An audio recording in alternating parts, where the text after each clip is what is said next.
People's Gazette, so you can throw that in the bin. The only thing that we can take as something factual to walk away with is that Mahdi Shehu has been arrested. So that's Mahdi Shehu in custody right there. Mahdi Shehu in custody. We've done Bala Mohammed. Who have we done? We've done Kwakwanso. We've done Mahdi Shehu. What's this one? Right. So this one here, the Southeasterners will be apoplectic with rage if this happens. Do you understand? This headline that I'm about to show you now, if it comes to fruition and if it's carried out, the Southeasterners, not the Southeasterners, but the Ipobians, because the Southeasterners is the Southeast is bigger than the Ipobians. But if this now next headline that I'm about to show you comes to light, it comes to fruition, is actioned, then the Ipobians will be apoplectic with rage. They will be incandescent with rage. They will bang their heads against the wall. They will bang their heads against the wall if this comes to fruition and this is actioned. Court orders SSS to release Meiti Allah leader. So this is the leader of Meiti Allah who was arrested for subversive whatnot against the Nigerian state. So the court order now for his release. If this is actioned, the Ipobians will not like it at all. Then they will have another one to add to the Sunday Igboho storyline to arrive at the anti-Igbo stance of governance in Nigeria. Court orders SSS to release Meiti Allah leader. And Abuja High Court on Monday ordered the release of Bello Bodejo, president of the Meiti Allah Kutul Hore, by the State Secret Service and SSS, also known as the SS. Justice Mohammed Zubairu, in a ruling, described Mr. Bodejo's detention since December the 9th without being charged to court as unlawful. Justice Zubairu made the order following an application moved against the respondent by Mr. Bodejo's lawyer, Ruben Atobo. So when these people want actual real justice, they always come to the South because do we even have a lawyer in the North is the question. The judge held that the application was the judge held that the application was meritorious, having not been challenged by the Attorney General of the Federation and the SSSDG, who are the first and second respondents. The applicant is hereby released from the second respondent's detention, he declared. Justice Zubairu, however, said that Mr. Bodejo's release from detention is not tantamount to an acquittal. He, therefore, ordered Mr. Atebo, who appeared before him, to ensure that Mr. Bodejo is produced before the respondents should there be any reason to file charges against him. He equally warned the respondents not to detain him beyond the constitutional provision. News Agency of Nigeria reports that Mr. Bodejo, in an ex parte motion, sued the AGF and the SSSDG. Mr. Bodejo, in the motion dated and filed on the 19th of December, prayed the court to order his release from the SSS detention pending the hearing and determination of the substantive application. He also sought an order granting him leave to apply for the order of habeas corpus subjudiciendum against the respondents. Why don't you just write it in English? We're not Latin speakers. Correspondence reports that the habeas corpus, whatever is a Latin phrase and a legal term used to describe a writ that is directed to someone who is detaining another person to inquire into the legality of the detention. Justice Zubairu granted the leave to Bodejo's lawyer to appeal for an order of habeas corpus. He also ordered that the substantive application be filed within 24 hours from the day of the order for the purpose of determining the merit or lack thereof of the application. So essentially, there's a judgment out there that releases the Meiti Allah terrorist leader Bodejo from DSS custody. So there's a judgment out there. Do we have more? I think. Yes. I think. Do we have? Do we have anything that's impactful? Do we have anything else that's impactful? I don't think we actually. We do have more, but I'm not sure they're sufficient enough impact. So we've done that. We've done this. We've done the back and forth between Reno Mokri and his and the little man from Kaduna State. And then Mahdi Shehu been detained. Atiku telling lies. Bala Mohammed fomenting anarchy. Tinubu endorses establishment of Federal University in Southern Kaduna. Mele Kyari waiting for a decision from the boss. I think that's sufficient enough to go by. I'll send the link again if anybody wants the conversation, hop on. If anybody wants the conversation, hop on. Let me send the link again. I'll play you just one or two clips that I do have, and then we take it from there. We see where it lands. So yeah, we played you that guy then telling us that how ominous the return of Tinubu might be. So ominous return of Tinubu. And then, do you remember the chicken guy that was granted clemency? So the chicken guy that was granted clemency, he has been released, and here he is now being presented to the public. Watch this. Good day, everyone. I'm grateful to God that God has crowned my year with his goodness. This is Shehu Olowo Okere. We're just leaving Kirikiri. It's finally out of the correctional center. Thank you so much for the love that we get. Thank you so much for the support. Shehu is a very good guy. The testimony even at the correctional center was amazing. I'm glad that he's out now for good. Thank you everyone that supported us. Thank you to everyone that helped us, to the governor and then to Governor Ademola Adeleke. We are grateful. Everybody, we are grateful to God. Thank you. You'll be seeing him, but for now, no interviews, no nothing. We are just going to help me on how to make him better, give him job, give him gifts, give him whatever you want to give to him. You know me, I will send you his parents' contact so you could help him. We just want him to be a better person and to be useful for the societies, to be useful for Nigeria and Africa, the whole world at large. We just want him to become a better person. He has very good testimonies from the facility that he's a very good person. In fact, some of them were crying that he was leaving them, but thank God he's finally out. We are out of Kirikiri. We are grateful to God. Thank you, everyone. I'll be updating you more and more on it. We just want to say thank you. Just say thank you. Thank you, everybody. Thank you so much. I really appreciate it. God bless you all.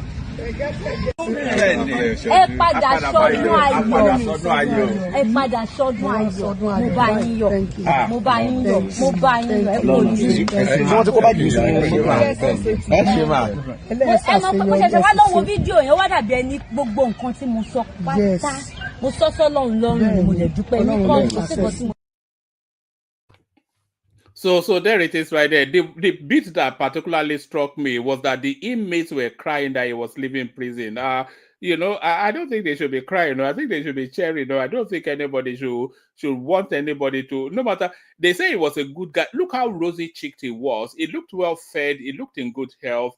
His spirit certainly didn't seem to be broken after 14 years in incarceration. So it doesn't look as though the prison experience was especially traumatic for him. Of course, his liberty being curtailed at trauma itself. But there he is right there, the chicken boy has finally left our prison.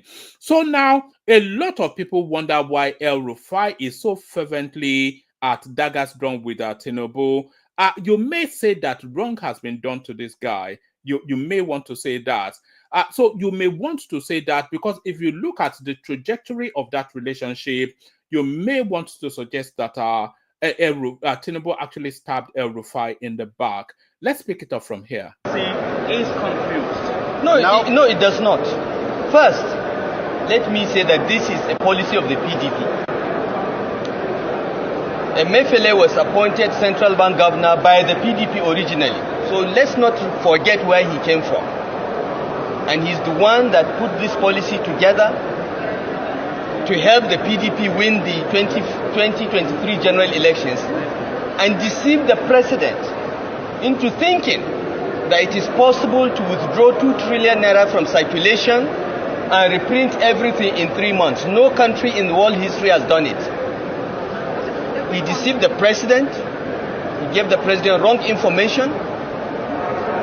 And the Attorney General, unfortunately, we have to claim that one is from our party, supported this policy.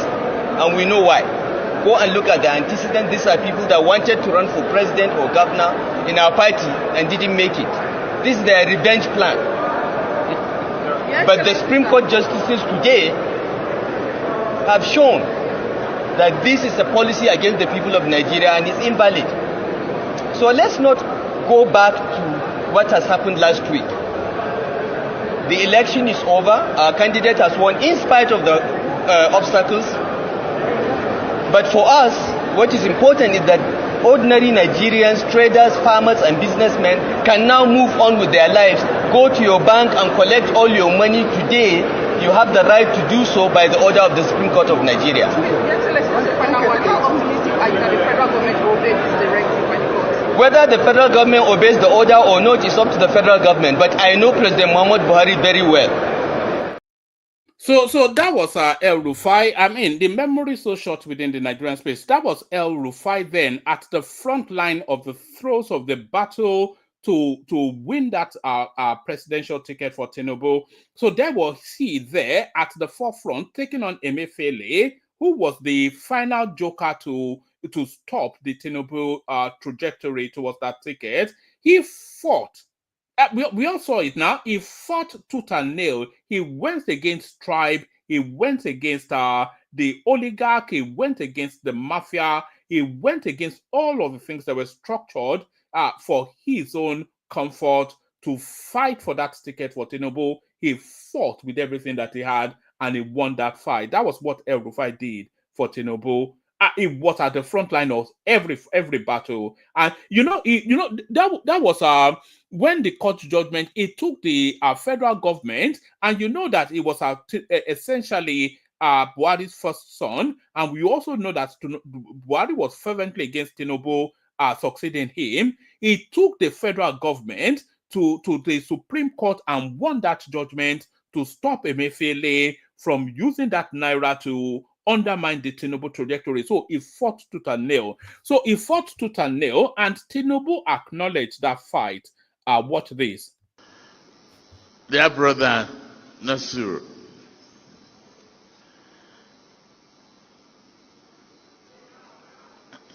make a promise. We won't let you run away from the country.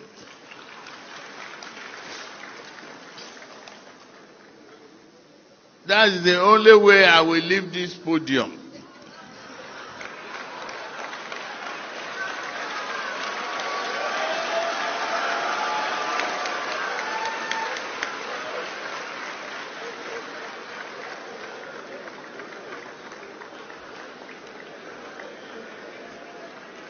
Where is the promise?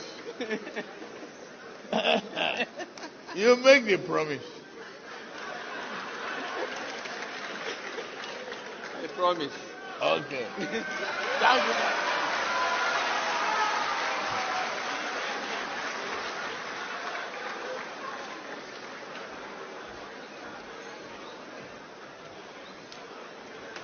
I promise, even on a part-time basis.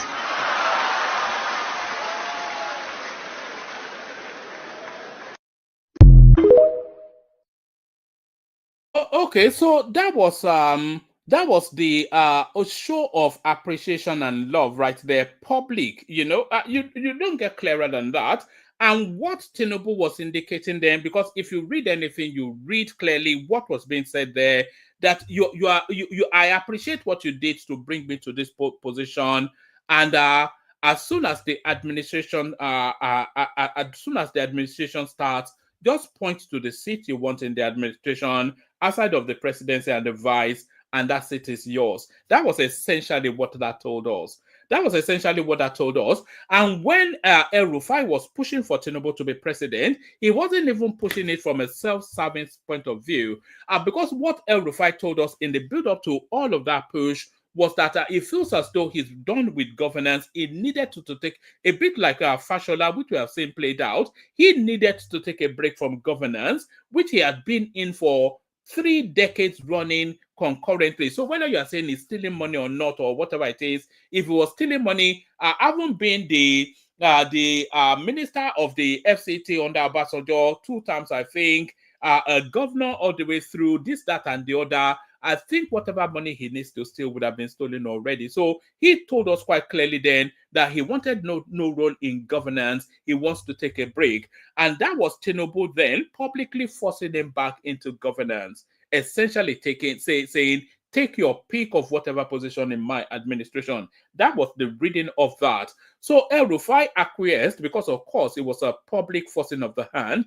El Rufai acquiesced. And when the administration started, El Rufai, of course, because his narrative has always been to the power sector, so everybody then had the relaxed assumption that El Rufai was going to be the minister for power and all that, for electricity. So all of that. Then El Rufai is a known quantity, by the way. So they bring him in, they set him up, they send him off to the Senate, and they told us then that he could not pass vetting in the Senate. So I mean, what happened that he could not pass vetting? So that was clearly an open glare humiliation and a deliberate setup, you know. So if you wonder why El Rufai is so rankled with the Tinubu administration, that's why, and you will say that that's a fair. That's a fair reaction that he should have. He helped this guy out, rather, no strings attached. The guy then goes on to attach strings, and then when the string is about to be buckled, he then just pulls the string and throws this guy into the abyss. So that's why El Rufai is rankled, and you may say that it's for justifiable reasons. For justifiable reasons, this now next clip is a throwback at Ekene. I hope it comes in. As early as yesterday, he was telling us then that Lagos has emptied because the big boys are now in the villages, spending all of the monies that they made in Lagos, and there's no development going on in Lagos now because our Southeastern brothers have gone back home. But which home have they gone to? Certainly not this one. Upon say today na 30th December 2024. See how my area still dey dry. Olo Road. Olo Owerri Road. Today na Monday. Today na sit at home 30th December. I can't believe that today will be like this again.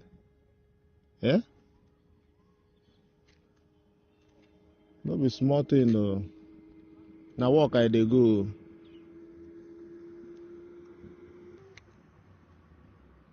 Now work I dey go. Roads.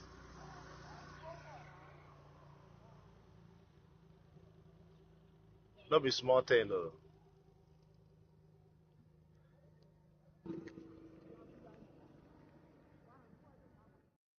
So where are all these people that Ekene told us emptied Lagos to go and spend big bucks in the Southeast? So Ekene, come and answer for yourself. I'll play you a last clip. So this clip here tells us the narrative of when you are intending, you know the consequences of an additional zero in mathematics, or even so in money. The consequences of an additional zero, either added or subtracted. So these are the consequences of an additional zero. And then if you add God into that mix, then you get a heady mix. So the consequences of an additional zero when it comes to money. Watch this. Me, I'm not living here without my money. That's all I know. I'm not living here without my money. What did you say this pastor did? I was supposed, he's my pastor. Okay. I was supposed to pay tithes of 10,000 naira. Okay. So I mistakenly added another zero, making it 100,000. And I sent to the church account. Then I immediately saw it. I told him.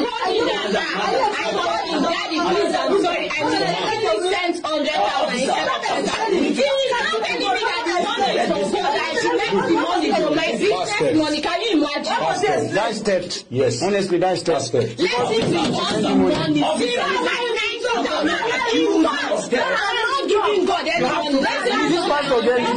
this pastor get liver. The truth is, I respect men. No. Officer, I'm coming from here now.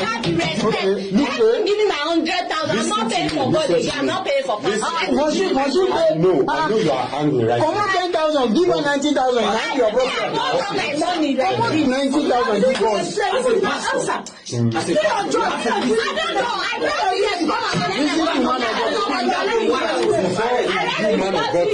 You understand? It is as simple as this. It's as simple. Simple. You have to listen to my own. Okay, let me. There's always two sides of it. There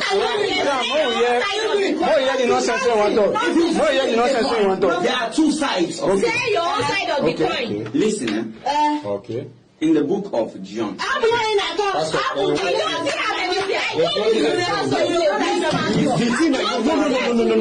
guys are underrating my stance here. You are supposed to do also. How can I be here? I don't want me to talk. Exactly. Okay, madam, sorry, sir. I can't be here. You guys are you brought me here because I want me to run this case. If I'm not comfortable, you will not put me to this case. Right now, what will happen, Mr. Man of God? What is going to happen is this. Yes. Right now, this woman has been complaining. I think, when was this said? Almost 2 weeks ago. It's 2 weeks ago. She has been complaining for this, that she mistakenly added a zero to the amount. See, I don't know. Wait. What I will tell you is, has she spoken to me physically? Okay, this is the church. What I will say is Sunday. He told his secretary not to allow me to come inside. The money is refunded. She has not graced my presence. Listen, the money I is have not refunded. graced your presence. Thank you, madam. Big 419.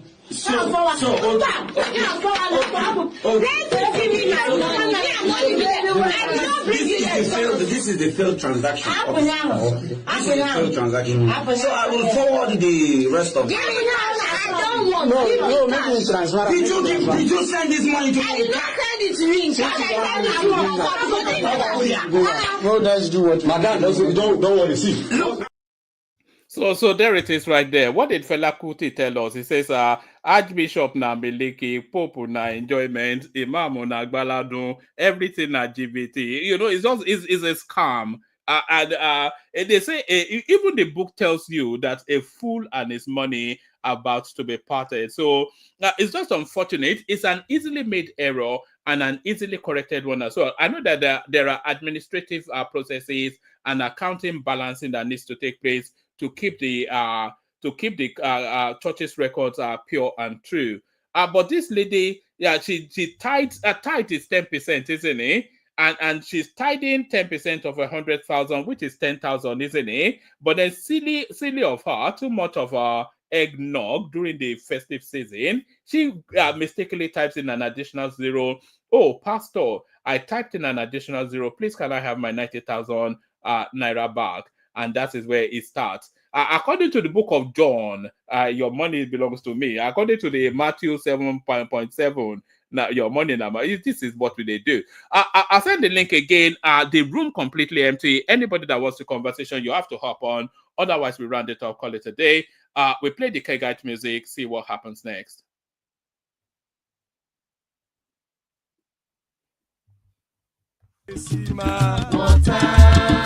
Only water, where they see my water. Oh yeah, she go for me, yeah. Water.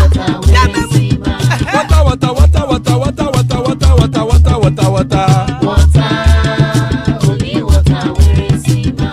Hapa oh night oh. Hapa oh night oh. Hapa you don't come oh. Hapa oh night oh. náìdó. ẹ kú ní náìdó ẹ jọ padà sílé kájọ jọ. Oró kẹ̀kẹ́ ẹlẹ́mùrè o. Oró kẹ̀kẹ́. Ilé sódìyà kẹ̀kẹ́ rẹ̀ ẹlẹ́mùrè o. Oró kẹ̀kẹ́. Bobby Master kẹ̀kẹ́ rẹ̀ ẹlẹ́mùrè o. Oró kẹ̀kẹ́. Chief Latif kẹ̀kẹ́ rẹ̀ ẹlẹ́mùrè o. Oró kẹ̀kẹ́. Eruku lẹ̀lẹ̀ ẹlẹ́mùdé. Eruku lẹ̀lẹ̀ ẹlẹ́mùdóde. Eruku lẹ̀lẹ̀ ẹgbẹ́ ẹlẹ́mùdóde ó jàre o. Eruku lẹ̀lẹ̀ ẹlẹ́mùdóde. Eruku lẹ̀lẹ̀ Ghana ti dé ẹgbẹ́ bọ́dì o. gbé bọ́dì ẹ̀ gbé. Ọmọ ẹlẹ́yẹ ẹyẹ o ó dilé o.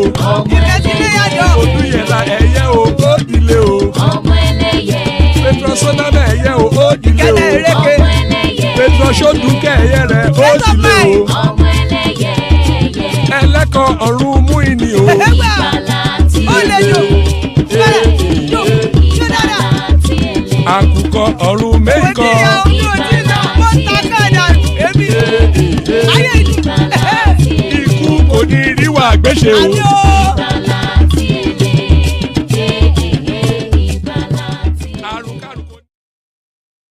And there it is right there.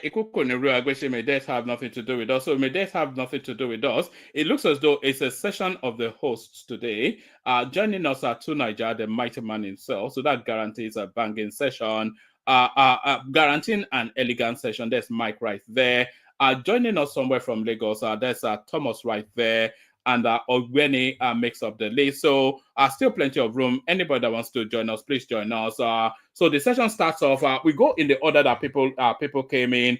We kick it off with two Niger. So two Niger, good to see you, my guy. Wagwan.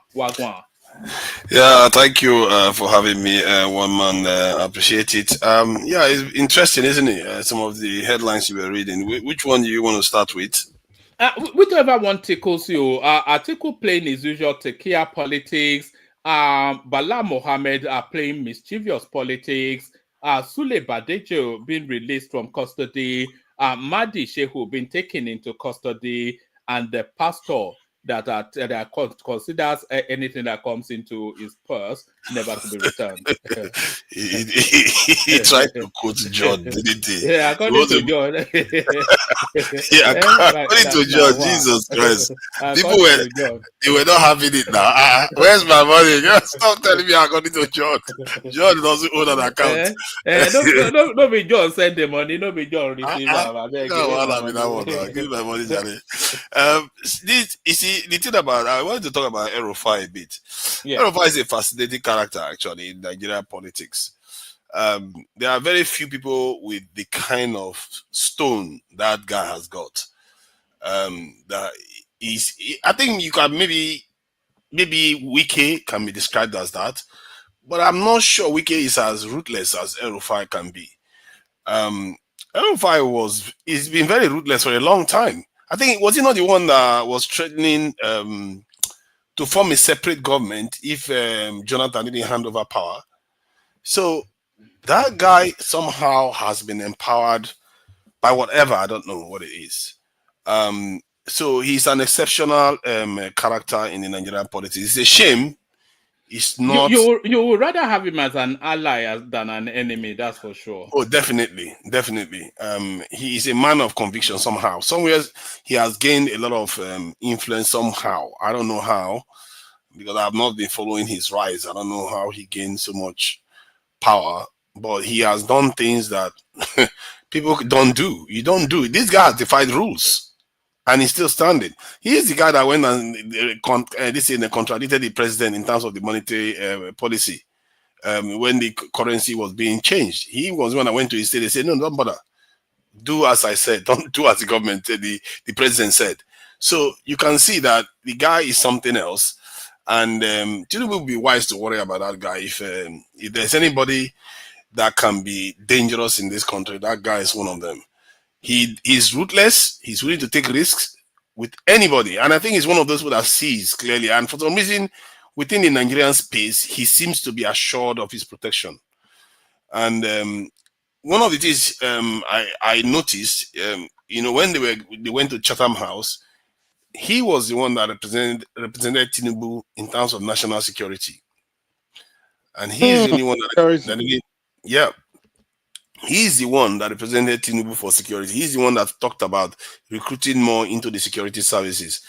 And funny enough, he's one of the few that didn't make it into the government. You can't make it that up. You really can't make it up. Maybe that, who knows what so somebody like me that feels so strongly about this, who knows, maybe that's why he didn't make it in there. Because he's very, very hawkish when it comes to security. Even when he was a governor, he's very hawkish. He's the one that was advocating that they should just kill the Boko Haram. This thing. He's very, very tough when it comes to national security. I don't know why he's like that, whether he's genuine, but he's a remarkable person. And there are very few politicians I've noticed in Nigeria that defies logic that way. And Wike, you can argue that it's because he's got money, but where does Rufai's power come from? I don't know where his power comes from. He's just powerful. He does things and he gets away with it. Nobody can question him, even today. And maybe it's because he is a very, very straight person, straight shooter. And people know him for that. When he says something, he sticks to it. One of the reasons why he supported Tinubu, not because out of love lost for Tinubu, he supported Tinubu because they had the agreement to do that. And he stuck to it. Why, when others were wavering, he stuck to it. That's what he said. That's what he said when he was confessing, when he went on to even talk about how he was discriminating against non-Muslims. He stuck to the agreement and made sure he got it through the line. And you play the video of him ruthlessly going after Emefiele. It's funny how Nigerian politicians are very cunning, isn't it? The president doesn't know. The president was deceived. The president was deceived. He allowed Emefiele to change the whole currency of a nation. Oh my God. Did Emefiele tell the president to go and read that? Force the president to go and read it on the screen? Jesus Christ. What we do in this country, the games that we play in this country, and this is why a lot of people say tribalism in this country is just out of control. Because we want to protect our own, we pretend as if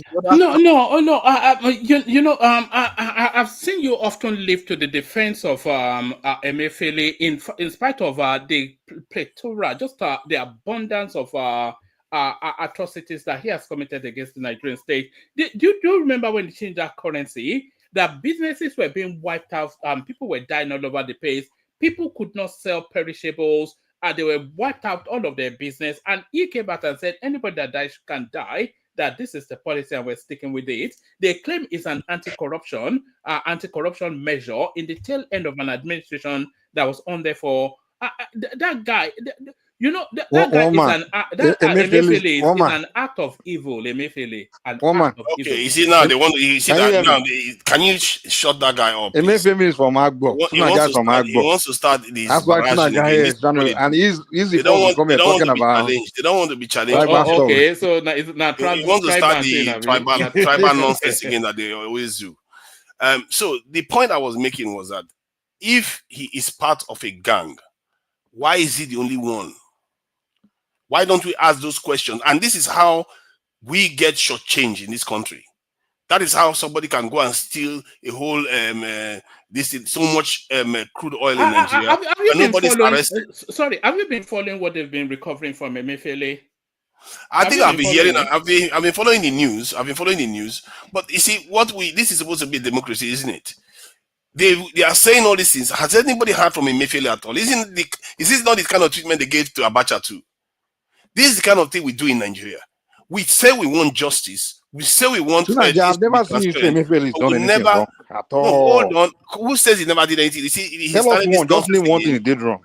You always defend the guy. I don't know. This guy just stop, please? All right. So, sorry to Nigeria. Try and pivot back to El Rufai so we stay on topic. But finish your thoughts on Emefiele and then pivot back. Yeah. Because the point I was making there was that if somebody is guilty and there are people in the government that are with him, why are they not all being picked up? This is one of the reasons people say that when people are doing politics in Nigeria, there's only certain type of people that they pick up.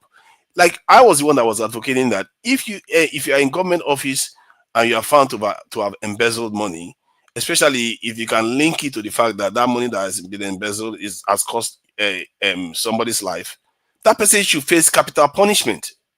If we are serious about getting rid of corruption, there is no reason why we shouldn't institute something like that. Because somebody can steal millions of dollars that was meant for hospital, and women, innocent women, go to hospital and die out of childbirth because they don't have enough equipment or to Naija, how are you? Yeah, Good. hi. Yeah, how are you? Yeah. One man, I'm back in the home. I just entered Australia this morning. So I thought you said you mean. Yeah, I just entered this morning. Oh, well done. I thought Yeah. you were in Nigeria till No. It's just for birthday, just 2 weeks. I'm back. Yeah, I'm really back. Yeah. You were mentioning about the Emefiele. One man, I can't count Nigeria money anymore. Do you know the old new note is still in existence? Yes. With the new one. They said they will be in If they give me the money, my man, you can't. It was the color was so. Now you're beginning to see what I saw. I can't count anything. One man, I can't count because the old note is still in existence. The new joined with it. The colors. I can't touch Nigerian money. My brother is the one counting money. All right. Yeah, it's really odd. My brother. Yeah, I saw the same thing, and this is why when I came back to London, that's one of the things I noticed most in Nigeria is that they don't use cash anymore. Yes, the only time they use cash is POS. Yes. So everything is bank transfer now, and the person that is responsible for it is the one that everybody is maligning in the country without any transparency from both sides. The person is not allowed to have a say. They are just releasing information.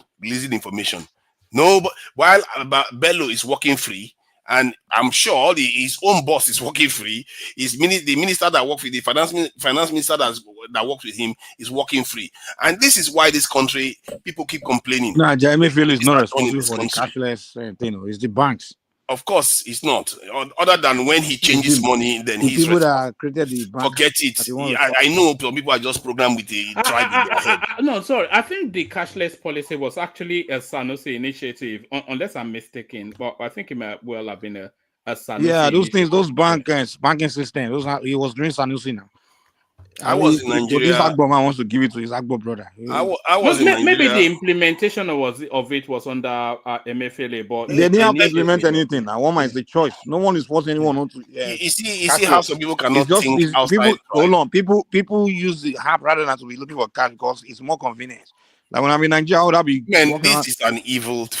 This is it's the market that decided. Do you see how his analysis is being completely distorted? But let's move on. So, if you look at when I went to Nigeria, you go to every shop, every woman has got this thing, payment machine. That was this year. When I went to Nigeria, 2020 December, I was going from one cash machine to another. 2016, cash machine to another. 2018, the same thing. But from 2020 December to July this year, massive. In short, that's the only big transformation I saw in Nigeria. Abuja hasn't changed too much, but the only thing I noticed was I didn't use cash machine once in 4 years. People don't notice this transformation that is happening in Nigeria, but that's one big one. No, that's the side effect of COVID-19 period. No big transformation or anything. How do you mean COVID-19 period? When during COVID-19, that was the only way people could actually get things done cashlessly. Maybe only Nigeria, all over the world. Either way, the transformation happened. Either way, other people don't have power supply. Why is Nigeria doesn't have power supply? I don't know. Not because it happened around the world doesn't mean it always happens in Nigeria. You don't see Nigeria. No, that was when you don't forget that people were locked inside for almost 2 years. They talk not in Nigeria. Come on, you are saying not in Nigeria. Come on, Nigerians were going out.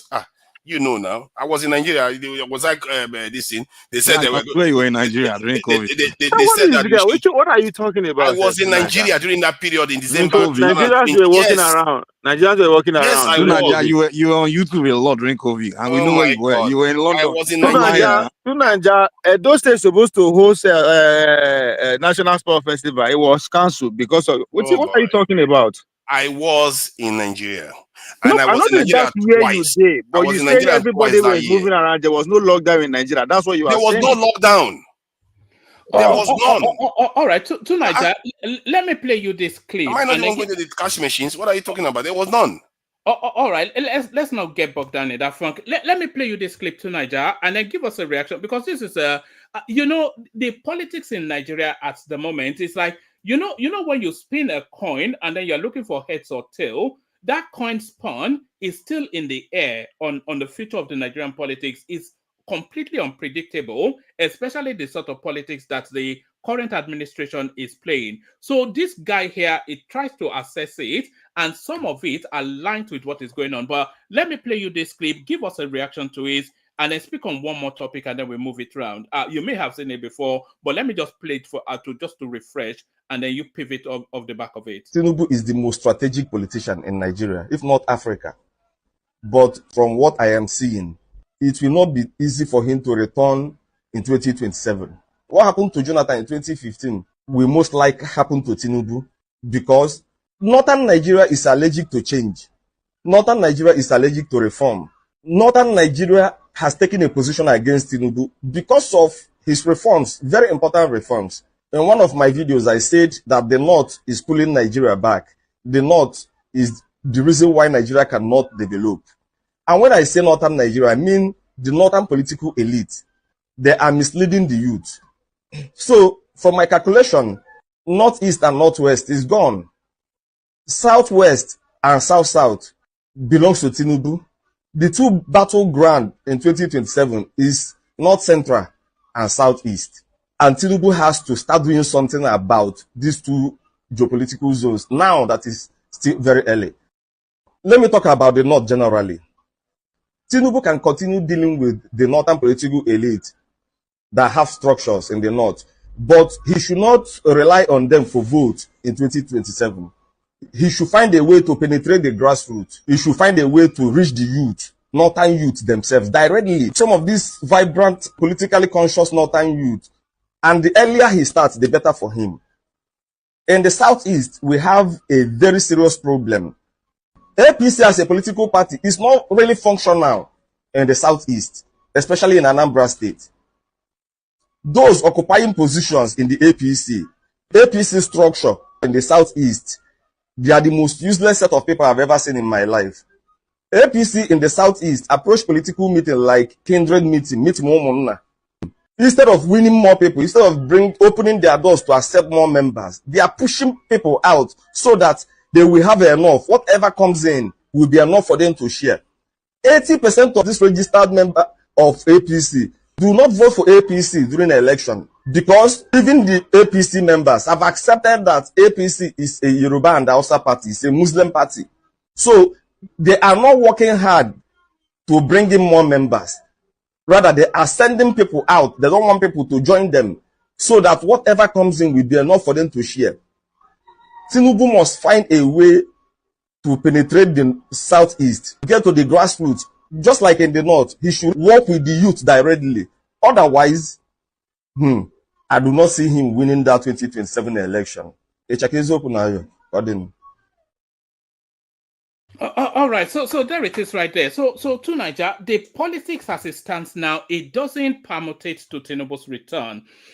Its reformist policies, it rankles at the very core base of the northern hegemonic power structure. So when we're talking about the North, by the way, to Niger, we're deciding as a platform to distinguish the political North from the entirety of the North. So we're speaking about the political North, the power leverages. So the way Tinubu is politicking at the moment with the reformist thrust of its administration, it's if they have 8 years of it, it's completely going to emasculate the political North, and they are moving any and everything in order to stop him on his tracks in 2027. We're seeing all the missives in Dume, Bala, Mohammed, El Rufai, Atiku, of course, in the wings. Kwakwanso, we don't know where he is in all of the equations. So there is that. The Southeast fervently with Peter Obi, of course. The South-South still grabbable with the Lagos-Calabar superhighway. But the politics, as we stand now, with the aggressive reformist policies that this guy is pursuing,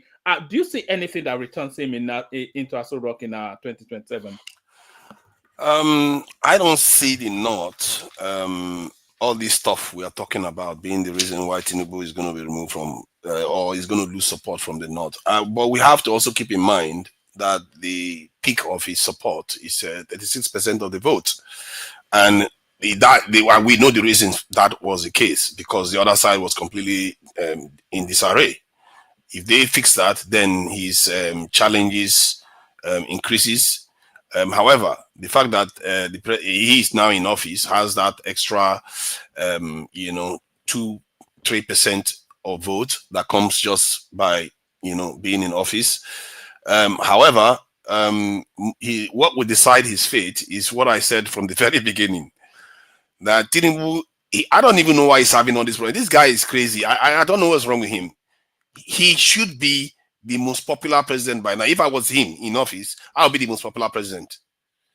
If he hasn't just screwed up that foreign exchange stuff. Look at now. Today, they just announced that the Warri refinery is coming on stream. Port Harcourt refinery is on stream. Dangote refinery is on stream. Or what does he need to do? All he needs to do is just make sure Nigeria puts crude oil a little bit more. Make sure all these refineries start pumping out petrol for Nigeria. Make sure Dangote refinery brings a lot of its income into the Nigerian economy and completely collapses the demand for this in the dollar, and the Naira appreciates in value. And he doesn't even have to campaign. He will win. But here you go. The president is looking for trouble everywhere. He's looking for trouble with Niger. He's looking for trouble with the North. Instead of being to focus on delivering for Nigerians.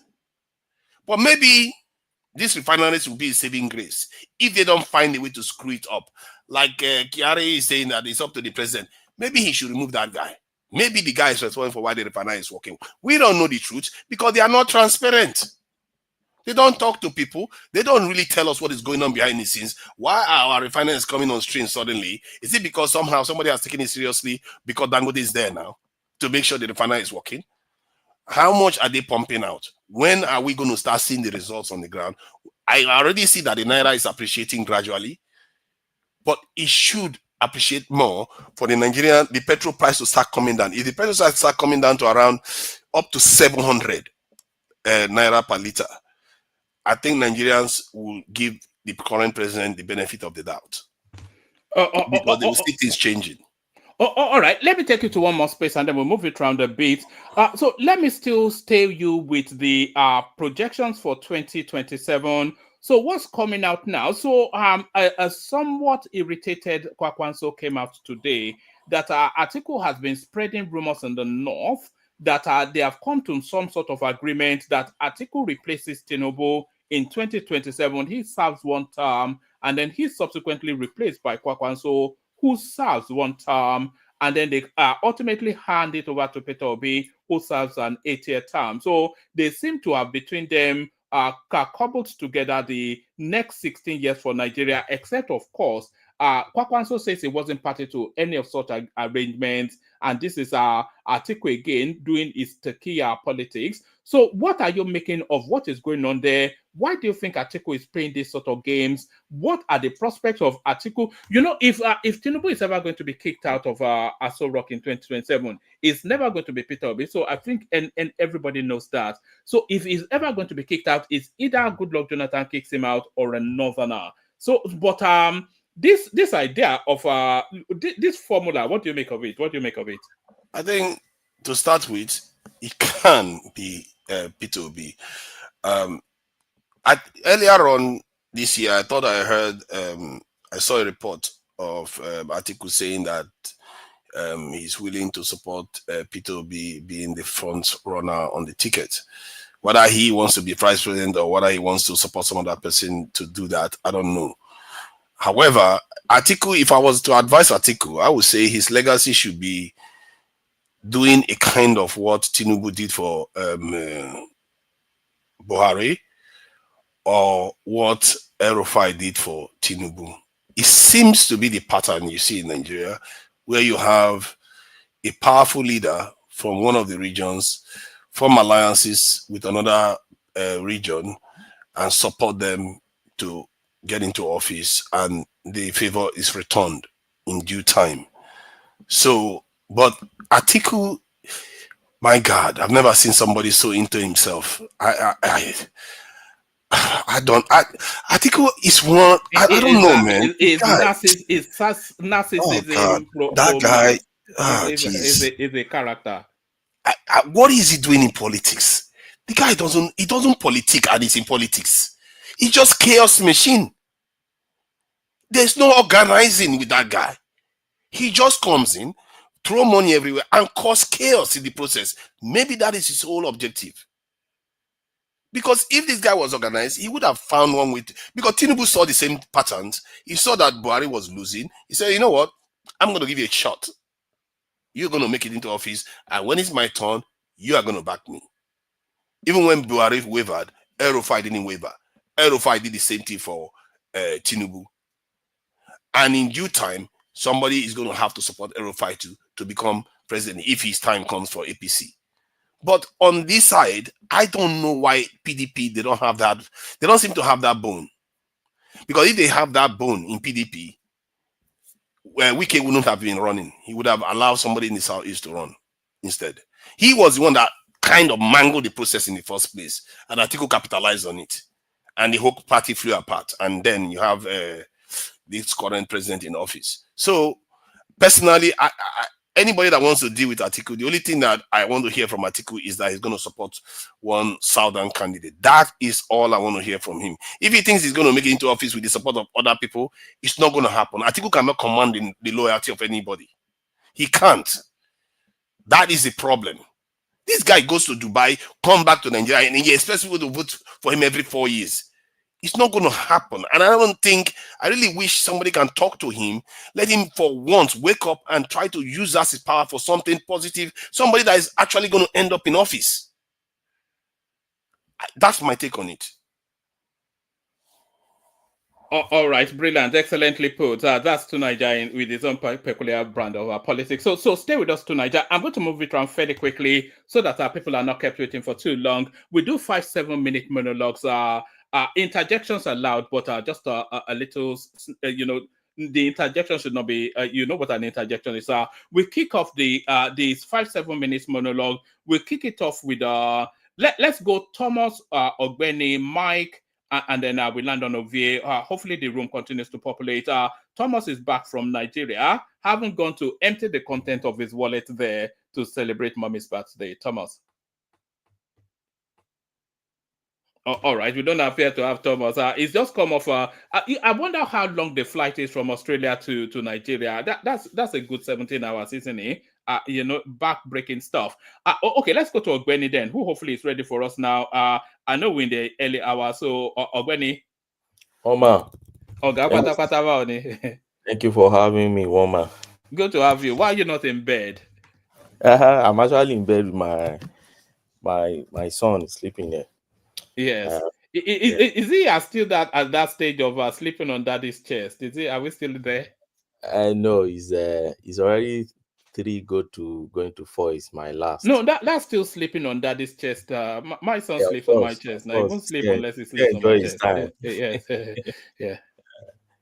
Thank you, Oma. All right, take us to the politics here. Good morning, everyone from Scotland. Please like, share, and subscribe.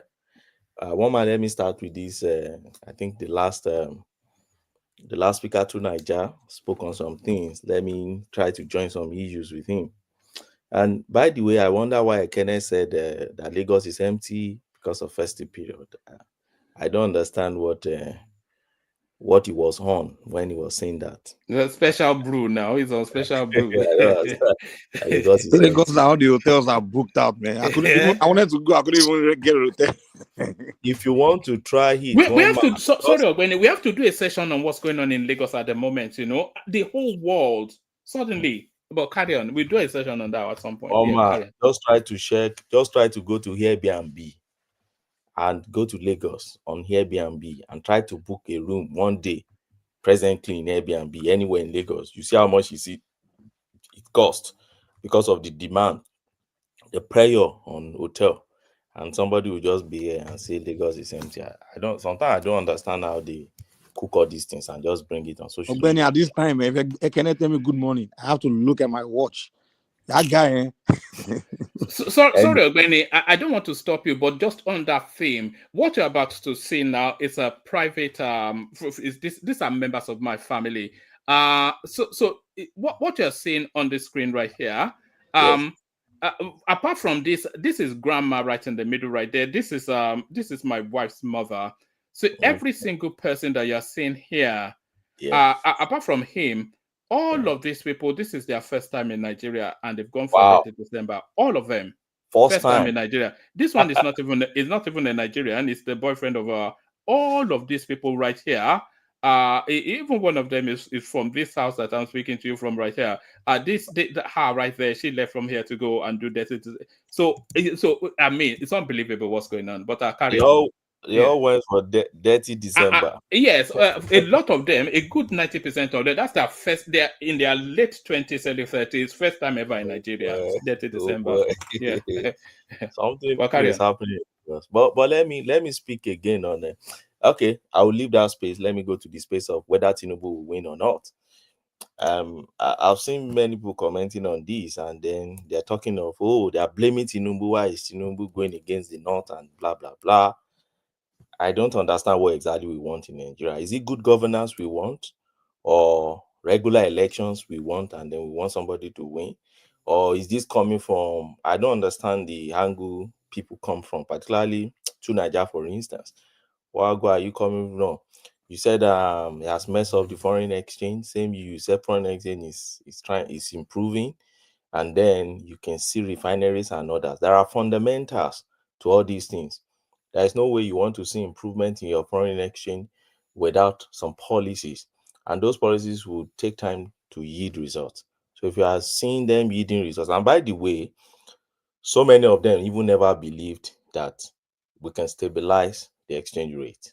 Many of them believe that the way it was going, it would get to 10,000 to £1. I know many Nigerians here that have come across and have engaged in conversation, and they believe that Tinubu will mess up the economy so much that we will be like Zimbabwe. Many of them will compare us to Venezuela and others. But that has not happened. And we've been seeing some, at least, Warri Refinery, Port Harcourt Refinery, and others. I know they don't, publicize them enough the way we publicize bad news in Nigeria. But these are good news coming from our end, and you can start seeing some impact on it. As it stands now, many refineries in Scotland that I know are closing down. When you connect it to Dangote Refinery, they'll tell you, oh, no, but that's what statistic is showing.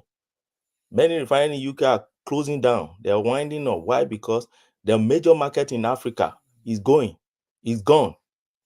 Dangote is striking deals everywhere. Dangote was in Kenya a few months ago. And now Dangote will be the major stakeholder in Kenya. This, in fact, is going to be their refinery for them, the way they with the bilateral agreement they've been having and the MOU they'll be signing. So the African market is gone. Dangote is escalating to Asia market with time. So all these things eventually will add up. And these are fundamentals that we need for our exchange rate. There's no rocket science in it. So if he failed to do what he did back then, he just needed to do what he needs to do. If he failed to do what he did back then we won't be here talking about we are doing refinery. And when people come and say, what magic are they even really doing by this time? They are not talking to us. No, it's because we lack reading culture in Nigeria. It's very simple. Try and check the policies they put in place. They are all online. Go to NNPC website. pull out what is there. NNPC is a private company now. Pull out what is there. You will see the steps they are taking. Can I ask you a question? Yes, you can. Have you bothered to check which policy the current president actually initiated and its actual effect versus the ones that are making all the difference, the positive difference, like Dangote Refinery and all the refineries that are coming online? Those were things that were done by the previous government, including subsidy removal.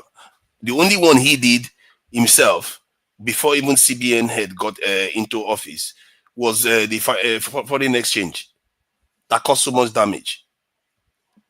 No, it's because you try to be simplistic about it and you only see the negative part of his policies. Now, why am I saying that? You simplify it as if that is the only policy that this government has ever made. But that's not true. That's inaccurate. Let me tell you what Tinubu did with Port Harcourt Refinery. And after now, you can just go Google and check it. TUC and NSC, the major stakeholder in terms of monitoring the project in Port Harcourt, for instance. The first month he stepped into the office, he sacked those committees that were monitoring it. And he called TUC and NLC and told them they'll be member of the committee monitoring that project. And he gave them ultimatum on when that project must be delivered. That's a major policy change. You may not think there's an impact, but when you find a trade union monitoring projects by contractor, you see the difference. So when you come and say, these are the things Buhari started, but the man continued it and made some strategic changes there, and you're seeing the impact. Now on exchange rate, you may come and say, the only thing he has done about exchange rate is the okay, but is it not yielding result? The answer is yes. No, it's not. It caused more damage than it yielded result. Do you know how much it has caused the Nigerian economy? Have you ever done the numbers versus how much we're using to defend the currency? No, we were defending the currency before. How much was it costing us to defend the currency? Have you done the numbers? Yes, I'm coming. Let me land. I was in Nigeria during Buhari time, right? Throughout Buhari time until 2018-19. I left Nigeria. What were we doing back then? That's the first thing you must ask yourself. What we were doing back then is we have about 4 different lists, right? We have your primary market, we have our secondary market. Within that secondary market, we have 2. We have those bureau de change guys that will approach the bank, they get money, they get to the secondary market, then they inflate it, they take it back to bank. They do round tripping. We have those who take money, they do round tripping. The second time they take it back to the third layer, they take it back to the market, and then they inflate the price and they sell to us. Now we have CBN lists, which were full of a lot of inaccuracies and no transparency at all. If you're coming to UK, you want to sue, you come to US, you want to you school there, you assess foreign currency, and they give you a massive subsidy on it. Government pay up for that, and they start giving everyone. At a point in time, they remove earth. Later, when people made noise, they put earth back.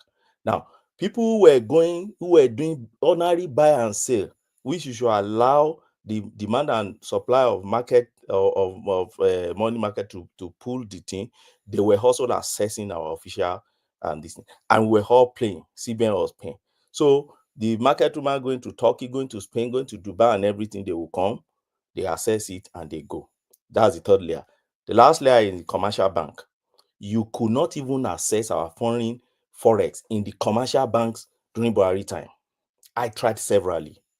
You couldn't, except you know the manager or you know the regional manager. You must know somebody before you can even access it. So the question you ask yourself is, what do we have presently? We don't have all those rubbish things again. So if you want to access it as the price that you know it is in the market, so that you don't go up and down. So the business there is still black market price. You don't know that. What do you mean by black market? All those there is still black market price, and you still haven't answered the question. Because in the end, all this stuff you're talking about is how much did all this thing cost the Nigerian economy versus floating it? Have you done the maths? Of course, tell us the maths now. So at the highest time, like in 2019 or so, the amount we spent for defending the currency was about 10-12 billion dollars, but at the highest was around 2013. I'm not sure why, maybe because of some, I don't know what happened, but it got as high as 18 billion dollars that they used to defend the currency. So if you wanted to flow the currency, and okay, you don't have money to keep defending in naira, one of the things you could do is to reduce that amount. How do you reduce it? You can do a managed depreciation so that the amount you use to defend in naira. No. What I was expecting you to do actually, and I don't want us to get stuck on that space for too long. Maybe when I leave, then you guys can go back to it. But what I was expecting you to do was to then cost what the cost of the devaluation is. So if we're using 18 billion at its peak to defend the naira, so that $18 billion now, it comes back into the coffers, and we're seeing it in terms of our federal allocation to the states. So what's the counterweight argument in terms of Good. So $18 billion, $7 billion it cost NNPC to repair, to make up for that $18 billion cost to that they wanted to save, because by floating the currency, NNPC needed to bring back subsidy again. That's why they announced it just before Dangote Refinery came online, that they were owing about $7 billion. God knows how much they owe by now.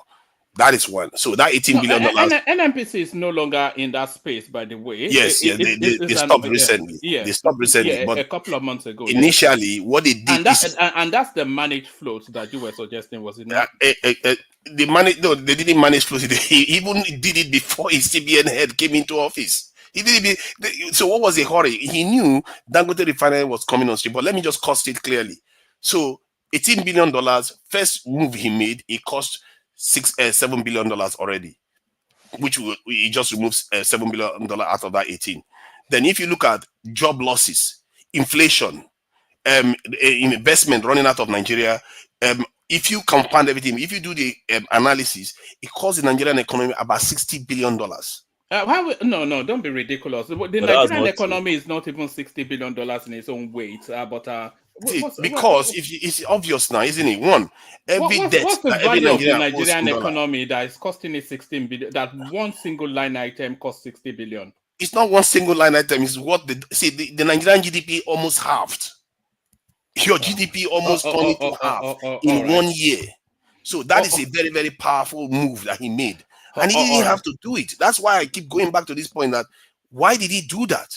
By now, the Nigerian economy would be about $700 billion. But that's where he's heading. I don't know. Is that all right? Okay, I'm making it up. No. Hold on, Ogbeni. Address that briefly, and then give us another 3-5 minutes so that we can get it around to other people. I'll leave shortly, and then you guys can go back to it, and then you can have your field day. Yeah, sorry to Niger. Very interesting conversation, but I have to consider the other people on the platform. Back to you. Yes, it's a very interesting conversation. I'll just spend a few seconds on it and move to another thing. But what I know is that as at the time Buhari was there, as at 2022, we're spending 11 billion plus to defend our dollars. As at the last time I checked, during this Tinubu's time, we're spending less than $2 billion to defend the naira, right? So there's a change there. And I've listened to many economists. I'm not an economist. I've listened to many economists saying the effect of that, the positive effect of that is we've been increasing allocations to states. That's what they've been using, whatever they've been able to rake on, and they've been diverting so many of them on capital projects. And that's what they've been doing. Now, when somebody comes and say, oh, you don't need to do that, then are you saying they don't need to increase allocation for states, government? Are you saying they don't need to pump more money on infrastructural development? I don't think so. I think they need that. If it's a necessary policy, they need to do it. As is the exchange rate stabilizing? Yes, it's stabilizing. We can all see it. I know it may be against so many of what many people think it should be. They believe it should go south. But if it's against your belief, just accept the fate, and then let's continue and let's pray more that we stabilize our naira. I'll leave that space, Wama. Let me go to this space of Tinubu is offending the North, Tinubu may lose the election and everything. You see, one man, I've said this severally on this platform. Many Nigerians they lack the understanding of what the North is. And that is why most time when they are making conversation about the North, I just laughed. They don't really, many Nigerians don't, particularly Southerners, they don't really understand that terrain called North. And that's why when you see some of their leaders coming out, some other leaders coming out and be talking, they're just talking rubbish. Look at the last election, woman. The last election should tell you clearly that there is nothing like the North you keep talking about here. You split the North to 3. You see, gone are those days when they will tell you the North and everybody will just think the whole space of 19 states is the North. No, the last election has exposed that. The last election has told you that remove North Central completely from this North thing you're talking about. And when I say North Central, I know what I'm talking about, because many times in those days we used to think about the KKK. There is no longer KKK. Go and look at the last results, last election result. There's nothing like KKK again. So if you don't have KKK again, then what do you have? Let me quickly go on specifics. Now, North Central is Niger, is Kwara, is Kogi, is Benue, is Nasarawa, is Plateau, is your FCT, right? That's your North Central. Now, you have your Northwest and your Northeast. Your Northeast is Yobe, Borno, Gombe, Adamawa, Taraba, and Bauchi. You have your Northwest, Sokoto, Kebbi, Zamfara, Katsina, Kano, and others. So what is happening? What you have been seeing so far, woman, is limited to Southwest and a part of, Northwest and a part of Northeast. Go and look at every one of them that have been talking, oh, we did not. It's just Northwest and one part of Northeast. Then look at the election that came from that axis in the last election. And I had the conversation this afternoon with someone. I said, look, leave all these things you're talking about. Look at North Central in the last election. Look at the election from Kwara. APC won Kwara 263. Has anything changed in Kwara? No. Is Kwara leaders part of the people that are talking about this nothing? No. They're not there, right? Now, look at Yobe. Who won Yobe? APC did not even win Yobe. So when you are saying, oh, you won't get the kind of vote, the question I ask people is, what kind of vote did you even get in this part you're talking about in the first instance in 2023? He lost Yobe, PDP won Yobe. He lost Gombe, PDP won Gombe. He lost Adamawa, PDP won Adamawa. And so many others like that. Borno, because of Shetima, was able to get that Borno and this guy there. But come to the North Central, and that is the area I'm really going. He won Kwara, right? If we go to Niger, he won Niger. If we go to FCT, Labour won FCT. If we go to Nasarawa, Labour won Nasarawa, but was next to Labour in Nasarawa. Go to Plateau, go to Benue, won Benue clearly, and go to Kogi. Now, this North Central you're talking about, they are not part of all these issues you see them raising, El-Rufai raising. El-Rufai influence is not down to the North Central. El-Rufai influence is left to even his Kaduna and maybe some neighboring states in Kaduna. If you go to East, in the Northeast, PDP took Northeast in the last election, except I think Taraba also. If you go to Northwest too, Kano, part of it because of Kwakwanso. And then they now started rejigging, Sokoto and others. And where are all these people, all these disgruntled northern leaders, where are they coming from? These are the houses where they're coming from. So you may want to ask, okay, what was their impact in the last election? Not too much impact. And that's why sometimes when people just bring this thing and just gaslight it as if, oh, the entire North is now against Tinubu, I ask them, what's your understanding of the North? What part are you talking about? Are you talking about Plateau? Do you think Plateau cares about what a Sokoto man, a Kano man is talking about? You think Nasarawa man really care about what Borno man is talking about, or a Nupe man in Niger think about what Sokoto man is talking about? So, as far as I'm concerned, I believe in governance. Tinubu is spending less than 2 years. I don't think 2027 should be what we should use to distract if we really want good governance in our space. What we need at this time is to ensure that our government is implementing good policy. They are forming good policies. They are implementing good policies. And me, I've seen some, and I keep saying it here. Restructuring is ongoing in Nigeria, whether anybody won't believe it or not. We're restructuring, fiscal restructuring, law restructuring is happening in Nigeria presently in terms of our policing system and others. We'll get there. It's just a matter of time. We have less than 2 years already ongoing, so there's still more time before we'll talk about election. That's on that one, man. 1 minute, I will talk on this guy that just released, and I saw the governor of Osun, and they said they've released the guy. Woman, you see, the chicken guy, the foul guy. Yeah, the foul guy. You know, I came here the other time. I said, look, it's either we want justice in our country, or we want what I call media mob. We have to choose one. We can't just continue doing what we're doing here. For me, empathy for criminals, or let me not say criminal, a criminal, a convict, as human being is essential, because, you know, every individual has a story shaped by their personal struggle, you know, social influences and, you know, circumstances that may have, you know, led them to commit a crime. The crime for which this guy was convicted for is armed robbery. Not that narrative of the chicken thing. They just formulated it in their own space. But if you go down back to the record and what BBC published, it was armed robbery. They went to a policeman's house fully armed with a gun. But the BBC tried to downplay it, and they call it old-fashioned gun.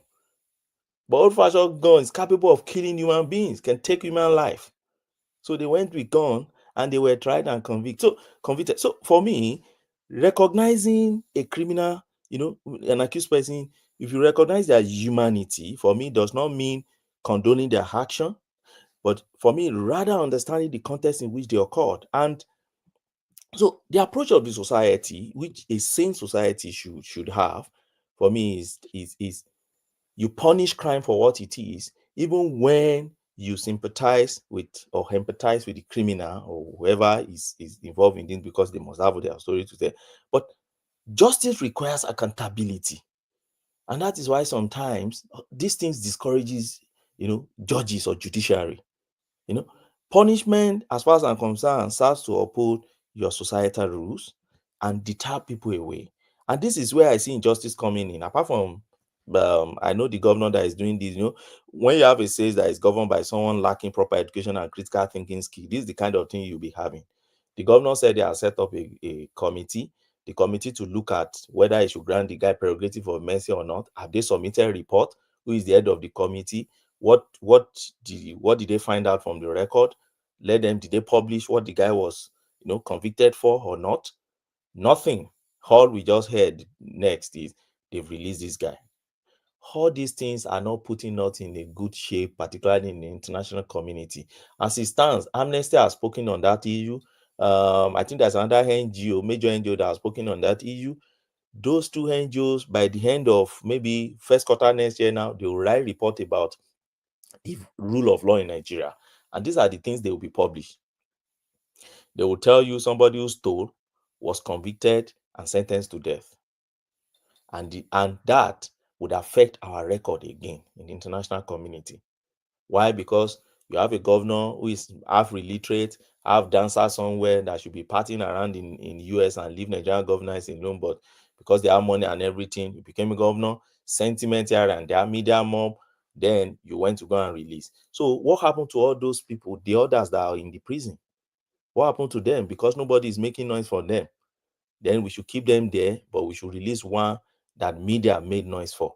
So tomorrow now, so in Nigeria now, we have now gotten to a stage in Nigeria where if you want to get the governor's attention to release you by all means in the prison, just get one actress that is popular, that has a social media, then start Ogbeni, sorry, but let me ask you a question. What could have the governor done what can it done officially that I don't even know how to put it? What should they have revisit that sentence? What do you think? Or it's not the pardon should be the next thing? You understand what I'm trying to say? Yes. So this is the way I see it. First and foremost, that guy has a right to appeal. All right. I learned that he has not exhausted his right to appeal to the Supreme Court. Okay. What I would, if I happen to be the governor, what I would have done is to, granted that guy legal aid to get a good lawyer to file his appeal. If he wins on appeal, fine. But let the wheel of justice roll its course. That's one. Two, granting him a pardon. You see, usually you don't grant capital offense. They don't pardon capital offense. It's a capital offense. Death penalty, and your pardon. I'm trying to analyze this so that people don't just see me as, oh, this was just human. How you be talking about? But that's justice. The effigy of justice is blind. If you commit a crime that attracts capital punishment, so be it. The best way you should get yourself out of it is get a good lawyer. If you don't have money, then the government can give you a very good lawyer. It's a very sound lawyer, and the governor announced and said, look, I've looked at his case, was charged for armed robbery. We can't just intervene and allow if he's, then I've gotten him a very good lawyer. If the lawyer can argue his case, then they can appeal. Then they go and appeal and let it stream down to Supreme Court. Not that you just pick him and just release him. What about others that committed the same or similar crime or even less crime who are there in prison? Then we might just open the prison gate now, let everybody just be out from the prison. Since now that is what we now do in Nigeria. Make noise, then.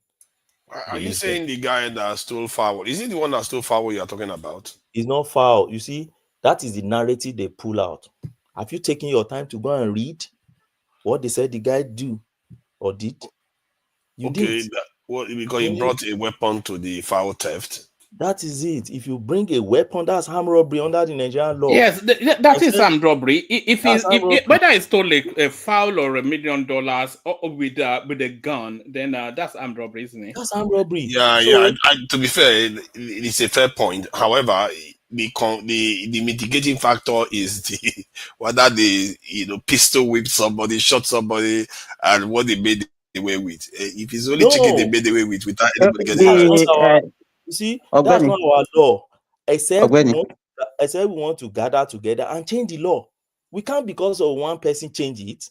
Let's go back to the National Assembly and change our law. But our law has always been, you pick gun, you come to my house, you use your gun, and whatever you steal, that is armed robbery.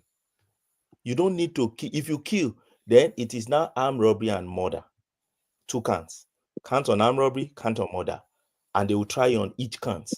When can you hear me? Good morning. Yeah, I can hear you. I think most people did not even know the true story of what happened. When the guy was caught, it was not even the chicken theft or whatever that you are talking about that was arrested for. There was a series of armed robbery. They have been terrorizing that local government. You understand? They even went, the one that they did, that they caught them, was even outside their own town.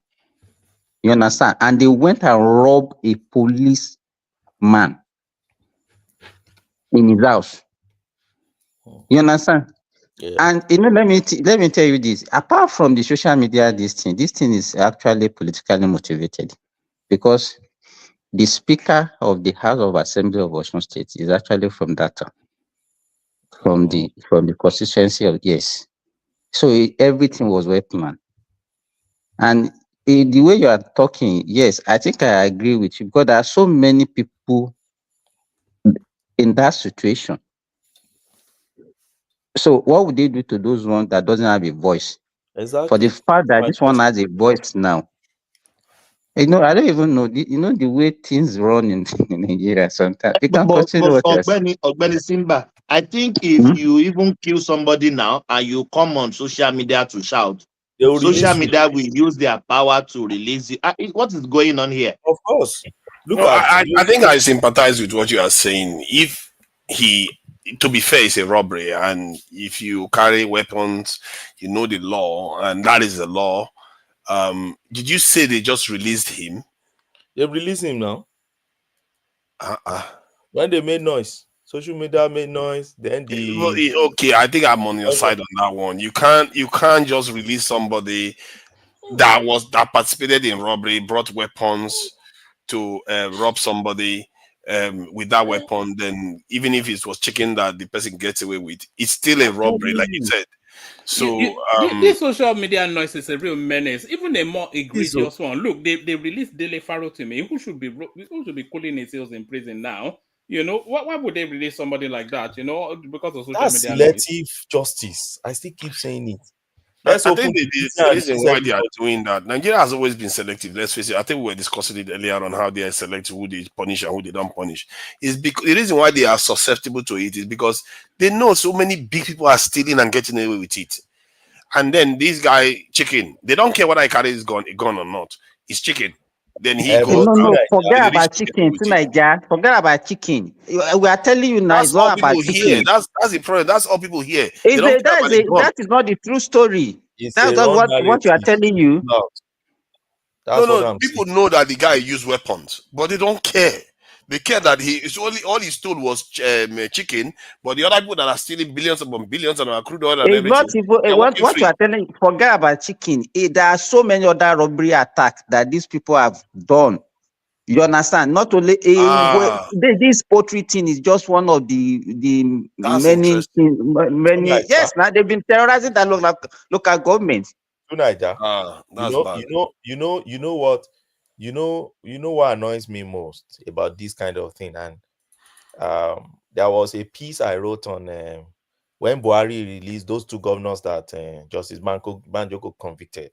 I think governor of Benue and Plateau also, Daria and one other governor that he convicted. You know what pains me most about that is that you endanger the life of the judges that can be bold enough to convict these people because they are still there in the society. And the people that investigated and got them arrested in the first place. Yes, all those police officers that prosecuted them, you've endangered their life. They are out there.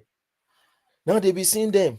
They know have you seen that video of the army general complain about this?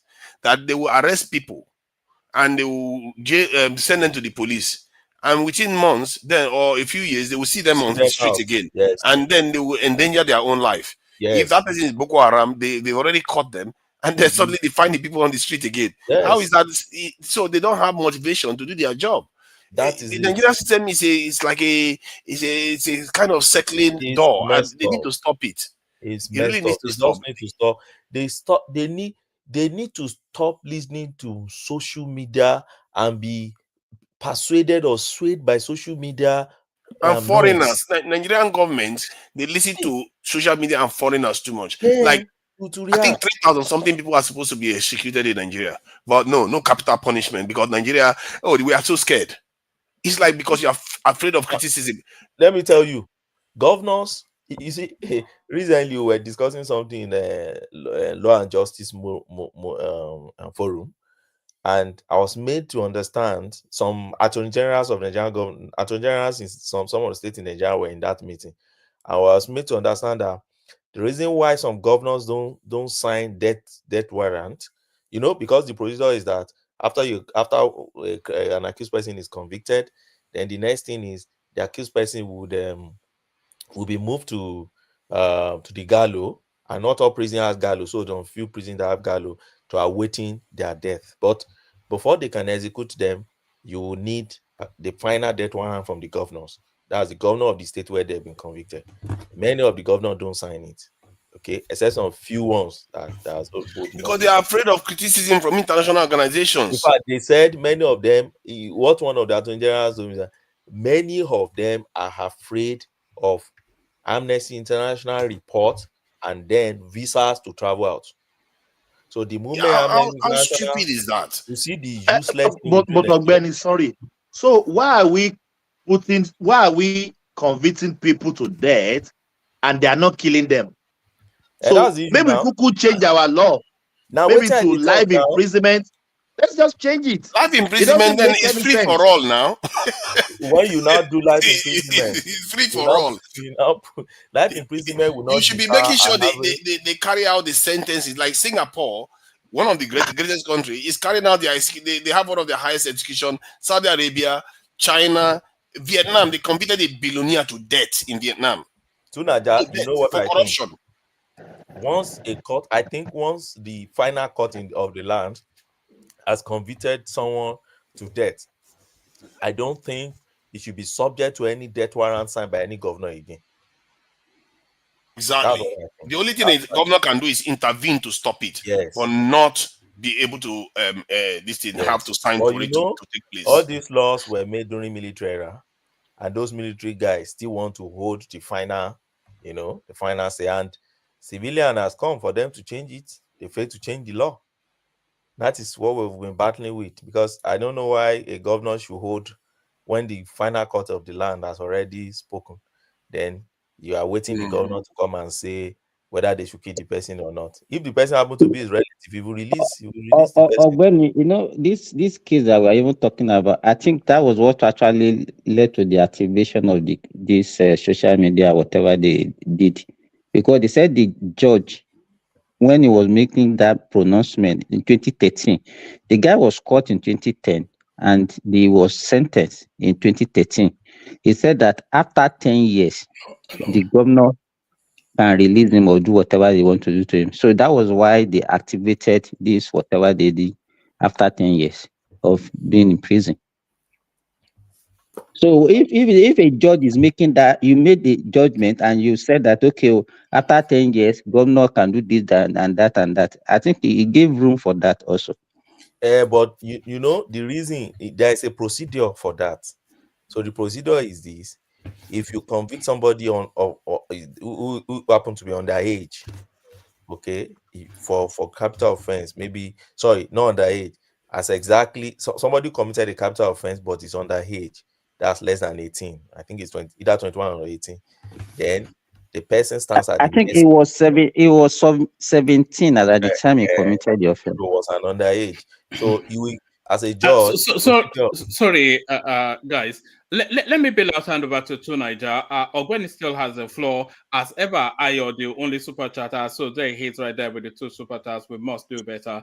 But thank you, everyone. Naija, bring it to Thomas is back. But one man, before you go, that your skit that you played, that is a skit. You see? You mean the church one? I've watched that in I've watched different actors acting that in more than 4 times now. The same script. Yes, now I will pull out some and send to you to one man. Same script. They will come and say, I posted something to your account. I wanted to that had 10.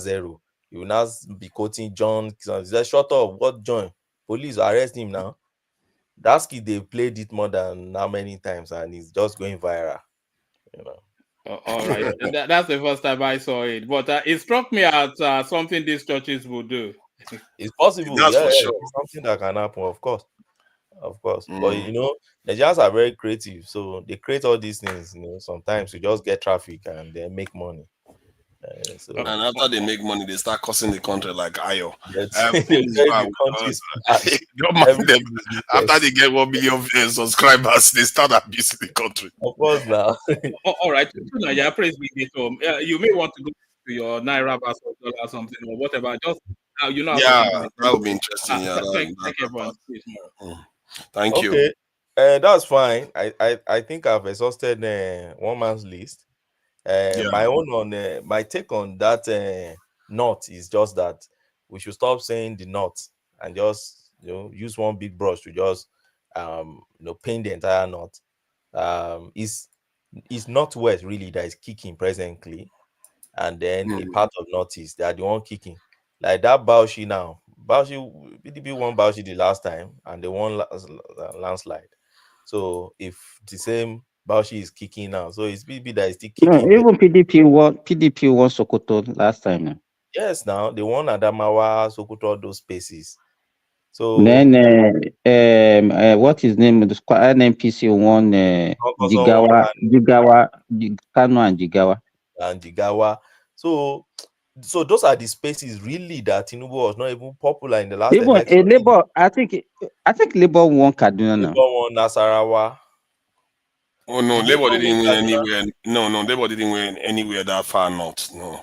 Yeah, but they won Nasarawa. Yes, it's Nasarawa they won. Yeah, they won Nasarawa and They won Nasarawa and Plateau. And FCT. Yeah, FCT. FCT. So okay, go ahead. You were saying something. So even PDP won Taraba. They won Taraba and Adamawa. They won Yobe too. They won Gombe too. It's only Borno. They won Sokoto. They won Sokoto. Of course. So, in fact, in most of the core northwest and northeast, Tinubu just came second in all of them. Scrapping it there. So, but good second. That it matters a lot. There's a difference between second and there is second. Second, the gap. Yes, you are right. Good second. Yes. Good second. Close to the first. Very close to the first. Yeah. It's a very tactical thing, and I noticed that if you check the elections that APC wins, they tend to do that. It's a tactical thing, and you have to be. Yeah, I noticed that a lot. They get good seconds, whereby the gap is around 500, while the other side, when they lose by thousands. I agree. But when you look even to Nigeria, look at Lagos. The number was very close. Exactly. It's a very good second. Yes. Very good second. So when you look at it again, even Kaduna between APC and PDP, it was like 10,000. It's not even up to 20,000 difference. Yeah. So when you look at it generally, you realize that when you now ask why this one kicking, they've always been there, having that apathy, and against Tinubu really. So now they're just coming out and they're more emboldened to talk, and that's what I just see doing what is happening in the northern part of Nigeria, and they will continue doing it till the election. No, I don't see, and I wonder who is listening to Mahdi, who is still listening to that. The only thing that could take Tinubu out, that will make sure the North will never support him, that even good second will be bad, is if he does anything that remotely touches Niger Republic. If he does anything there, that is explosive. As a matter of fact, he could get impeached and removed from office if he does that. Because even the Niger Republic, let me tell you, you see, even the Niger, you see, my wife is a Fulani, to let you understand the angle I'm coming from now, and it's from Sokoto. Even the Niger Republic you're talking about, the only set of people that the Niger Republic stuffs are affecting, they're about just 4 states. They are just 4 states. They are not. Sokoto, Katsina, Jigawa, Yobe. Forget the rest. The rest, they don't have any affinity with that space you're talking about. Where did you get that one from? Because I know. Let me tell you, the first time Tinubu said he wanted to invade Niger, do you think it's only Nigeria? The whole Africa will be against Nigeria. The whole diaspora will be against Nigeria. And northern Nigeria, they will bury him. And once he announced that, I knew that was impossible. There's nothing like that. Let me tell you, there's nothing like that. See, first reason why they kick against that, was because of the affinity they have with the Niger. Why? There's no really any national border in their region. No really any national border. They trade across the what you can call border that is there, and they also have their relatives across that border. Exactly, just like Togo and this thing, Benin Republic and Yoruba people now. If something is about to happen that Nigeria government wants to invade the Benin Republic, so it depends. Nigerians are not going to find it funny. No, I'm coming. It depends. Let me tell you, and that's why I said 4 states. 4 states. Now, if there's any issue with Benin Republic, and you're going to attack Benin Republic, a man from Ekiti doesn't care about what is happening in Benin Republic. What's their business? We don't share any. They do care. You might not think so. They do care. We don't trade. We don't share border. We don't trade across because we don't even lie by the border. We don't even have. It's about the fact that these people are trying to break away from the French, and your own president is something we should be doing. No, you see, an average. Let me tell you, against him. An average Fulani man does not. An average one, not the elite, does not understand all this. You are breaking from French or not? Oh, they understand though. Why do you think they were carrying this in Russian flags? No, know. All those boys that they don't even know what they are carrying now. Some elites just sew that in and put it in. Don't be swayed by all these. Those elites know.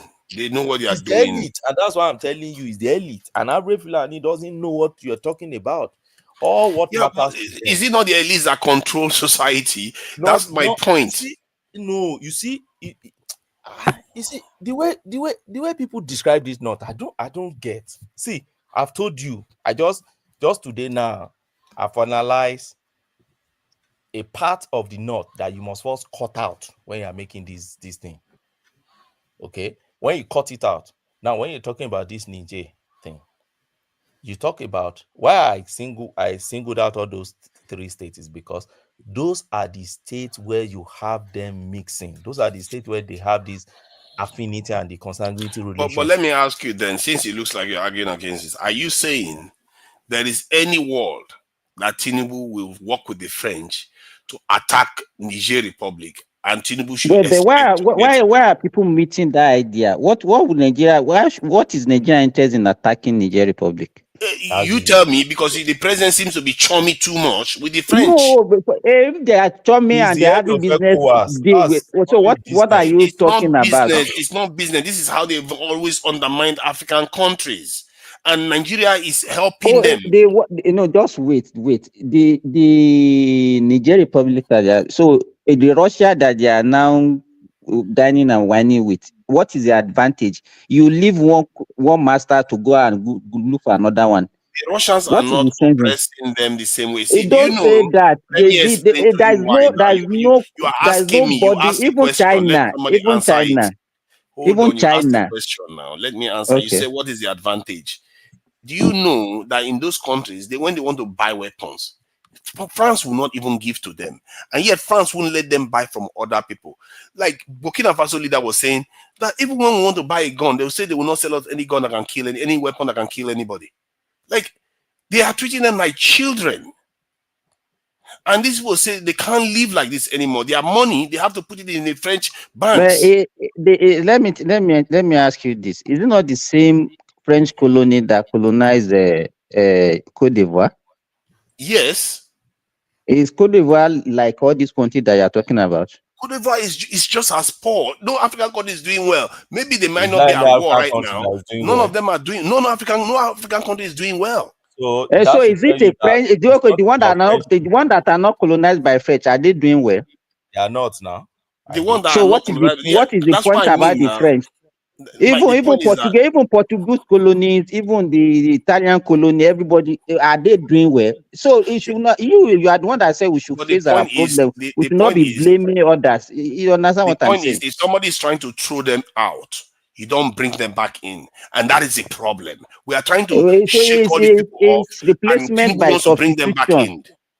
It's replacement by substitution that we are doing. Do you know why I say it's not the same? Do you know why I say it's not the same? For once, West African countries, a West African nation has what they call defense pact.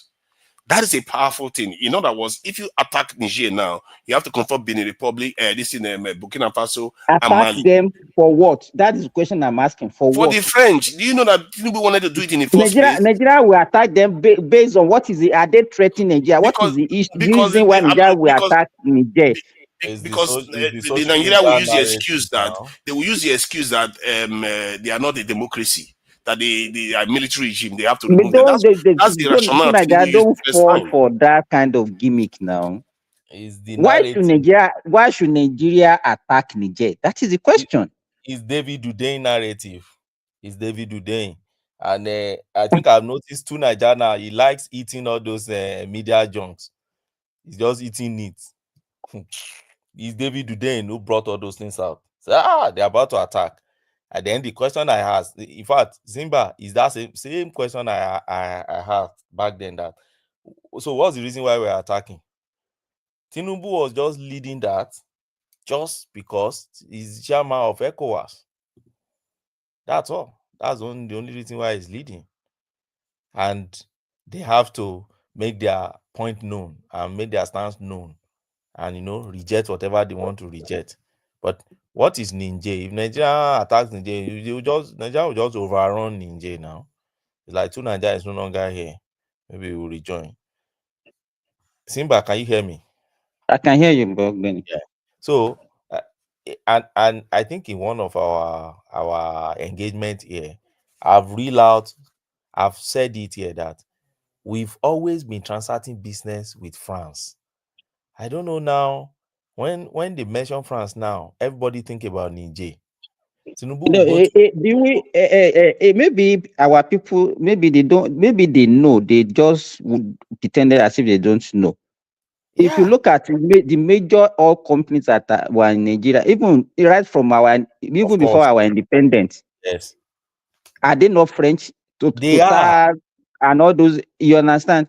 God bless you. We have Pojo was one of the best motor assembly that we had in our country. You understand? So I don't even all this, and then it's just the politically all these politicians, and then people like Nigeria will be falling for their whatever they are saying. Those media junks.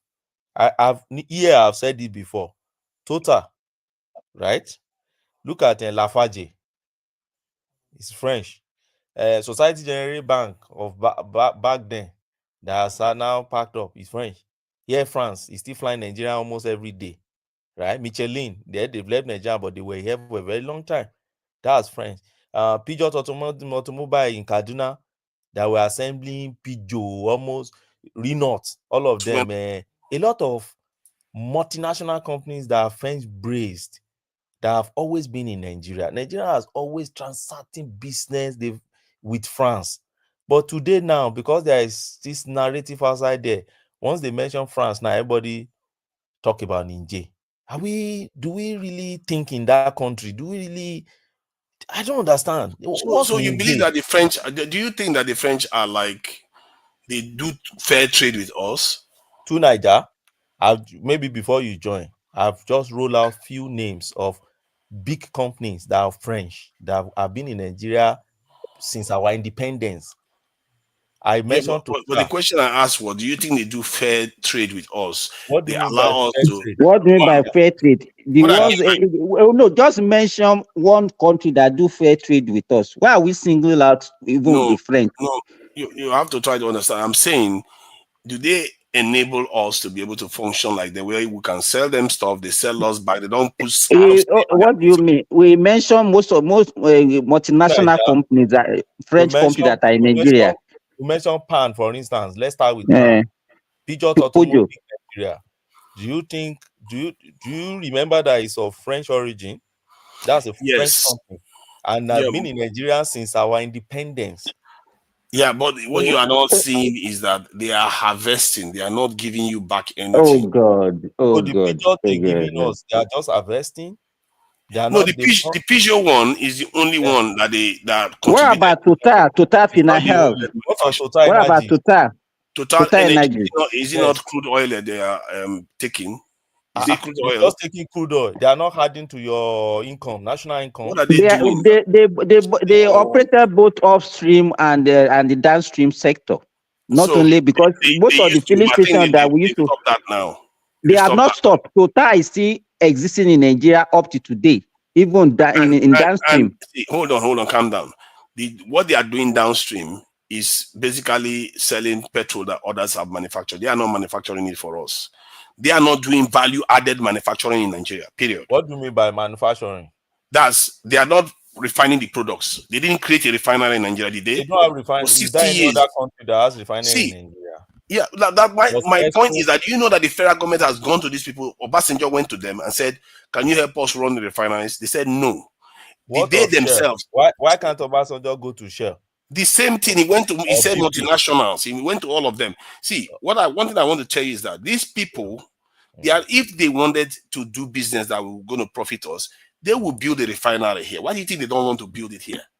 They will make profit from it too, but they don't want to even do it here. Niger, one thing you don't want to. One thing I know is that every country will work first for their own benefits. When you come to the table, you are making contract, you are transacting business, particularly when it's international trade, everybody come to make profits, and each country must find a way to ensure that whatever terms you're going to strike there favors them. So the fact that the French company is coming to Nigeria to transfer business in Nigeria, that they'll be able to make profit and take it back home, doesn't make them evil or less evil or more evil than any other company. What Nigeria need to do is to ensure that there is fair deal on the table when they're negotiating with them. They are not going to make. They are going to make sure you don't get that, and if you don't like it, they will remove it from office and put some other person. Isn't that the problem that African leaders have been having? If you don't do their bidding, they remove you. If you go to international organization, they are the ones setting the rules internationally, from WTO to World Bank, all of them. But get my point. My point is this. When French companies and France have been transacting business with us from independence to date. What I don't want to be hearing is that the moment we hear anything French in Nigeria now, the gullibles start thinking about Niger. Why? They've been with us for a long time. It's not, But you are making it look like, hold on, Benny, hold on. You are making it look like the long time has been rosy. Look at Nigeria. You are hugging somebody and so they are the one that are responsible for our problem. Is that what you want to say?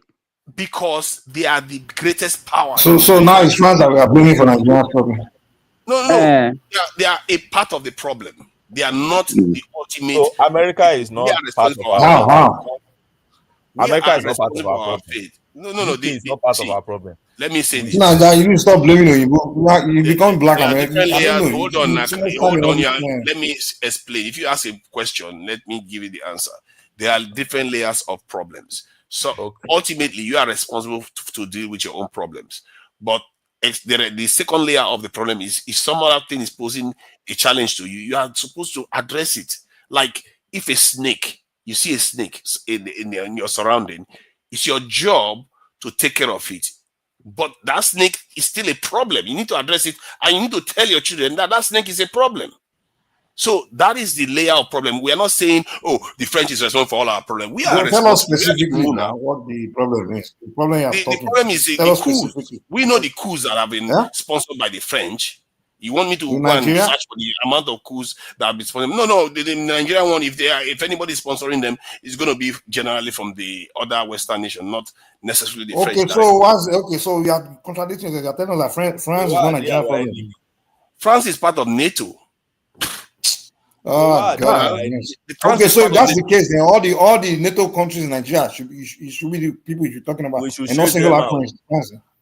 No, you should not chase them out, but not when you are about to. Not when another country that is next to you kicks one of the French people out because they decided. What's our business? Yeah, but then you should have asked Tinubu that now when Tinubu wanted to invade them. Why are you saying this now? No, that's David. No, it was ECOWAS. I don't hit all those. Nice ECOWAS. That's David. No, it wasn't ECOWAS. ECOWAS is Nigeria, and Tinubu was the president. No, ECOWAS is not Nigeria. Sorry, stop saying that. It was ECOWAS affairs that they were discussing. The ECOWAS members met and they were trying to discuss the They were not even talking of invasion. They were not even talking of invasion. They were talking. It was the invasion they were talking about that time. Didn't even say invasion at all. You know the funny thing. You know the funny thing, Mike. When they did it, when ECOWAS overthrew the military government in Gambia, nobody raised any eyebrow. Nigeria went there with all their forces, with everything, with military person, and they removed that military junta. They did not mention France, so they did not mention anything. No. When who? When military took over the Gambia. Yes. Which military took over? Is it not Gambia military? ECOWAS, it's not Gambia military. This guy don't even follow. You don't even know. The one that took over Niger Republic they are not Nigerians. They are French, Abi. Man, Mike, let people talk now. Did you understand what we are talking about? There was a coup. To Niger. There was a coup in the Gambia, and ECOWAS gathered their military and removed the military for the civilian that was there. Yes. Okay. Yes. Okay. You see that one. What the is reason the why difference? people don't have an issue with that is because it was a dictator that was in office. He was not following the constitutional order. Then they removed him from office, and he Dictator? What wasn't. do you mean by Oh, dictator? so this cool is constitutional, right? They were taking him out based on that. The Oh, difference no. between What do you mean by who was the dictator? What are you talking about? Yahya Jammeh, if I'm not mistaken, he was considered like he was violating the constitution. They had an election. Somebody won the election. They have a civilian government, and then the military took over, and the ECOWAS went there and removed the military for the civilian. So that's what we are talking about now. That was so what what are happened. you saying? Is that a good thing or a bad thing? Is it not the same thing that they are deliberating about Niger that time that ECOWAS was saying? We are now saying it may have been the same thing at that time, the same thing, but the perception now is that people's eyes have opened now that what the Nigerian government seems to be doing and ECOWAS seems to be doing is that we are behaving like an instrument of the West. They are using them to suppress other African countries. That's why we have never developed. Stop eating David Udein junk. Why are you saying David Udein? Look at Nigeria. Don't talk about David Udein. Nigeria is a disaster. We can't even generate electricity. And you're here saying that it's David Udein. Why are you shifting? Why are you moving goalposts? No, I'm saying why is he blaming David? He's the one talking about So David. is it France that not make Nigeria?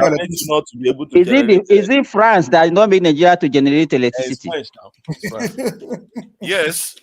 You don't know. If your leaders are listening to foreigners, when you say that's what happens to you. Define it. Are they listening to foreigners? Tell us. If you are from a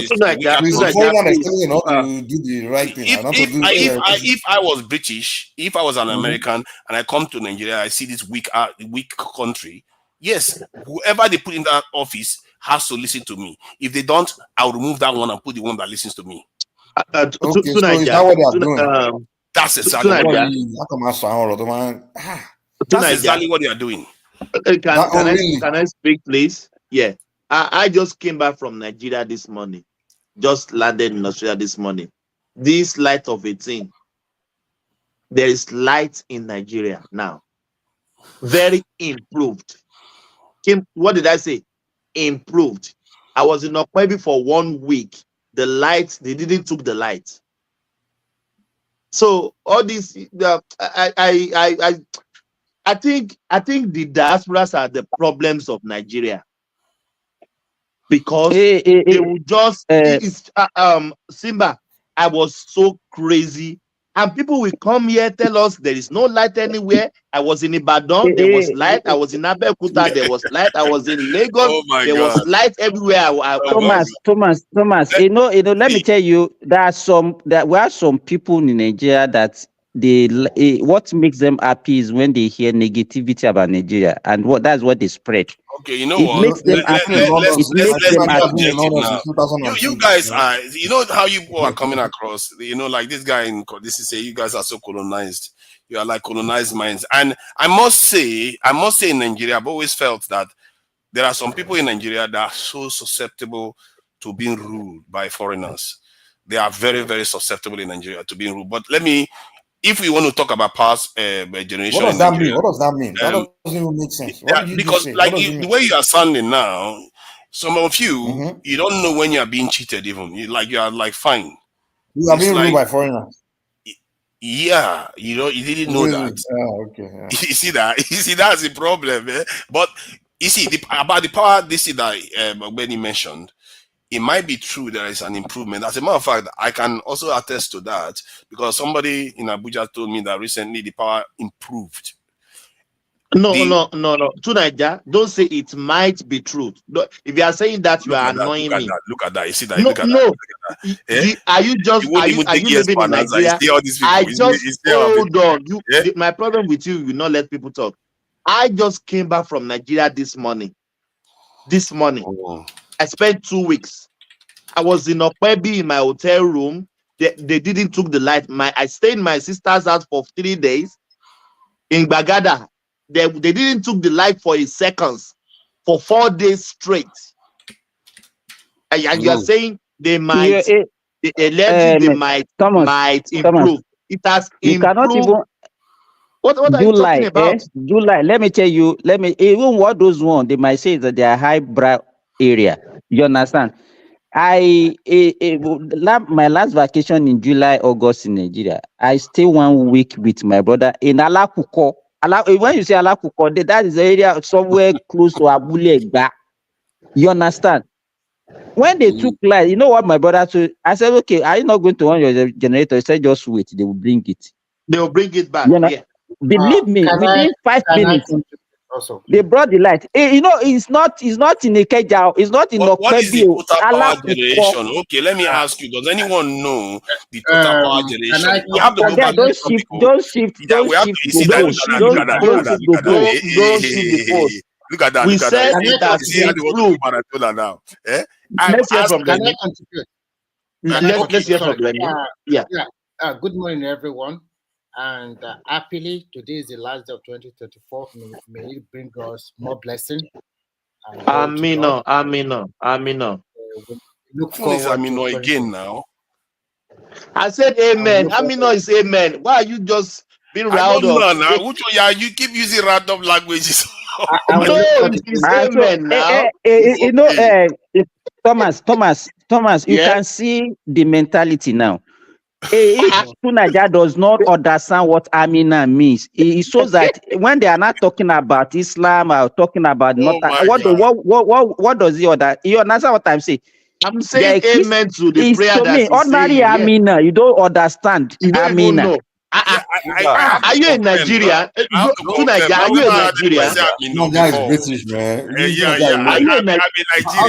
Let me quickly make my not in Nigeria. Please don't blame Nigeria. After all, Kemi Badino said that. Let me quickly make my contribution. Another person can take one. First and foremost, I will talk about I will start from the diaspora. The diaspora, sometimes they want to justify the reason why they left Nigeria. And when they leave, and when they want to justify the reason, they always look at negativity. Any negative news from Nigeria, it makes them happy. It's a good news for them. And even like some few weeks back, when they said that the refinery in Port Harcourt started working, they said, no, it's a lie. Even the Arise TV station said, no, it's a lie, until they took them there and they saw it by themselves. Yesterday, Warri is on track.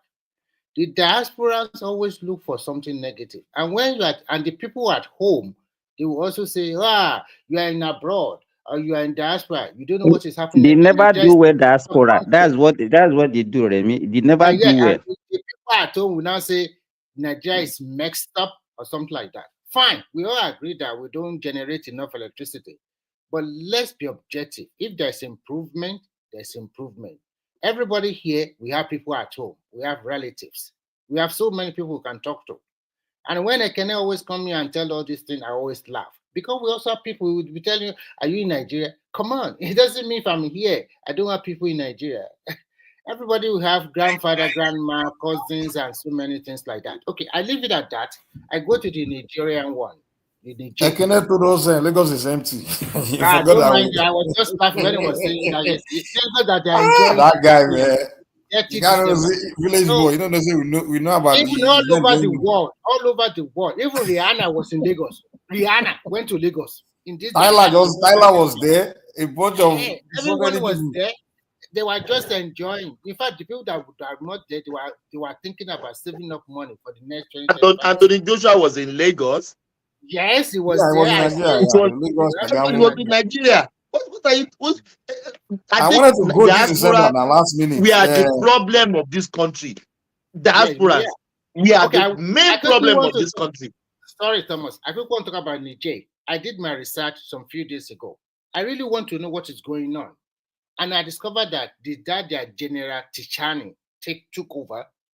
There has been unrest in that country.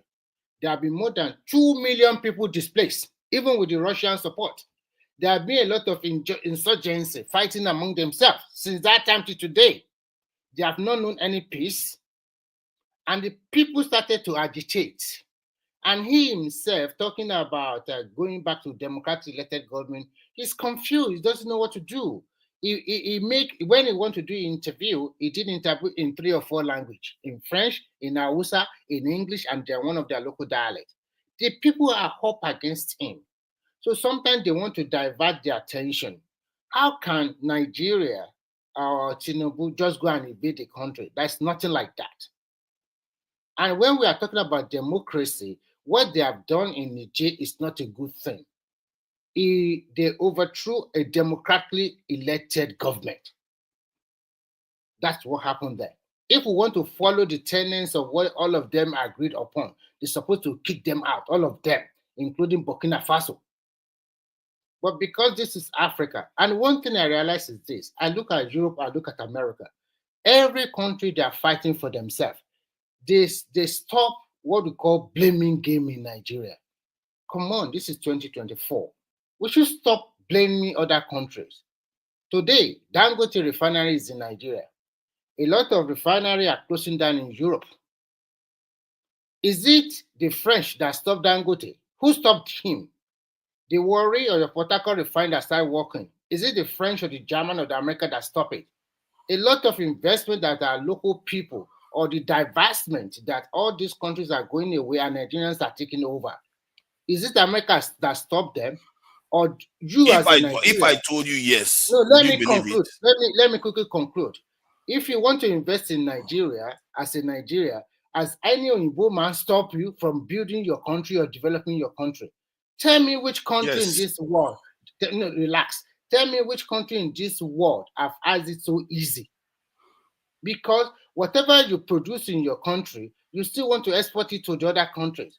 And those countries you want to export it to, they also have to take an agreement, bilateral agreement. Okay, we buy this thing from you. What are we buying from us? It's not just say, because you have the mic, you can just do whatever you want. It's not done that way. Even the so-called America and all those countries, they were highly indebted also.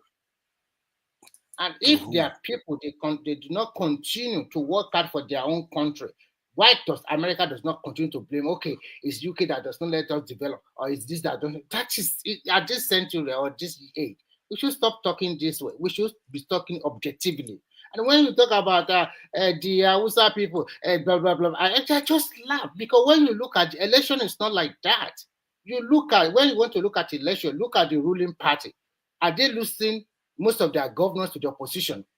Are they winning election post 2023? Who are the strong men, state by state? What kind of vote can they give the ruling party?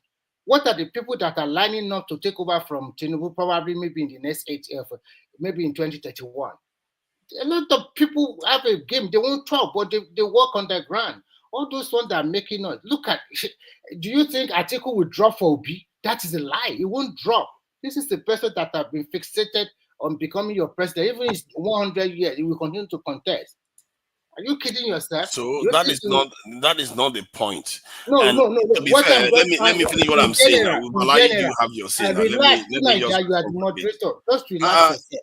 I'm allowed to respond when you say something, especially when I hold your opinion. I'm not talking to you. I'm just making my own contribution. And I still need to be able to respond. I did not give you the, at least if you want to interject, you ask me like. How far? Okay, let me interject so that you don't go to. And I did not give you the opportunity to interject. So we don't go too far into too many other topics. So in conclusion, hold on. You want to talk about everything? I did not allow. He said in conclusion. And Let him him conclude now.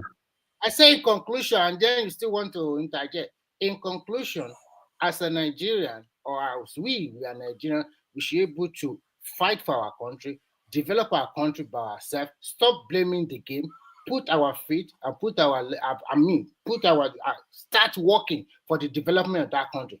A little you can do for your community will save a lot of people. Instead of today condemning this, condemning that, and you are not contributing anything to the development of the country. And the place you are you also contributing?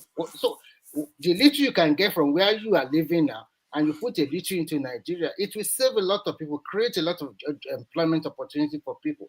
At the end of the day, everybody wants their country to be a good country.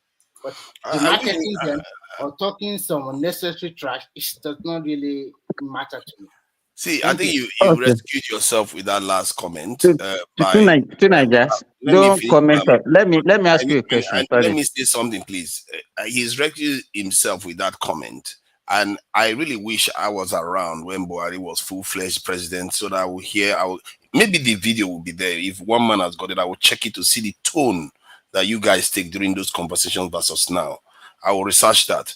And regarding the I support Buhari 100%. Yeah, I will check it. I know he failed economically, fine, but in infrastructure, he did a wonderful job. I'm very objective analysis. I just need to go back 3 years or so, 4 years of one man. When Jonathan versus Buhari, I supported Buhari because of the problem Jonathan had during the second term. I mean, during the 4 years from 2011, he lost everything. He didn't rule very well, and that is the truth.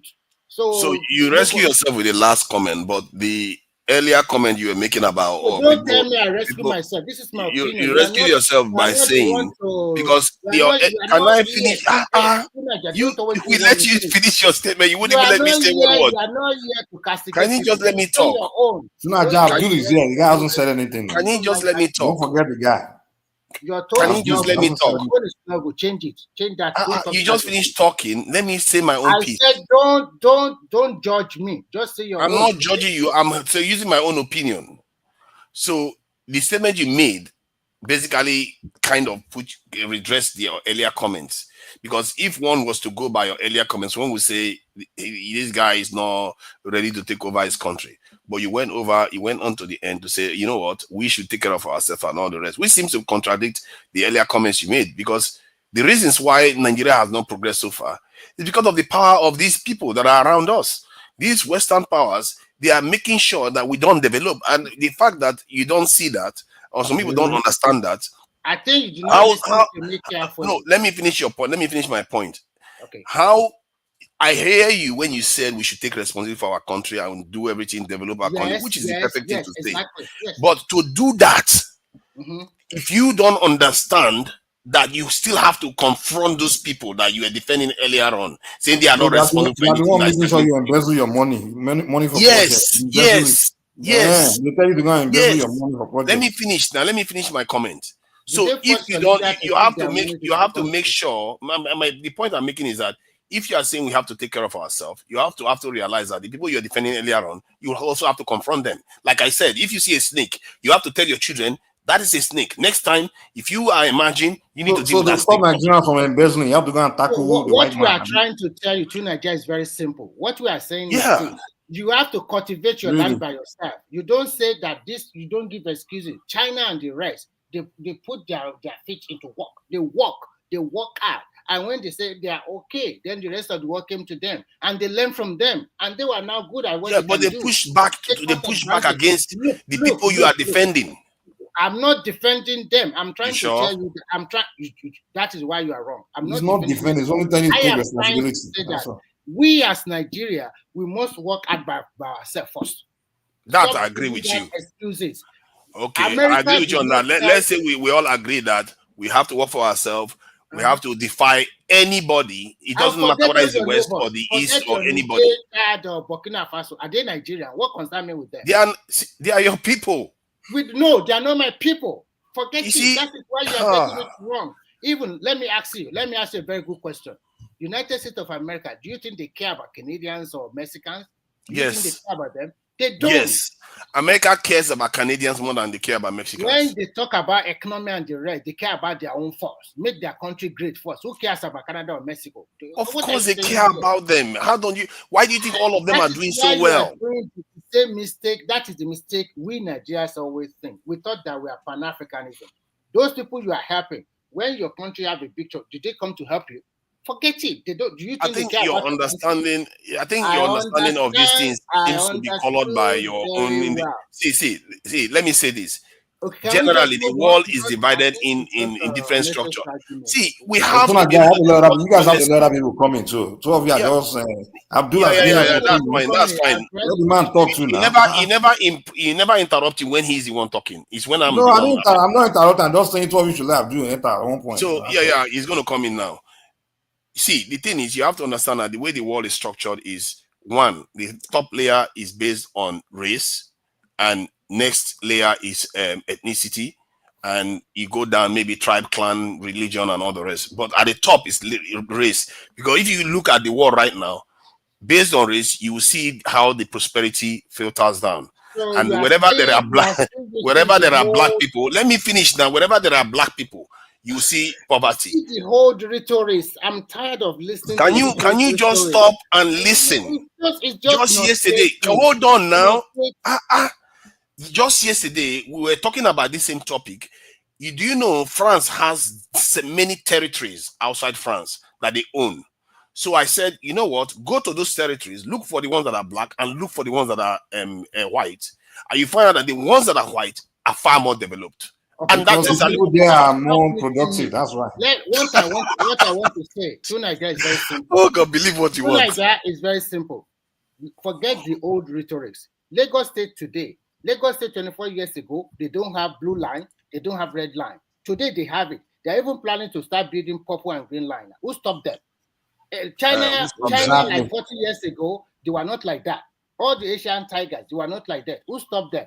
Today they are build nuclear weapons. Why is France not stopping Lagos? That's what I asked you. About black, white, yellow, green, because strategically it makes no difference. Every time, lazy excuses. Because strategically it makes no difference. It's not going to affect anything. What is going to affect anything is when you actually make serious moves. Let's go back to the original topic, which was. Well, let Abdul come in, though, man. The guy's I think it was. I was talking with Ogbeni. I think he has finished. It was about the only reason, the thing that will make sure Tinubu loses the next election is if he decides to do something with the French against Niger. That's the one that's going to make him lose the election for sure.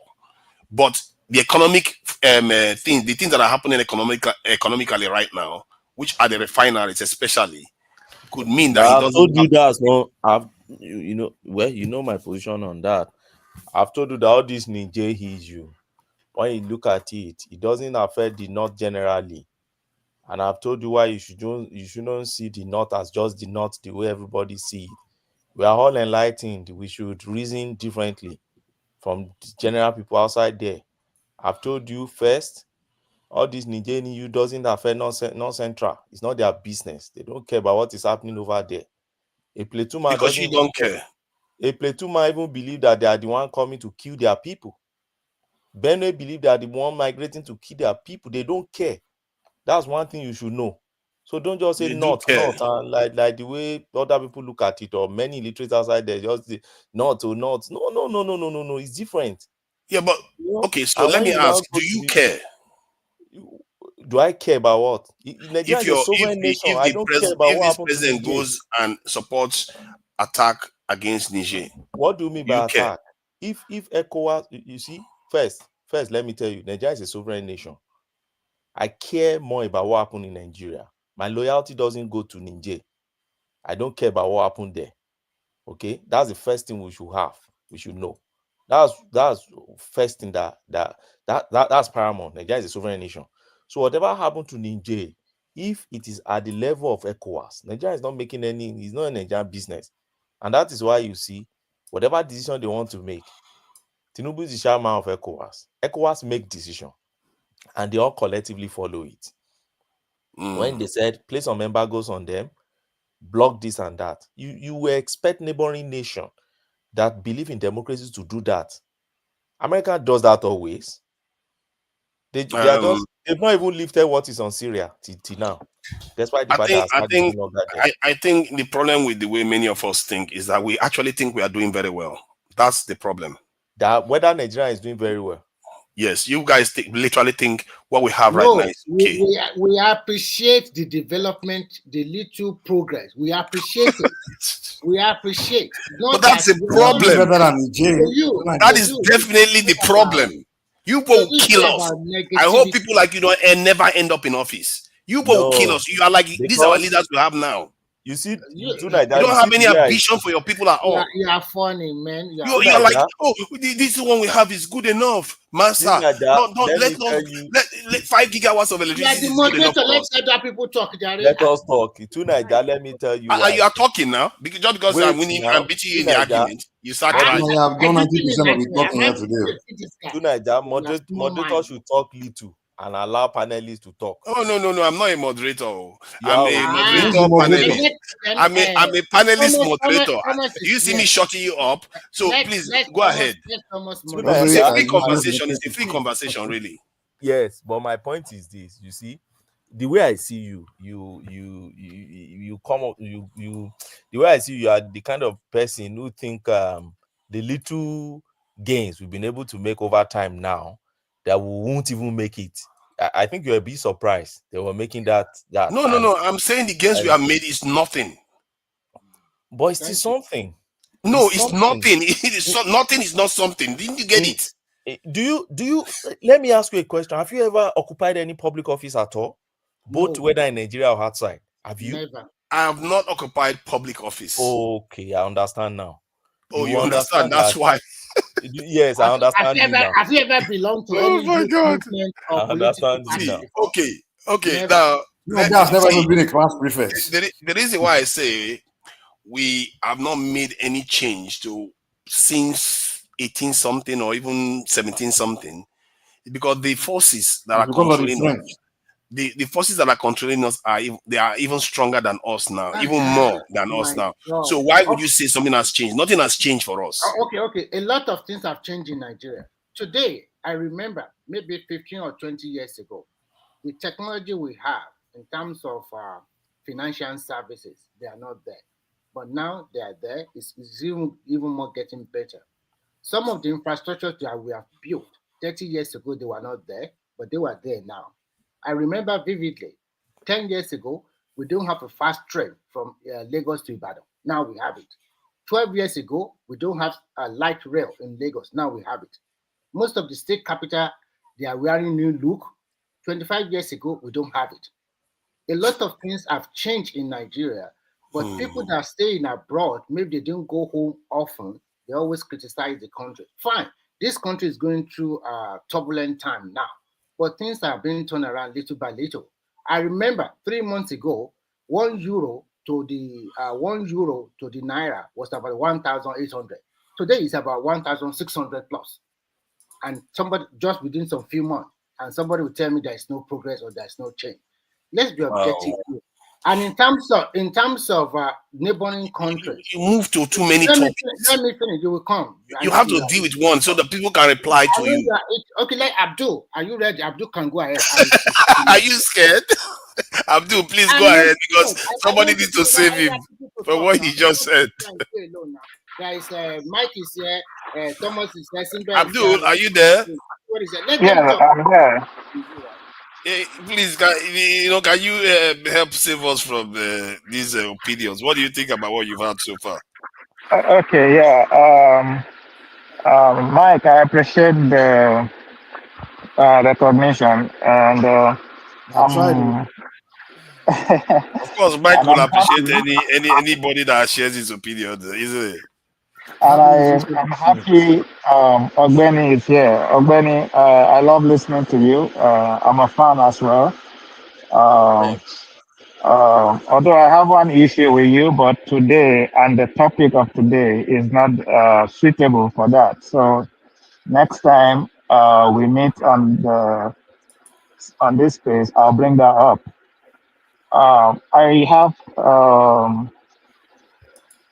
I don't have much to say, but I have more questions than contribution to the subject of today. And I want to address my questions will be on two subjects. One, the subject of floating the currency.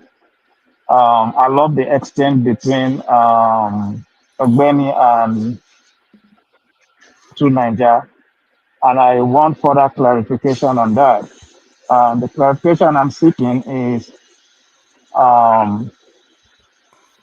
Ogbeni said that Nigeria was backing the currency with about $18 billion. And Tinubu removing this, floating the currency is saving us that equivalent, about that equivalent. And to Nigeria, you went ahead and said you think it's a bad idea because Nigeria lost more than they're saving. And your argument was that our GDP lost value, and my question to you, to Nigeria, is the GDP losing half of its value. It wasn't based on Nigeria losing money. Is it based on Nigeria losing money, or just the effect of change in exchange rate? And my question to Ogbeni is, if we're saving $18 billion, and you said Tinubu is giving that money to the governors, is that a constitutional thing or his decision to do that? Because personally, I feel some of that money should have been channeled to the infrastructural development, especially infrastructures that will fight corruption. And that will fight corruption. So that's my first question. The second one is there's obviously a dramatic change in geopolitics, and we can see a shift we can see most countries shifting away either directly or indirectly from the dollar. And as we are all aware here, dollar is a major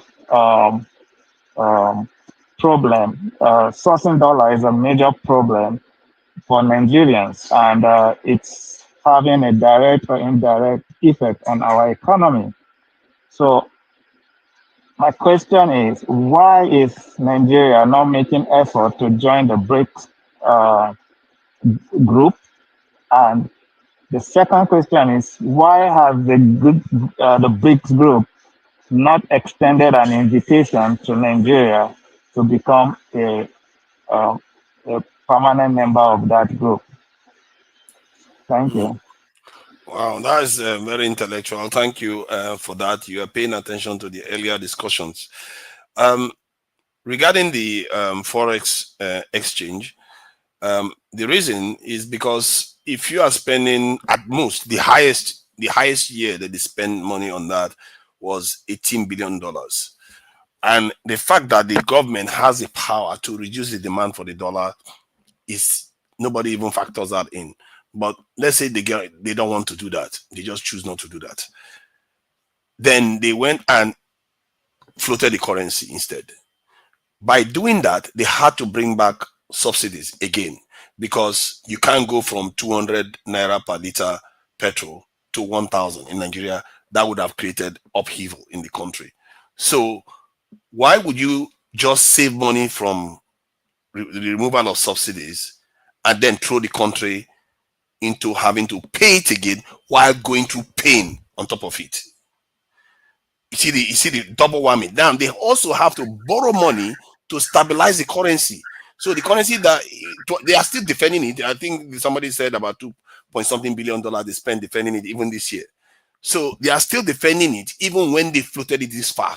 Less than 1 point yes something. It's less than 2.something billion actually. Yes, I know of, they borrowed 2.something million to dollars to defend the currency. That is the one we know of.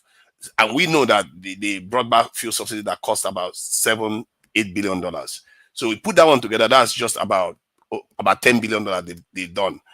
Then if you factor in job losses, debt repayment that people have to pay more, that is more expensive. If you owe any money in dollars, you have to pay double in naira now. That's what they did to people. Businesses lost money. Dangote businesses lost money. MTN, they lost money. So he damaged so many economies in Nigeria that then the Nigerian GDP went on to half in dollars in 1 year. That is crazy at any level. So if you, for my own calculation, I did some analysis and said, based on historical data, when an economy is experiencing 35% inflation and a depreciation of its currency by this much, the unemployment rate at a certain level, what would be the general loss to that economy if this was the original size of the economy. And the average that came out of there, and that is minimum within that period, $60 billion that you've lost just based on that alone. So you can ask yourself, why go through all this? First, you've already done the damage of 10 point something to $12 billion by yourself. Then subject the economy to all this. Why not just wait for Dangote refinery to come on stream? That is going to help reduce the demand for crude. That is going to help. Port Harcourt refinery is coming too. Our petrol dollar requirement takes up about 40% of our foreign exchange demand. And you have you already made arrangements for that to go away. Then what was the rush? What was the rush? He didn't even wait for his CBN governor to get into office to do it. So I'm just answered it. Thank you. I have sorry, Remy. Benny, before you give me your own perspective, can I just want to I have some follow-up questions to Ninja. To Ninja, you make about three strong points. Number one, you said the subsidy removal, we're paying for subsidy. I think I want to believe that is gone now. So that no longer holds water, and it's temporary anyway. Then you also talked about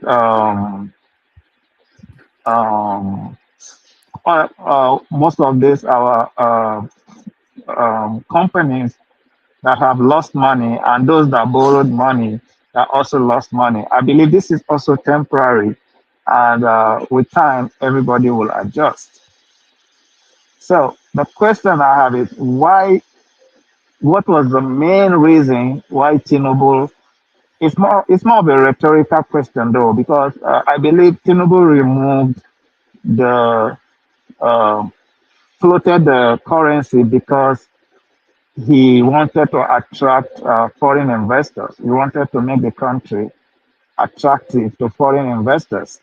And don't you think, and also Nigeria saving money and getting rid of the arbitrage, don't you think in the long run, this will help the country rather than focusing on the short, unfortunate incidents you listed? I think on the long run, until Nigeria starts doing some significant exports beyond the crude oil that we are exporting, like Dangote refinery doing value-added manufacturing and exporting it, and actually bringing the money to the CBN, which means our dollar supply increases to not just, and the federal government making serious effort to reduce the demand for the dollar. Anybody that wants to go and buy crude overseas, don't give them money. Anybody that just want to go and buy some useless stuff overseas, go and get your own dollar. Stop killing the Nigerian economy. Do you know why this is important? Because it's affecting the price of petrol in Nigeria. It's affecting the price of everything, especially now that they removed the subsidies. So can you imagine if Dangote refinery came on stream and gets all its crude from Nigeria, supply all the petrol to Nigeria, plus Port Harcourt refiners and all the rest, supply in Nigeria, then the need to defend the Naira completely goes away. It goes away completely. Zero. You don't need to defend the Naira anymore. Our currency will be somewhere around, when they did this, it was around 400 and something Naira to a dollar. 490 something Naira to a dollar. Our currency will be at that level. Guess where petrol price will be? Okay, quickly, I just want to chip in this one. Before the reason why they removed that subsidy for the Naira is very simple. For more than 10 or 15 or 20 years, we have been subsidizing our Naira against the dollar, and up to the tune of about $1.5 billion every month. When you just suppose that one, yes, billion. When you not just suppose it to 1 year, we are talking about 18 billion plus. It's a lot of money. And that is why you have to, and the reason why we cannot do managed floating is because we don't have enough external reserve to back it up. If we do have that one, It's not this time around that 17 months that our external reserve jumped from 32 billion to about 40 billion now. That is why we're having respite little by little. And if you talk about a country like China, that they do what we call the way they do their own currencies to do mago with it. There's a name for it. I forgot it. If I remember, it come to my head. So the reason why they keep their currency at low to the dollar is to continue to improve and encourage their export to the rest of the world. Actually, if they want to leave their own currency in floating, it would be like maybe 3 RMB or 2 RMB or 4 RMB to the dollar. And that is not good for the industries in China. They won't be able to. So what does that tell you then? What does that tell you? Relax. For the first time in the history of Nigeria, in last quarter, I'm talking about before the last quarter, non-oil export supersede oil export. For the first time in the history of that country for 10 years, the first time, just last quarter. I'm not talking about the October to December. We are going to hear that one maybe next year. Where did you get that? Go to the Nigerian Bureau statistics. Go and check it. Do you know that number? Let me just quickly finish, and then you can continue. Let me quickly finish. So, because of all these factors, if you want to continue to do what do you call it, partial floating, or maybe you merge you try to contain your currency, and then another problem we have is this: we have borrowed a lot of money. We don't have asset or whatever. Now we are using forward contract to continue to borrow money. And unfortunately for Nigeria, most of this borrowed money are going to recurrent expenditure, like salaries, like all these things that you give people. No country go to that level. It's already, if we continue at that way, nobody want to borrow you any money like before. If we continue to do what you want to Nigeria, I'm telling you, anarchy that will brew in that country, maybe by now we'll be fighting ourselves. Maybe by now it's going to be a civil war in Nigeria. That country would have pieces it to strike. So sometimes all this policy, I know they're painful. Okay. Where did you get that in Nigeria would have pieces to trade? Let me share the information you just shared with us. The reason why I said Before that you is, share, let me answer Abdul. Okay, go ahead. So that number you shared cannot be true. You can go ahead. It's $1.9 billion. There's no way that would exceed the oil exports that we do. It simply can't. So that statement is inaccurate. Please go ahead. Okay. So Abdul asked me, because I argued that we've been doing 18 billion, we've been able to bring 18 billion at the point in time, at the peak. We've been able to bring it down to less than 2 billion that we're using to intervene. Okay, not subsidy really, where is intervene so that to balance the thing. So eventually, what are we using the money for? Yes, I will agree with everyone that the government has not been transparent enough on what they should be. But the question I ask many Nigerians is that even in the little of the transparency our government has exhibited, do we really have the reading culture? How many people in Nigeria, even on this platform now, can tell me that you've been to our national Bureau of Statistics website to check what is happening there? How many people can tell me that they've been to Federal Ministry of Finance to go and check their website? CBN, do you check their website? Do you know what they put there? We don't really care much about this. What do we care more about is whatever one or two lines that somebody somewhere just pasted on Instagram, we read. Whatever Rise TV channels and others pull out, we read, and then we formulate our opinion on that. That's not how we, as enlightened people, that's not how what should be our approach. So now, from the little what do you call it now, information I have or that I've read, at least on the face of newspaper and some of these areas that I've gone to check, in terms of infrastructure, there is gas processing plants apart from those ones that Jonathan did. Tinubu is doing 3 more gas processing plants. And I hope we all know. You just check and see.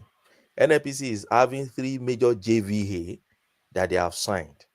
They have one is with SEPCO. Okay.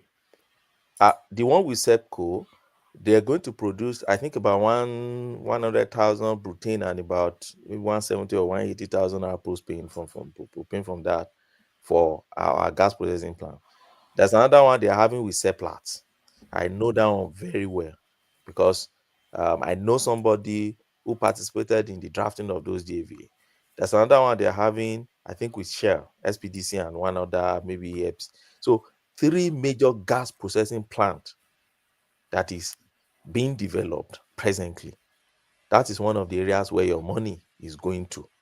And for me, those gas processing plants, we need them because we need them to generate electricity, and we need them from so many other utilities in Nigeria that can bring our foreign exchange down. Okay, when you leave that, there's a coastal line, which coastal rail, coastal, what do you call it, road that the government is doing. I know Arise TV and some people who never believe that the government can do anything good, they've denigrated that project. They've tried all their best to stigmatize the project and make Nigerians to see it as if it was nothing, that is just a means to, embezzle money and go. But we all know they're spending money on it, and we all know there is progress on that project. The project is ongoing, and we all know the benefit that project is going to fetch all the coastal regions in Nigeria. So that project is ongoing. And where do you get money to fund that project? It's part of this money they're using to fund the project. Okay, you have 2 major refineries now that are back, at least in first 2-3 phases. Port Harcourt refinery is there, Warri refinery is there. I was engaging somebody in the afternoon, and he was telling me, oh no, Buhari has finished them, Buhari has completed them. I said, you just talk, you don't go to NNPC website, go and check. Go and check how much they spend in less than how many months on the Warri refinery that we are just getting result now. So don't just Ogbeni, please. When will Nigeria start searching and getting the right information rather than go to all these mundane radio station, television station, and search for themselves? We don't have to find the fact. We don't have the reading culture. That's our problem. Even when we have the thing, we want another person to read it to us and come and explain it to us. That's our major issue. I don't know what they got wrong there in terms of the refineries. They were commissioned by Buhari to get them online, and during his term, they expected it to come online. It actually ran over time, and the same thing with Dangote refinery. At the moment, that one they even rushed it to go and commission it so that he gets the benefit, because everybody will say it's Tinubu that did it. So this is what is happening now again. The real policy that Tinubu implemented is that Lagos Calabar road, which is a good one. Another good one is local government autonomy. That's a good one. If the benefit. I just told you about 3 gas processing plants that were built recently. Is it that you don't know about it, or you deliberately don't want to hear it? I don't know about it. I didn't know about gas processing plants. Gas processing has not been our issue now. Is it our major strategic issue that we're having? Yes, it's a strategic. We are not exporting gas. We are not exporting gas. We are not buying gas from overseas. You get. I don't understand. Do we buy gas from overseas? Is that what we are talking about now? Use gas to generate electricity in Nigeria now. I hope you know. Yes, we used to use that before. I like to think we used to. Don't we do that before now? Jonathan has. I said more plants. More plants are being built. Plants have been built. You don't think is a major thing? I think it's a major thing. I think it's a good change. But try and read about it now. At least I don't have it now. You don't have time. My take on that is that one doesn't necessarily affect forex. It's a strategic infrastructure. It will help the economy. That is true. Why are you downplaying it? I'm not downplaying it. I'm just saying that I don't know the size that you're talking about. And if I just mentioned to you one of it that I know that will be producing 100,000 butane. Just go and find out about them. Find out about them. See, it's a good thing. I'm not going to sit here and tell you that it's not a good thing because I actually believe that the states are supposed to be generating all this kind of power. What Ogbeni is trying to tell you is that they are putting more effort on gas exploration, which will improve energy source for Nigeria and also get us a lot of money, foreign reserve, that the foreign money we need. Oh, we are going to be exporting it too? Yes, what of course. Now. What do you expect? We are the 10th largest. We have the 10th largest reservoir of gas. What are we talking about? We are already exporting gas, from what I gather. We already earning money from it. No, for now, they are stopped exporting CNG and the cooking gas. They stopped exporting it so that the price will crash in Nigeria first. So they stopped exporting that one so that the price is good. So what they are doing is this: they are putting more resources on gas exploration because Nigeria is a more of gas country than even the crude oil itself. Yeah, so you're right. This guy continues to invest, and I think there's a joint venture between maybe Shell and one other company up to the tune of $500 million. There is Shell, there's Shell, there's Seplat, there's Sepco, so many of all them. those guys. They are having JVs so when with them. all these things start to come on board, and next year we are also expecting 2 more refineries. Maybe Boa or other one will come on board. Boa is coming up next year. So what are we talking here? So is that not a progress? If it's not a progress, I don't know what you. I think they had. What did I say when Tinubu was coming to office? That he has the chance to be the greatest president of all time. So, literally, because the foundation that has been laid was already there for him. The fact that the first 2 years is a disaster so far shows that he has not spent to 2 years now. Okay, 18 months. If 16 months, is that what you want to hear? Okay, fine. Okay, 18 months. The fact that the first 18 months is a disaster let me ask you a good question. In all honesty, before this guy became your president, before they swore in, do you think Nigeria is in a good hand, especially the last 6 months of Buhari? What do you think the position of Nigeria economically? Sorry, to Nigeria. Does Abdul still have the floor? Because I thought he waited to. He does. He asked questions. He asked me some. Look at that. He got me and asked questions. Hey, disappear again. Abdul still has the floor. Yeah, I've not even finished answering the question. No, I have a few points. Ogbeni, you can continue. All right. So a few points. So I think I've been able to talk about the gas plant. These are the few ones I can. I'm not an economist, so I don't really follow that area really. But these are just few things I know.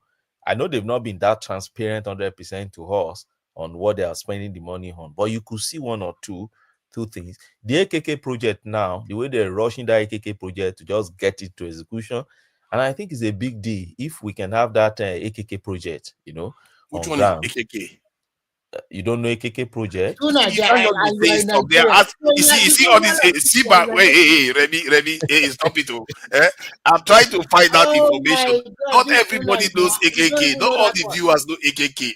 Please tell us what AKK is. I want to know. Why won't you know AKK project in Nigeria? I don't know everything though. Did I say I was God? Just tell us what AKK is. It's a major project on natural gas pipeline that is moving from Akwa Ibom via Ajaokuta to Kaduna, then landing in Kano. Pipeline.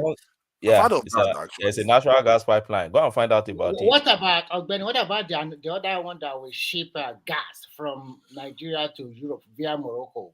Oh, that one. That one is about 75% completed. Are you kidding? So you don't know No, I know this is something that people praise Buhari for doing. Buhari technically laid the solid foundation. I know Buhari started. Are you trying to say that Jagaban built that one? I did not say Jagaban. I'm trying to tell you that these are things that will bring support, that will bring a lot of things to Nigeria. That's what I'm trying to say. My prediction was that Nigeria was going to improve. Government is continuing. Remy, my prediction was that Nigeria is going to improve in the next coming years. Allow Ogbeni to finish. We'll let him finish. Who is that one? Ogbeni. So my prediction was that Nigeria was going to improve, but the lesson we want to learn from this is that we should check for what truly matters, because we were here before. Nigeria was doing very well in the 70s and early 80s, and look at how we lost it all. We have to build things that are sustainable. That is the key. To Niger, if you go and read this Fashola's book, there's a most recent book Fashola wrote, you realize that all those 70s, 80s that we were talking about were those periods where when our problem had been planted like a cancerous cell within the Nigerian system. We're just reaping the effects years thereafter. You see, when you read that book, and I urge everyone to buy that Fashola book and read. Not just Faro Timi book we should be reading. Because I know to Nigeria, I know you must have bought that Faro Timi book. Anyway, try and buy Fashola book too. I'm not buying any book. Benny, and my father-in-law here was a very, very important person. I don't know why one man is telling me to let other people go. Is that Thomas that is doing it from the chat? The point is that my style is different. One man, leave it for so me. Naja, I was going to ask. Let me ask you a question. Do you get orgasm from talking? How do you know I don't? You can't prove it. The way you scream when you talking, it's almost like you come every time you talk. Why scream? Okay, I don't think I was screaming. Let me check. Maybe my mic is oh my God, I see why. My mic is a bit loud. Yeah, it was at the highest of the volume. So my intention was not to scream at you guys. Sorry about that. But the point still remains. I think Abdul was saying something. Go and finish your point. Okay, it's me. So if you read that Fashola's book, you realize there's something Fashola talked about there.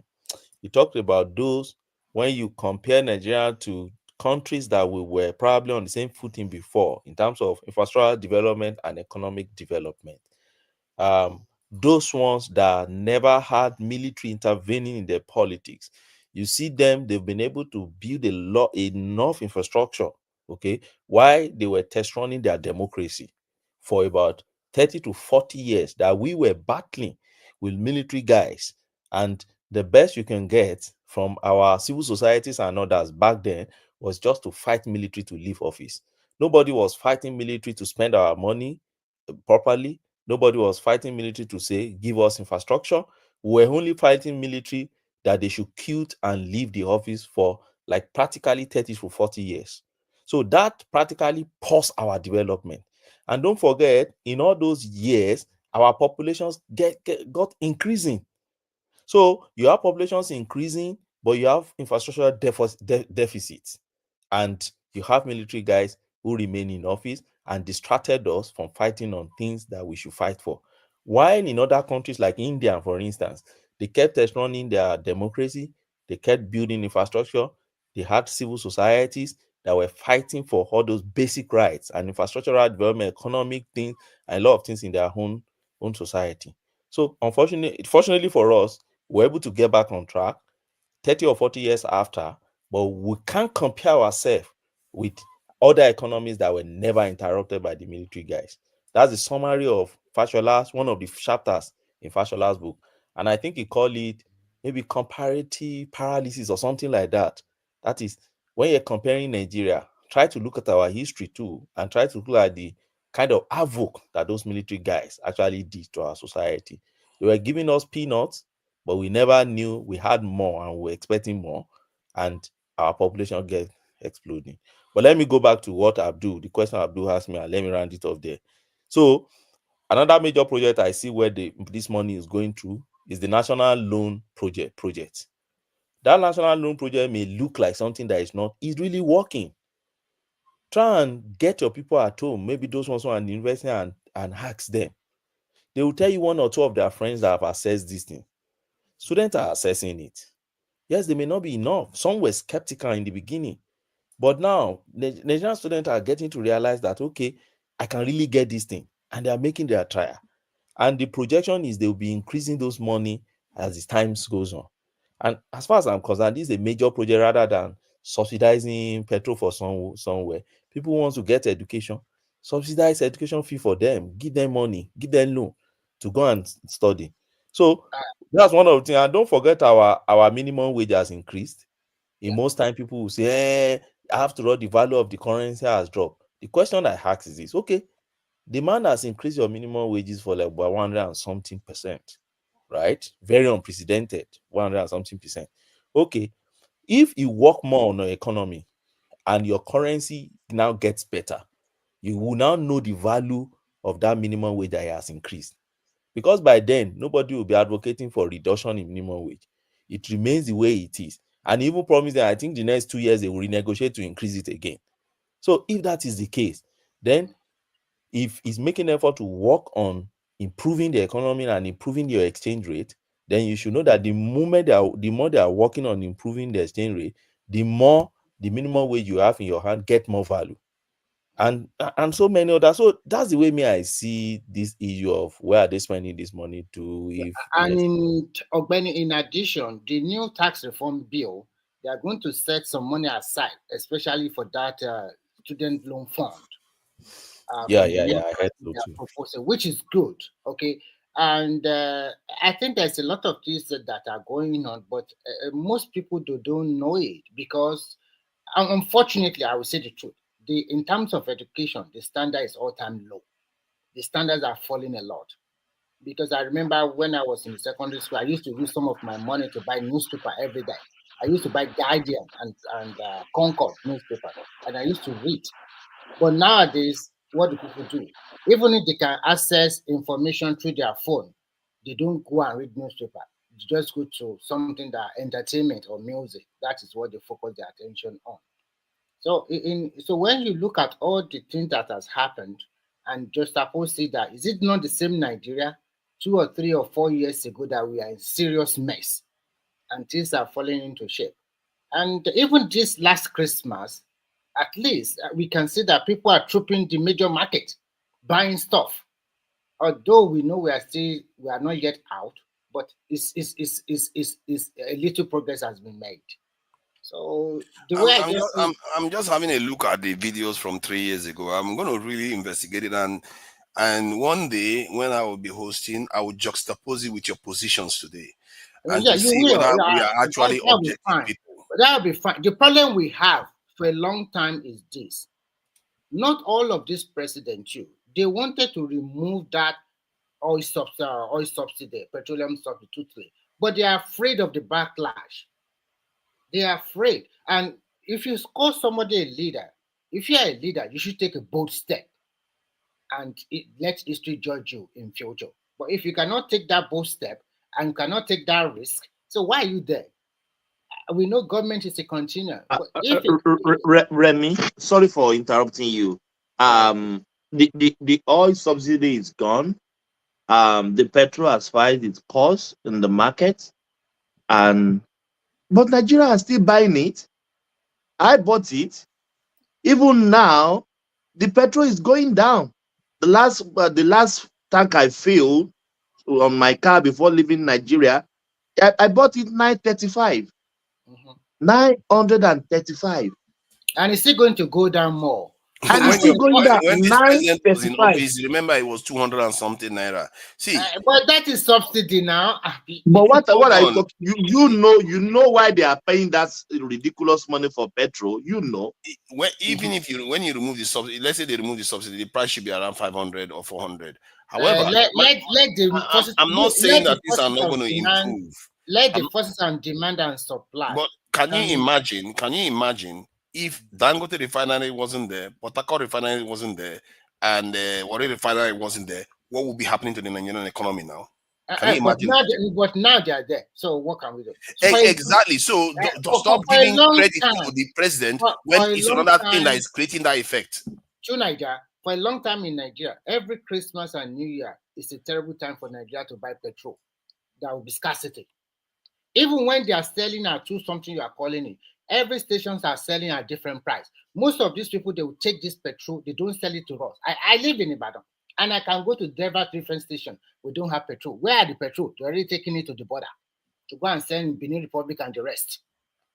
But now, Dangote is even doing promotion. He's even doing promotion with his petrol. Yeah, that's what you do now as a private company. Do you support? No, what I'm trying to say. Let me ask you a question now. Do you support the divestment from Nigeria, our extra 13.something% in the ownership of Dangote refinery? We could have had 20%. Now we have 7.something%.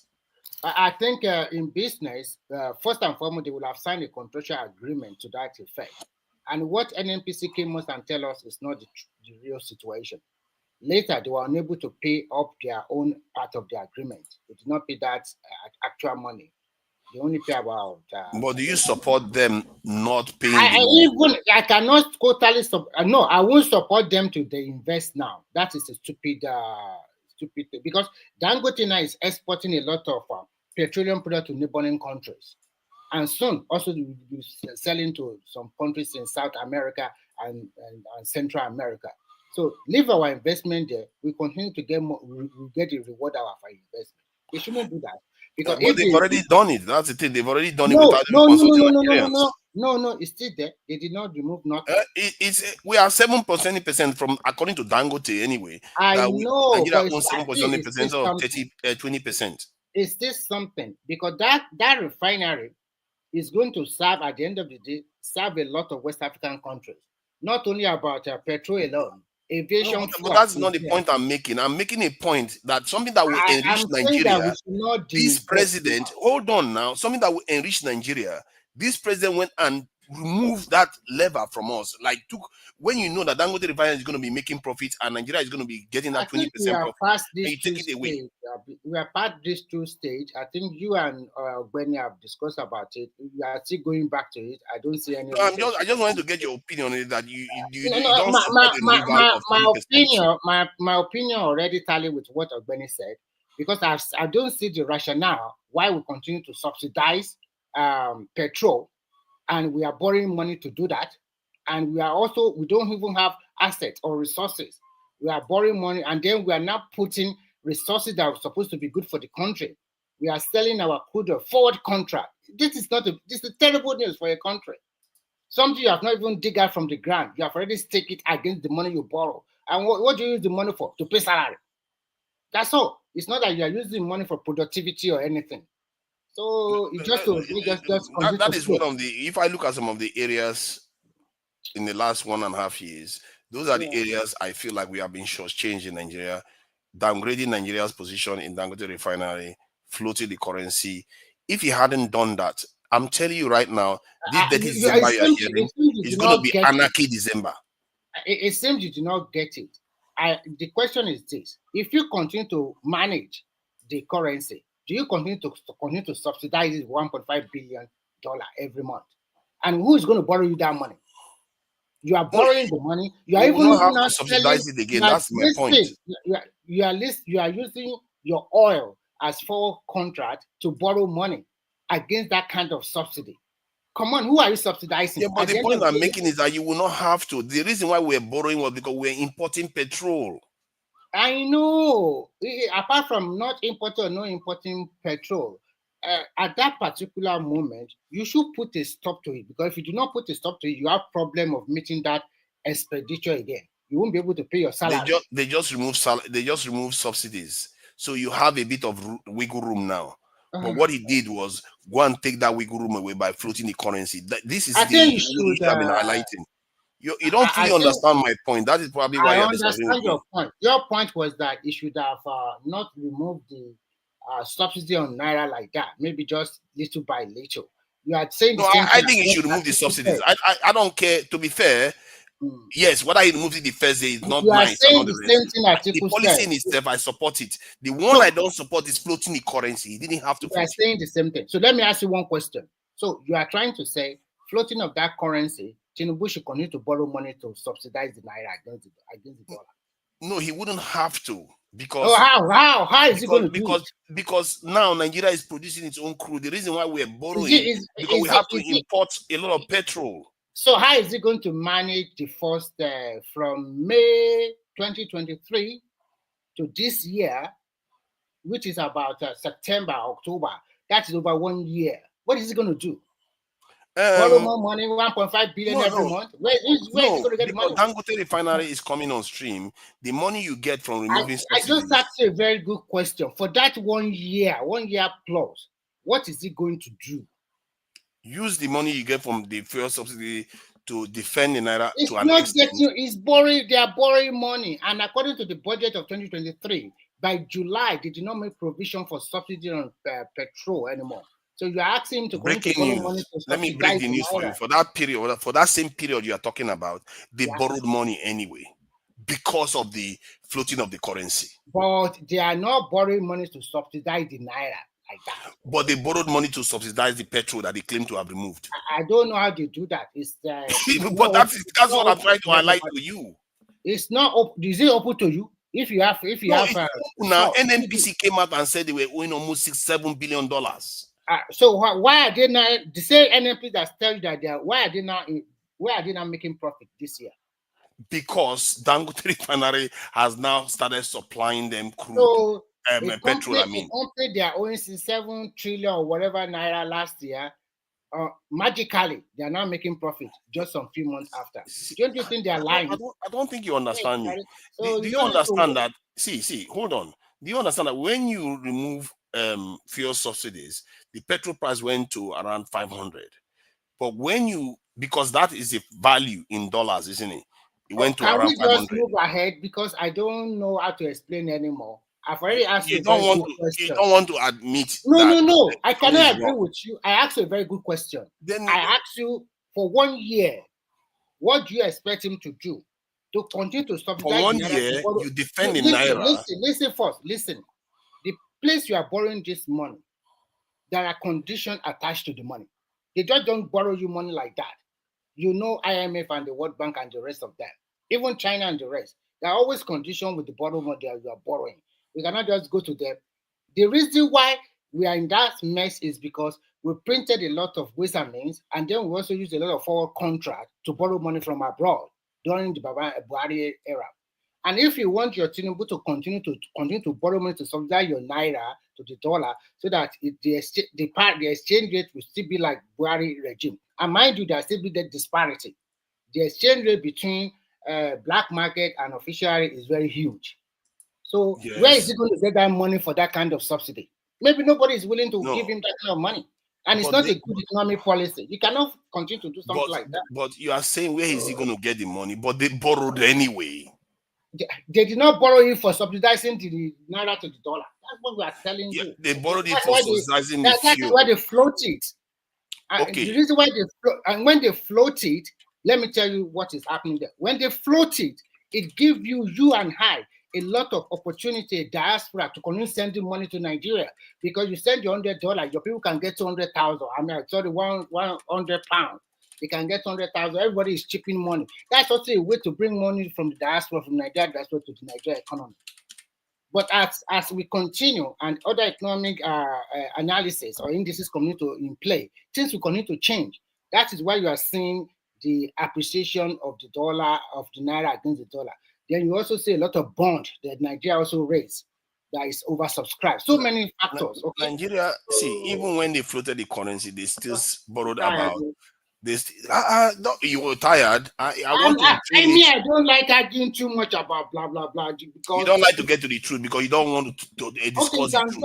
I think we are 5 here. Simba is here. Abdul and Thomas, they can also argue with you. I don't like arguing too much about this.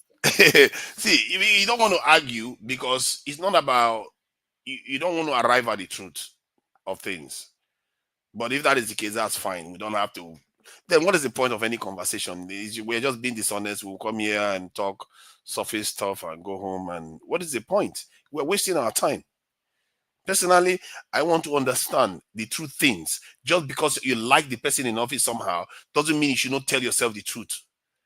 Because that person could be your total enemy trying to destroy your people's lives. I think you don't care. The mistake you are still doing is this. I tell you the truth. I said government is a continuum. Whether you like it or not, this president, the maximum years he can spend is 8 years. Minimum is 4 years. Who knows? If God's like him, he can still live longer. If he dropped there, what happened? Another president will continue. I'm not that kind of person because this person is there then, because it's not like that. Because during that electionary campaign, I follow them and I see the one that is better. I know everybody have their own shortcoming, but in terms of economic, in terms of what you really want to do, and it projected it very well than the other two candidates. So 2027 election is coming. If we have a better candidate That is better than him. I will support him even more than Tinubu. I don't care. And We'll I see. see politics. Let me tell you something. I see politics as a game.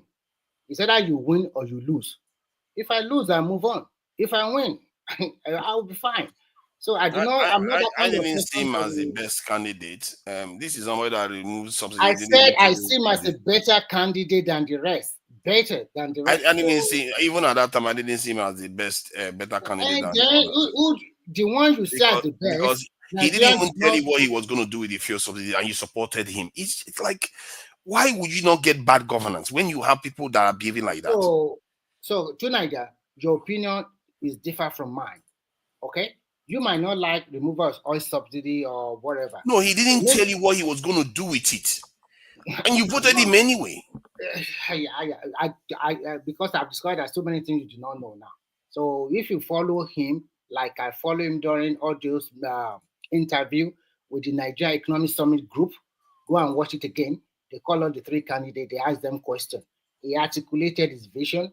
He said what he's going to do, and so many things he said he's going to do. Go and check it again. Remy, do you know what they told him in the interview recently? They told him that the Nigerian GDP has almost halved in dollars. He said, I spend in naira, I don't spend the dollar. That is his response to that. Yeah. But that is what you are facing. And if we don't know the significance so of do you spend dollars in UK? No, I don't. I spend in British So pound. majority of people, what did they spend in Nigeria? Most people spend naira in Nigeria. So what do you expect from Nigeria? The economy has been bastardized for more than 8 years or something. Do you expect an Eldorado? What do you expect? The president you want a answer that relies question on imports. Do you want a quick response under 1 year or 3 months or 4 months? What do you expect? And what you have in your mind that you think is the best might not necessarily be the best. What I'm saying, listen, what I'm saying too might not necessarily be the best because of so many factors. First, I'm not a finance minister. I'm not working for the government. I don't have all the document, all the everything in my hand to quickly make a sound analysis or whatever according to my own opinion. You too, you do not have it. We are only. But I can sit here and give you a policy that will make sure the Nigerian economy. That is in your own mind. The fuel subsidy will be removed. No, it's obvious. It's not in my mind. It's obvious. Okay. That is why it bothers me that sometimes we pretend as if we don't see what should be there for us to see. We are being sabotaged from 1960. Our leaders have been sabotaging us till today, and we still think they are going to change. Because you people have not changed too. I don't blame them. Because we too have not changed. You know what finished that country? Is because we don't normally tell ourselves the truth. If we have are you telling yourself the truth now? Listen, if we have faced the truth from day one, we would have been defending our naira unnecessarily. We would have removed all this subsidy. Because where you live in England, does your UK government subsidize the petrol you are buying? No, they subsidize other things.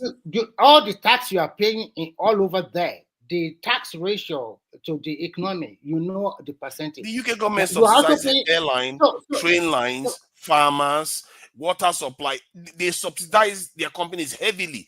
Tech industry, heavily subscribed and subsidized. So in Nigeria, they subsidize education, they subsidize health, they subsidize petrol. Virtually, they subsidize food.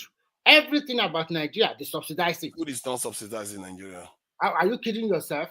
When you import a lot of food from abroad, you do not subsidize it. Are you kidding? No, we don't. We don't subsidize food, though. No, where did you get that one from again?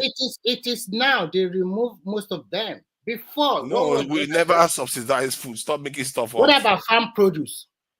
Which one is farm produce? What about fertilizers? Fertilizers, I think for a while we have not been importing fertilizer, if I'm not mistaken. No, so you are telling me they do not subsidize fertilizers, right? I think they do subsidize fertilizers for farm. That's farm subsidies. Okay, if they subsidize fertilizer, which is the main product for germinating and growing your food product, what are they doing? Is it not subsidizing food like that? The end result. Yes, they are subsidizing fertilizer. They know a lot of stuff, Jare, Baba, Jare. But if you compare it to the subsidies that others are getting, Nigerian subsidy is nothing. It's nothing compared to Nigeria, what Nigeria is trying. Look, but you don't see. You say you feel. I don't know whether you care for your people, but you really need to truly care for your people to truly understand what is going on. Because you say you do, but some of the things you are saying doesn't appear to really link. No, I never say. I never tell you I care for people. I believe in reality. Listen, listen carefully. I'm not here to empathize or sympathize. I'm here to talk about objectivity and reality of life. If all these developed country and advanced country, if they are empathize with their people and sympathize with them, you will not be paying a lot of tax. Actually, you are you supposed not be doing nothing is free. You are living in a capitalist world. You are supposed to be objective because objectivity is smart, and it means that being empathetic to your people means you have to be objective. You don't understand you don't understand what the empathy you are talking about is not doing the right thing. You are just talking about empathizing the people without not doing the right thing. The right thing must be done at every time. How many people in Nigeria are paying tax? Everybody, we want our country to be like England, America, Finland, all of these great countries. Are we doing the right thing? Are we paying I agree with you on that. We should be paying tax. So many stuff that we are doing that we are not doing right in the country. But who are the people causing it? Is it not leaders like you that go there and cause the same problems? What are you talking about? Who are the ones causing it? You think they are manufacturing from somewhere else? People that always say that, oh, we are okay, we are fine. This is better. This is not so bad. And our people are living like animals. So Nigeria, you are also a leader in your right. And you are from Nigeria. Believe me, you've never had my kind. You can go to Nigeria and correct it now, Abi. You can go and vie for the position, become a governor or maybe a whatever.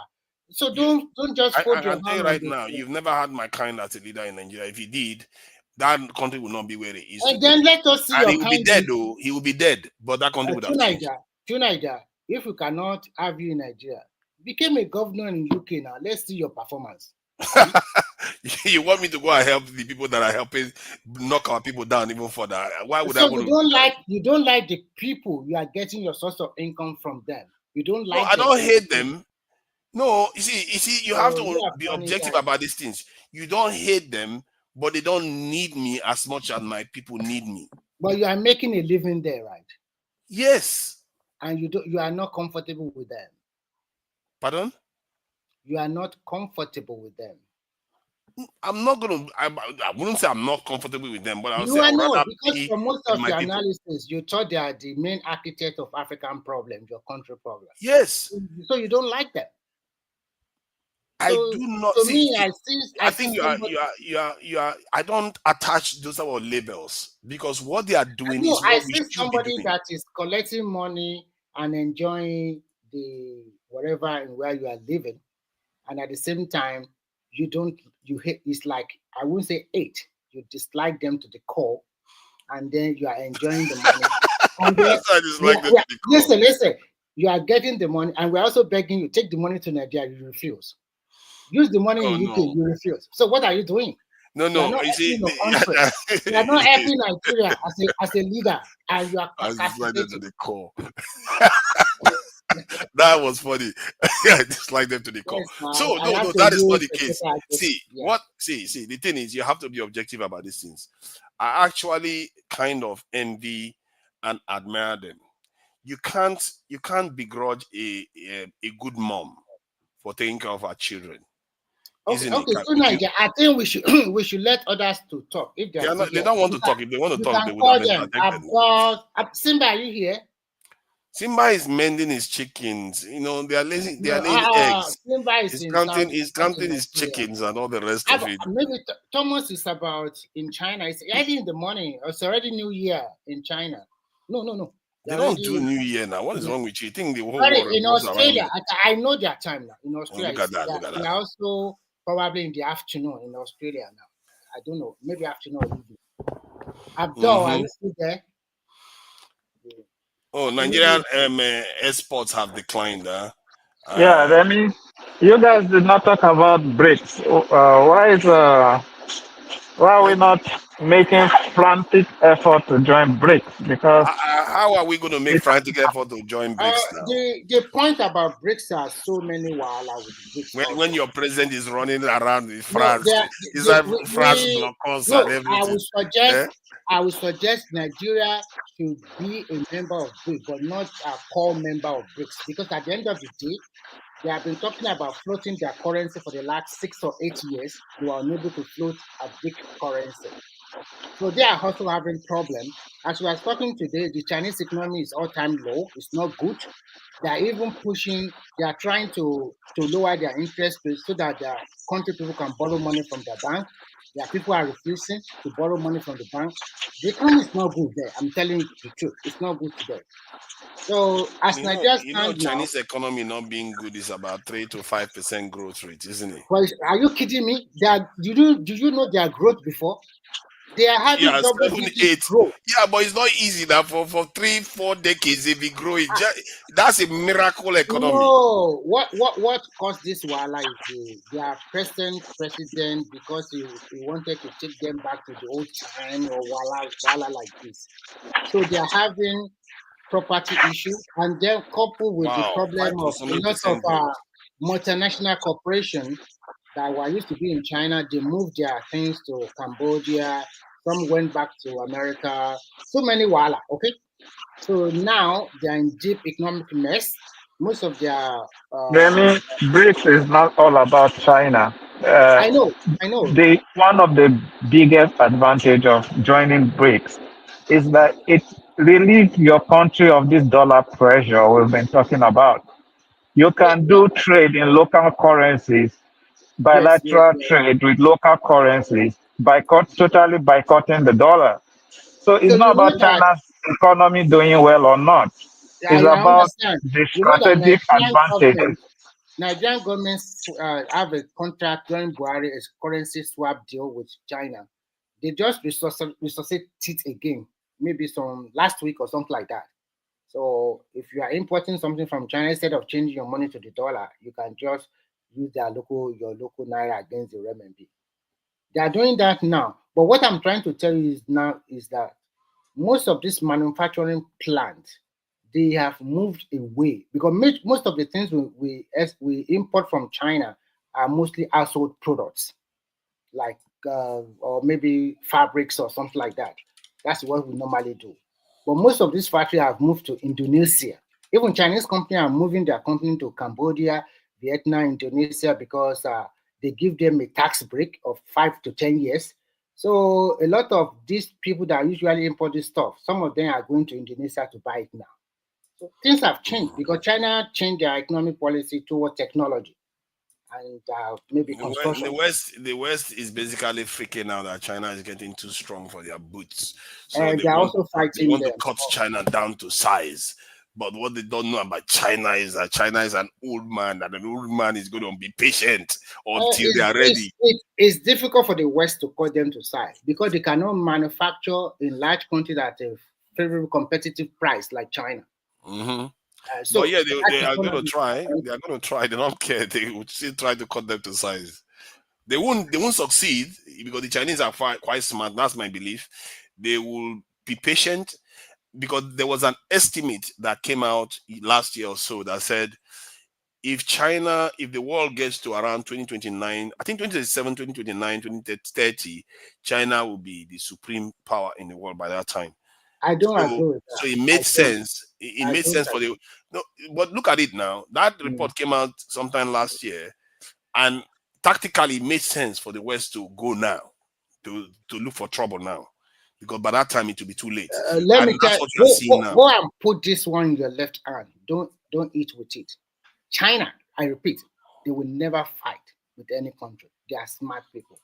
They will continue to talk about business. What they will do is that not when America decides to attack them. America will not attack any superpower. Keep waiting for that. Keep saying. Okay? I'm telling you, they won't do that. Both of them won't attack one another. This is even Russia that is fighting with Ukraine. Have you seen America attack? That. So they won't do that now. If it was you are superpower in the world, and suddenly you find out that guy you were playing with, now he wants to be the boss. Do you think he will surrender? You won the First World War. So that is why that is why you always do your mistake always come. China is not trying to be the superpower in the world. They are not trying to be number one power in the world. What they are trying to do is just to protect their own populace and expand economically, business-wise. And then why is America bothered then? America will be bothered because that means their power will be reduced economically. And you cannot blame the rest of the world. If America is producing the same stuff China is producing, if American price is competitive, of course people will buy from them. But remember, America also have their own competitive advantage, what they sell to the rest of the world. They are not selling clothes, shoes, or whatever. They are selling military hardware or something like that. And they are getting a chunk of money from it. So they also trade with us. The greatest gift America has for itself is the ability to print endless supply of money. Do you know what that kind of power is? But don't you think it's also affecting them one way or the other? I don't know. I don't know, but what I know for sure is that it's extremely a powerful thing. That's why they don't want to lose it. They can literally print any amount they like. It's because they control the financial institution, and they control the financial so with the West. I mean, with Europe, especially. America is basically the central bank of the world. Literally, you can't beat them. So now this brought down to what we are talking about before, that you said maybe they don't want Africa to develop. If you look at Rwanda today, that guy look inward and steady by steady out of the genocide, they build a new country, a more beautiful one. It is their people of that country. They did not say, okay, this genocide happened. They did not blame Niger, Chad, or Burkina Faso, or Nigeria. It has happened. Let's build our country. I think that should be the hallmark of most Nigeria. Let's build our country. To build your own country. I agree with that one now. It's our responsibility to build our own country. Excuses. When you build your country to some stage, more and more countries would like to trade with you, to do business with you. It's as simple as ABC. But okay, let me ask you now, because I want to get a scope of the level of your ambition for your people. Now you are president of Nigeria. What would be the key areas that you prioritize to make sure our growth is definitely sustainable and is solid? What would be your, let's say, 3 major areas you're going to truly work on? Actually, I will work on technology, infrastructure development, and all of this entails so many stuff. I will work on technology. One thing I see Nigerians that we are not doing, we are not catching a lot of our young people, brilliant mind, putting them in special schools. We are not catching some of our best graduates from the university and putting them in special schools and equip them with materials and resources to come out with blueprint for the country in terms of developing our space technology. So technology and infrastructure. Is there a third one? Infrastructure. The reason why I put more emphasis on infrastructure is that the infrastructure is the driver for your economic development. Because once you have a good road, airport into the interland, and then your seaport is also working, and then everything's fine, then of course I will also prioritize education and health. But the first two about me will be number one, technology in terms of everything, and then it's all about infrastructure development. Then I'm ready to put my country on the sound footing. That one is a very good policy on ground. Yeah. Let's drill through on one of them. So the technology. I don't have time too much. I will be going soon because don't worry. After when you are ready to go, you can go. It's not by force. When you are done, I can talk for a bit, then close this in the chat down. So when you are going for technology, what kind of technologies are you looking out for? Like, is it just like Kilishi machine? That's one of our greatest achievements. Kilishi. Another person. So at the end of the day, I will look at from various angles. I discovered that Nigeria is good about all this fintech. I'm going to put a lot of resources on that because if we can develop our own app and develop so many things, and I also put a lot of my money on building space technology, especially energy technology and space technology. I'll just have to look at what we really lack, and then we work on it. Then we have a lot of people, a lot of young people unfortunately, I'm going to be a little brutal. I have to force a lot of people from junior secondary school.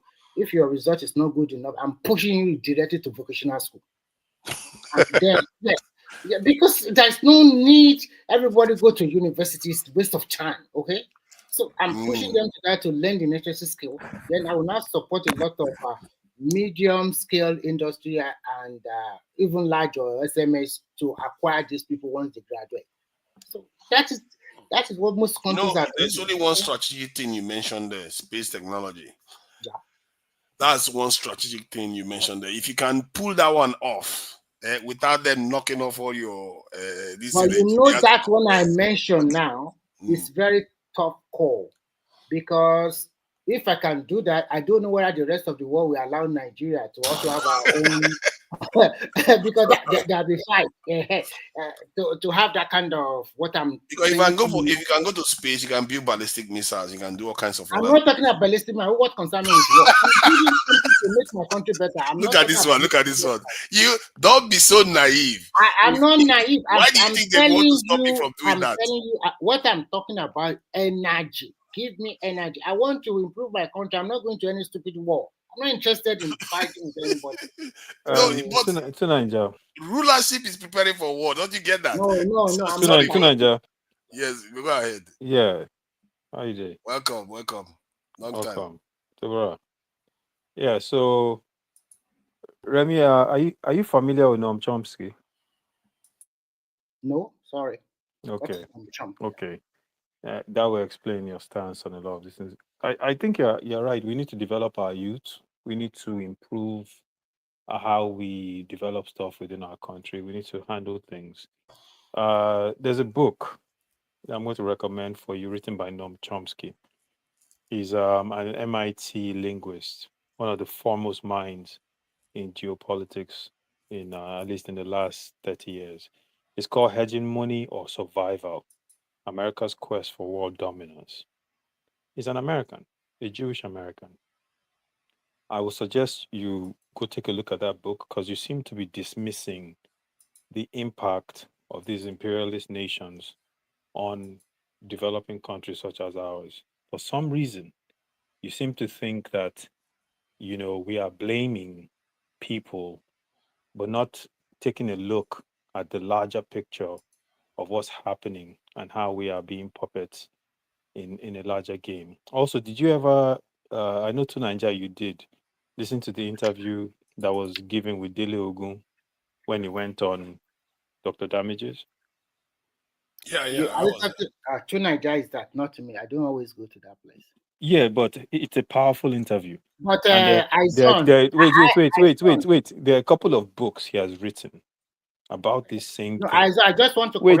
I've been listening to you, and you seem to be very dismissive about these things.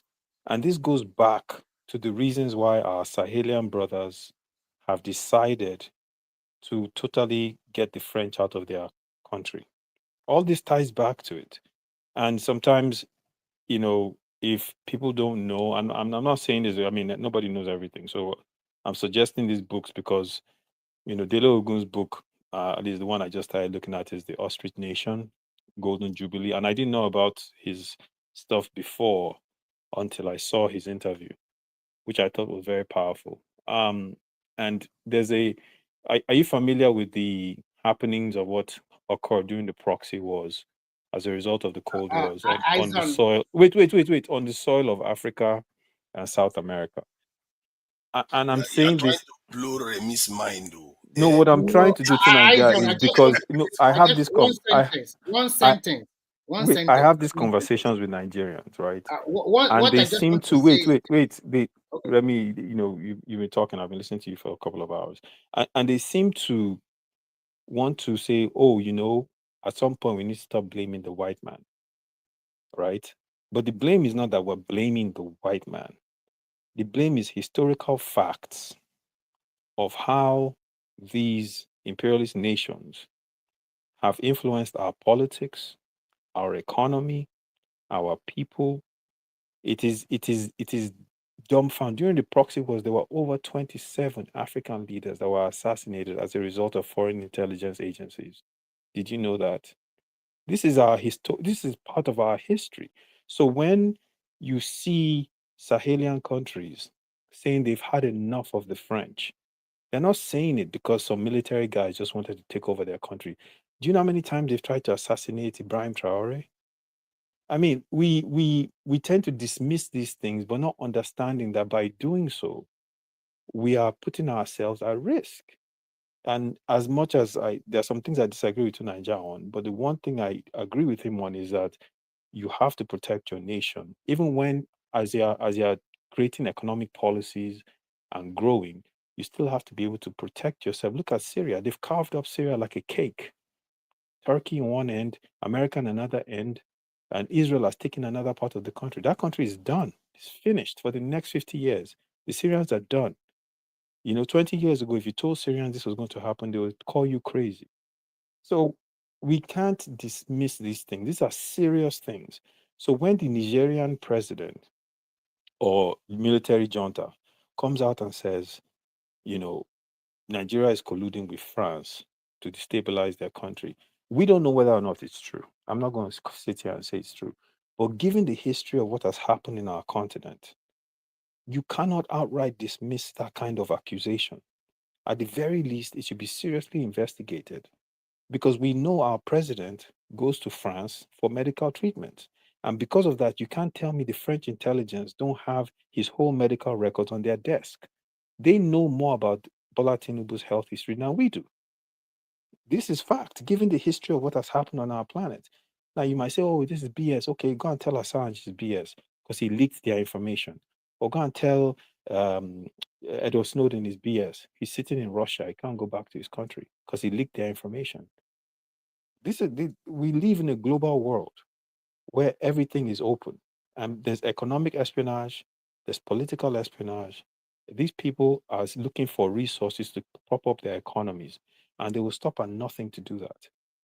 So I just wanted to come in and mention that because I've listened to the dismissive piece about, the white man this, the white man that. It has nothing to do with that. Can you allow me to say something now? First and foremost, I understand you very well. My own thought is this, and it's very simple. I don't like blaming people, but you can be suspicious of them. And when you are suspicious of someone or somebody, then you are more careful in dealing with him. But blaming them for all your woes, I don't see that. Because no matter what happened, it is your hand. If you use the hand very well, you can progress at your own pace. It depends on you. Not everything is the Western world or the white world. So, but when you deal with that with a little bit of or eye suspicion, that I'm fine with that. But every time blaming them, the thing that happened 40, 50, or 60, or 100 years ago, it has happened. What they did to our great-grandfather was not good. The way they partitioned Africa was not good. But not only Africa, they also partitioned Asia. So why Asia is developing? They did the same thing to Singapore, Hong Kong, Taiwan, and the rest, Philippines, Thailand, all of them. So why are they developing? What are wrong with us? Okay, so let me break down something that is all those countries you named, right? How many of those countries have the resources of a Nigeria, a Congo, a South Africa? Here comes the excuse again. No, it's not an excuse. This is historical fact. Is, because you are talking listen, about resources again. I'm not giving opinions here. I'm stating facts.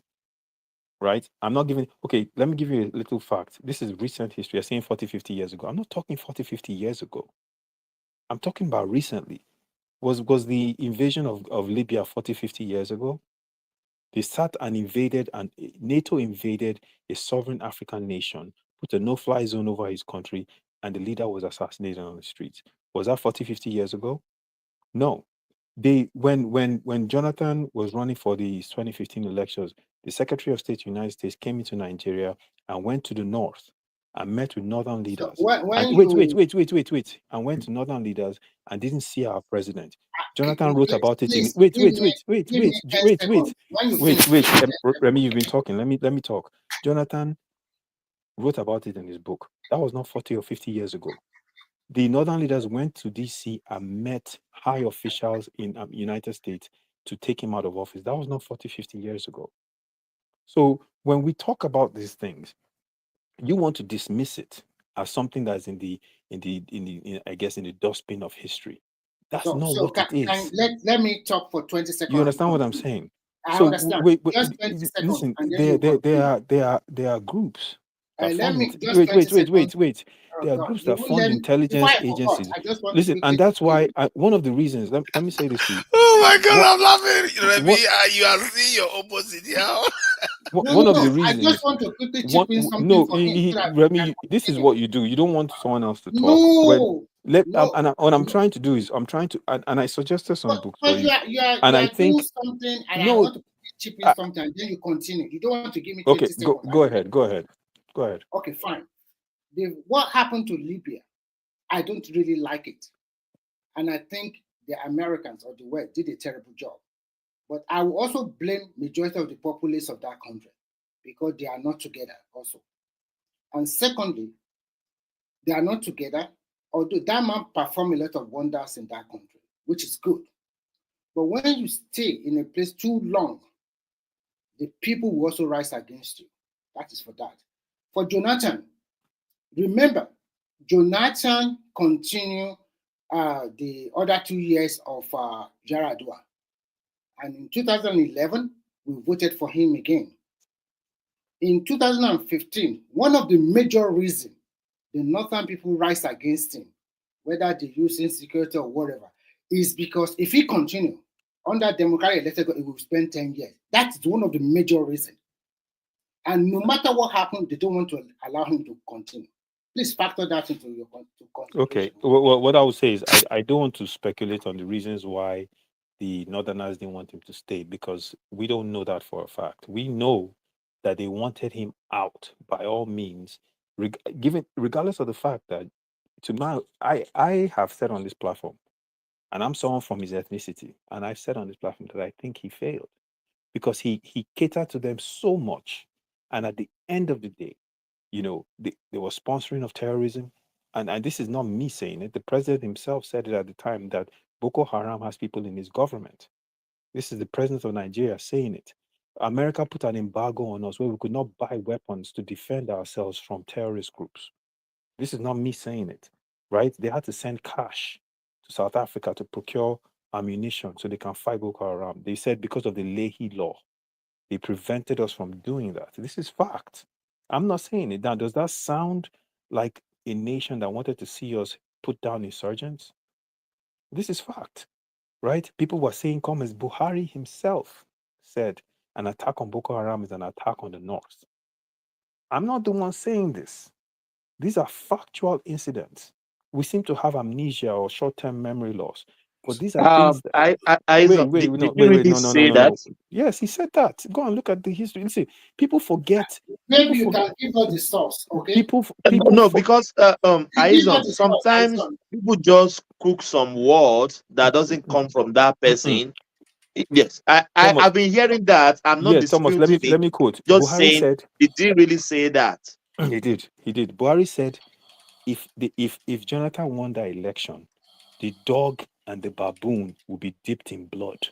Can you give us the source? This is check. I never God have find. mercy. This is fact. Okay, this is fact. This is historical fact. I think that's one of our shortcomings in our country is that we don't archive things properly. So what happens is a couple of years down the road, people want to give narratives that have nothing to do with what happened, right? But these things happened. John Kerry coming to Nigeria and going to meet the Northerners and not seeing Jonathan at the time. This is fact. If you don't believe me, go and buy Jonathan's book. You said that Buhari said that an attack on Boko Haram is an attack on the North or something like that. Is that? Yes. But that is factual. There doesn't seem to be any credible evidence for Jonathan, listen, ask people that know about Jonathan had to fire a Hejirika because they were said he was using overwhelming force against Boko Haram in the North. We could not buy ammunition. He tried to go to the Israelis. I don't know if you recall, Jonathan went to Israel and was praying at that wall with the Israelis and all these things. to try to get weapons. They put an embargo on us, anyone selling us weapons. We have to pay cash to get them from South Africa.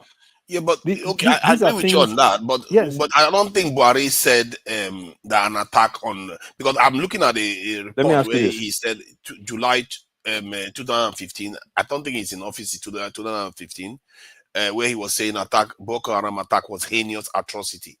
Yes. So why would he say? He also said the dog and the baboon will be dipped in blood. Yes. Okay. Now, you see, one of the okay. What does that mean? What does that mean? He was basically, I don't know what he was saying there. He was threatening. You're a sharp guy. What does dog? Wait. What does dog and baboon will be dipped in blood if they don't win the election? What does that mean? To ask Izon. It means that there will be anarchy.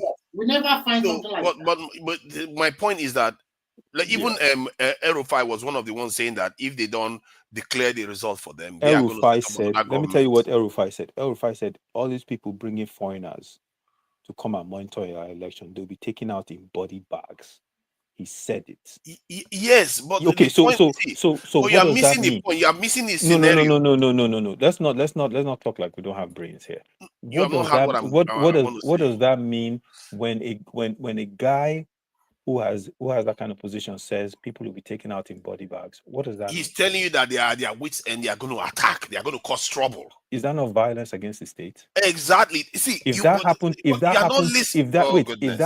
today, that person that said that will be locked up. Didn't they just arrest Mahdi Shehu? Why is it that we don't understand things when we say these things? We always try to see things from only our point of view. Look at what Jonathan did. Nigeria, when they got into the democratic dispensation, that was during that period when I left Nigeria. The idea I left with Nigeria was that there is going to be a kind of rotational system of government. Obasanjo ruled. Yaradua was supposed to come and rule, but he perished. He died in office. So Jonathan took over. So from the point of view of the Northerners, their turn has been aborted. Now, Jonathan finished the first term of Jonathan finished the first term of Yaradua, then went on to run again. After that one, then he went and ran again. At that third time was a mistake. Look, he pushed it too far. He would have been the longest serving president of Nigeria. He would have served 10 years instead of 8 years. Are you excusing this sort of rhetoric? No. I'm not excusing it. I'm telling you that. So all that he is created irrelevant. that environment. He shouldn't have done. He should have been responsible. We are always too selfish. No. Listen. You can say he was selfish. That's a totally separate conversation. You can say he shouldn't have run. That's a totally separate conversation. And he created that tension. I am talking. That has nothing to do with what I'm saying.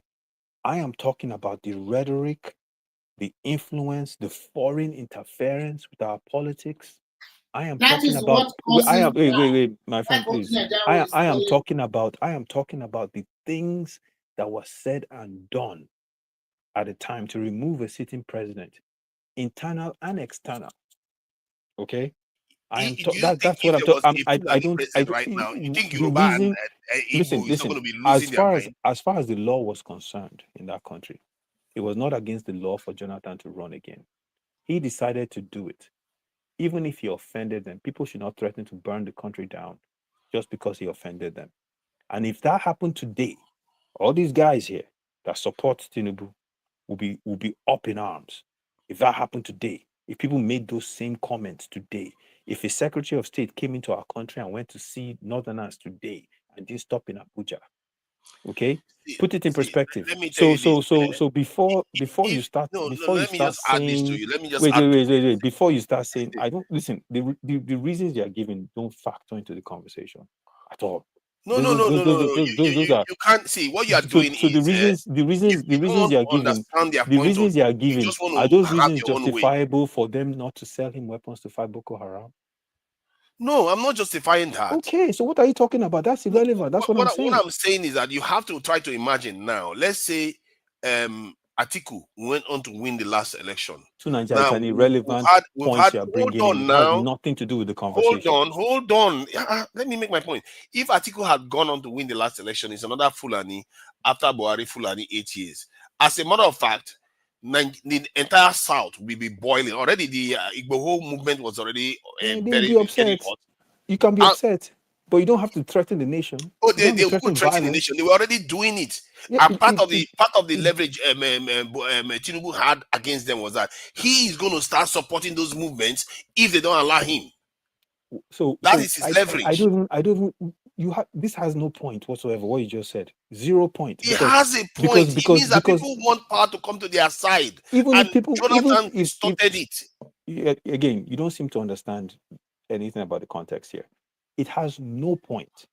The central point here is people were threatening to burn the country down if they didn't get what they wanted. That is it. Mm-hmm.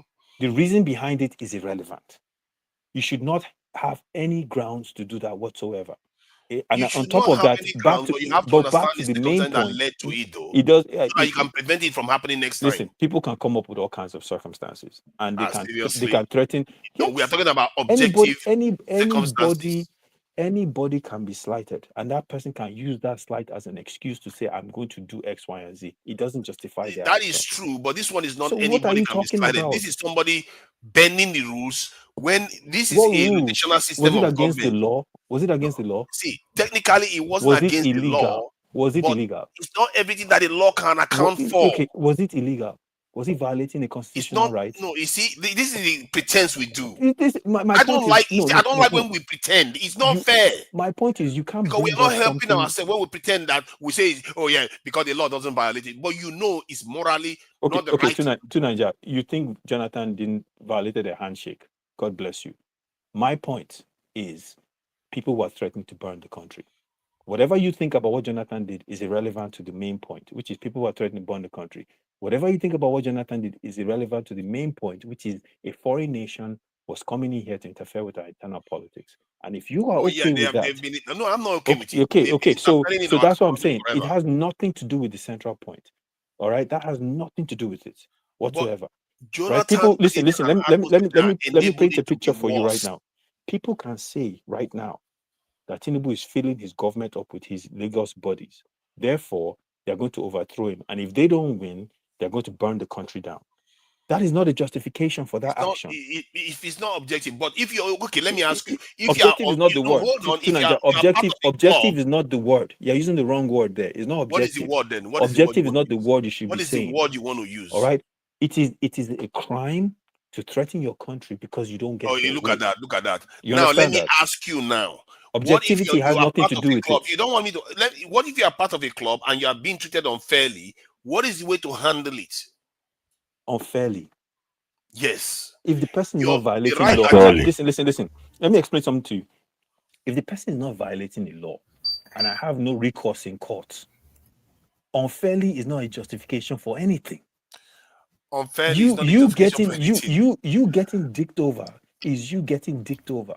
If you're not violating the law and you have no recourse, that's why they always ask, is this person violating the law? If the answer is no, you can't do shit. Yeah, but you have to understand, this is not about law. This is about morality. It's about a political agreement. Yeah, no, so therefore, exactly. You know that's what you're saying.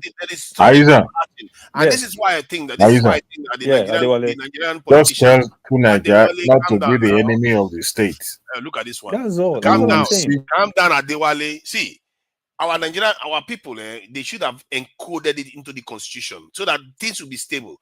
That this is how it's supposed to be. You're going on a tangent here that has nothing to do with the central conversation.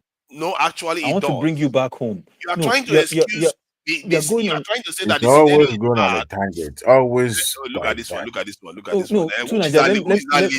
Let me give you this. Okay, look. Let me explain something to you. We have a federal, what they call that thing, federal character or whatever in our country, right? At the federal level. Tinubu is president today. Whether you agree with it or not, whether you agree with how he got there or not, is irrelevant, right? He's president today. He has chosen that he wants to appoint people that he trusts. If he chooses to appoint all Southwesterners, I don't like it, but it's not illegal. I don't have to agree with it, but it doesn't mean I should go on a podium and threaten the nation because of what he has done that I don't like. You understand that? You know, Aiza. Yes, sir. Tinubu hasn't gone far. I think Tinubu is... What Jonathan did went way beyond Hold on to Nigeria. You've been speaking out this way. I think Tinubu is kind of paranoid in terms of surrounding himself with like minds. So what he's doing is to have Yorubas in some important position that could easily, profile or their mindset or where their heads at, than going into a remote village in Bonkona and go get somebody, an Hausa man who will be doing the bidding of somebody else against his interests. But I think it is wrong, but it's necessary for his administration, considering how he got to power. So maybe he's doing that for him to stabilize.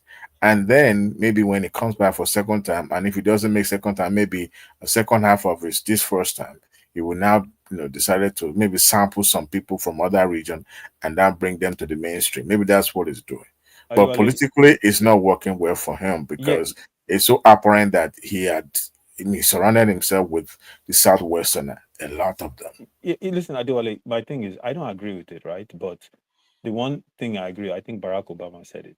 Elections have consequences, right? Tinubu won the election, or people for 8 million, I think, whatever the number was, voted for him. There are consequences when you pick a leader, right? A certain type of leader. He comes in, he's going to do his thing, and he has an attorney general, he has a minister of justice. He's going to confer with them to make sure he's not violating any constitutional law, and he does it. And at the end of the day, if it's against the constitution, the Nigerians can take him to court. If it's not, then tough luck. You deal with it and move on and hope that he does the best for your nation. I don't like it. I don't like that you pick, because my fear is whomever comes after him, right?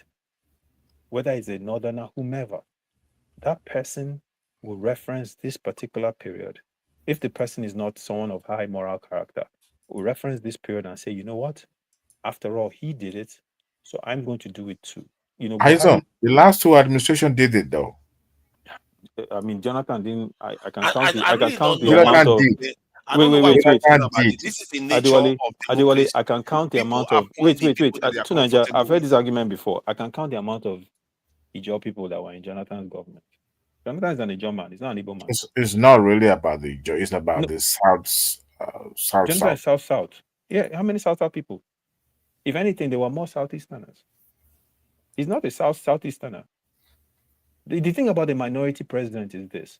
A minority president has to pick people from majority groups. A minority president cannot say, I'm going to pick my minority group to overrun the government. He can't do that. But Aizon, during that time of Jonathan, there were a lot of presidents of people from South and Southeast. And during this particular presidency, more people from South. No, there were more people from Southeast than South. But you know what? Let me tell you, I'm a Yoruba man. Sometimes Southeasterners, I know sometimes people in Southwest think everyone east of Ondo State is Igbo. But Southeasterners are not Southerners, just so you know. And by the way, Southerners, South is a geopolitical region. It's not ethnicity. It's not ethnicity. It is geopolitical. It's true now. They keep talking about South, like, well, one people. No, it's geopolitical. It's not ethnicity. You are really troubling Remy today. No, it's not preparing me. I just want to tell him something. This particular Tinubu presidency, when you look at the way he structured that cabinet, defense, security is in the hands of the northern people, especially from the northwest. Even the Minister of National Planning is also a person from the northwest. He just put his own people that he likes, that he trusted on the economy, like CBN, Minister of Finance, and the rest. Most of these people are those that have worked with him before. And sometimes as a leader, you also want to put your trusted hand. He knows that Nigeria have an economic problem. And these are people that can look straight into his eyes. They have worked together before. If Fashola did not say he want to step down, maybe we would have given a very juicy position. And about El Rufai, I think it's a gang up from the east, northeast.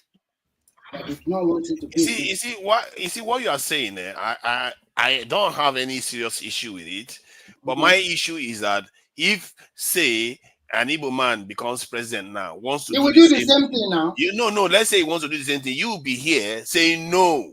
And that is I'm what I not don't that kind like. of person. Did you see me talking about when Buhari was there? Did you see me talking about it? I don't believe in that. What I believe in is in results.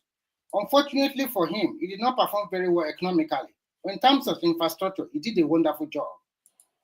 But and you know what? And you know what? Even for me, I mean, at this point, I mean, there's nothing I can do don't about care it. who He's is not there, even violating if the you law. put it If Nigeria, if Tinubu just go if Tinubu wants to take the entirety of all his Isaleko friends and put them in government, if they take as our long as they economy from perform. exactly, if they take our economy from A to the highest mountain, I'll say, in fact, keep them there. Don't take them out.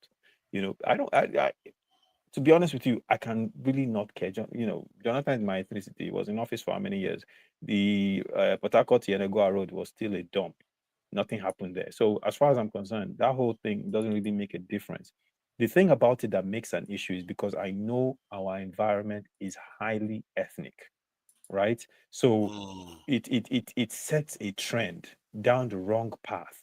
And Yeah. Tinubu will leave office tomorrow. Someone else will come in, and that person will decide to do whatever it is they want to do. In fact, his people will encourage him to do it, and who knows what the reaction will be at that point. Yeah. Exactly, and that's what I'm concerned about. Because look, the North are let me not say the North, because I listen to Ogbeni, so let me put it in geopolitical zones. The Northwest and the Northeast are rallying heavily against him, and through our history, maybe the North Central is not, but through our history, the Northwest has always been able to influence a lot of sections in the North Central, right? Yeah. Especially places that have emirs because of the caliphate. So, what happens if they're able to influence those places and he loses a lot of those states, right? And we already know he doesn't have a good standing in the Southeast.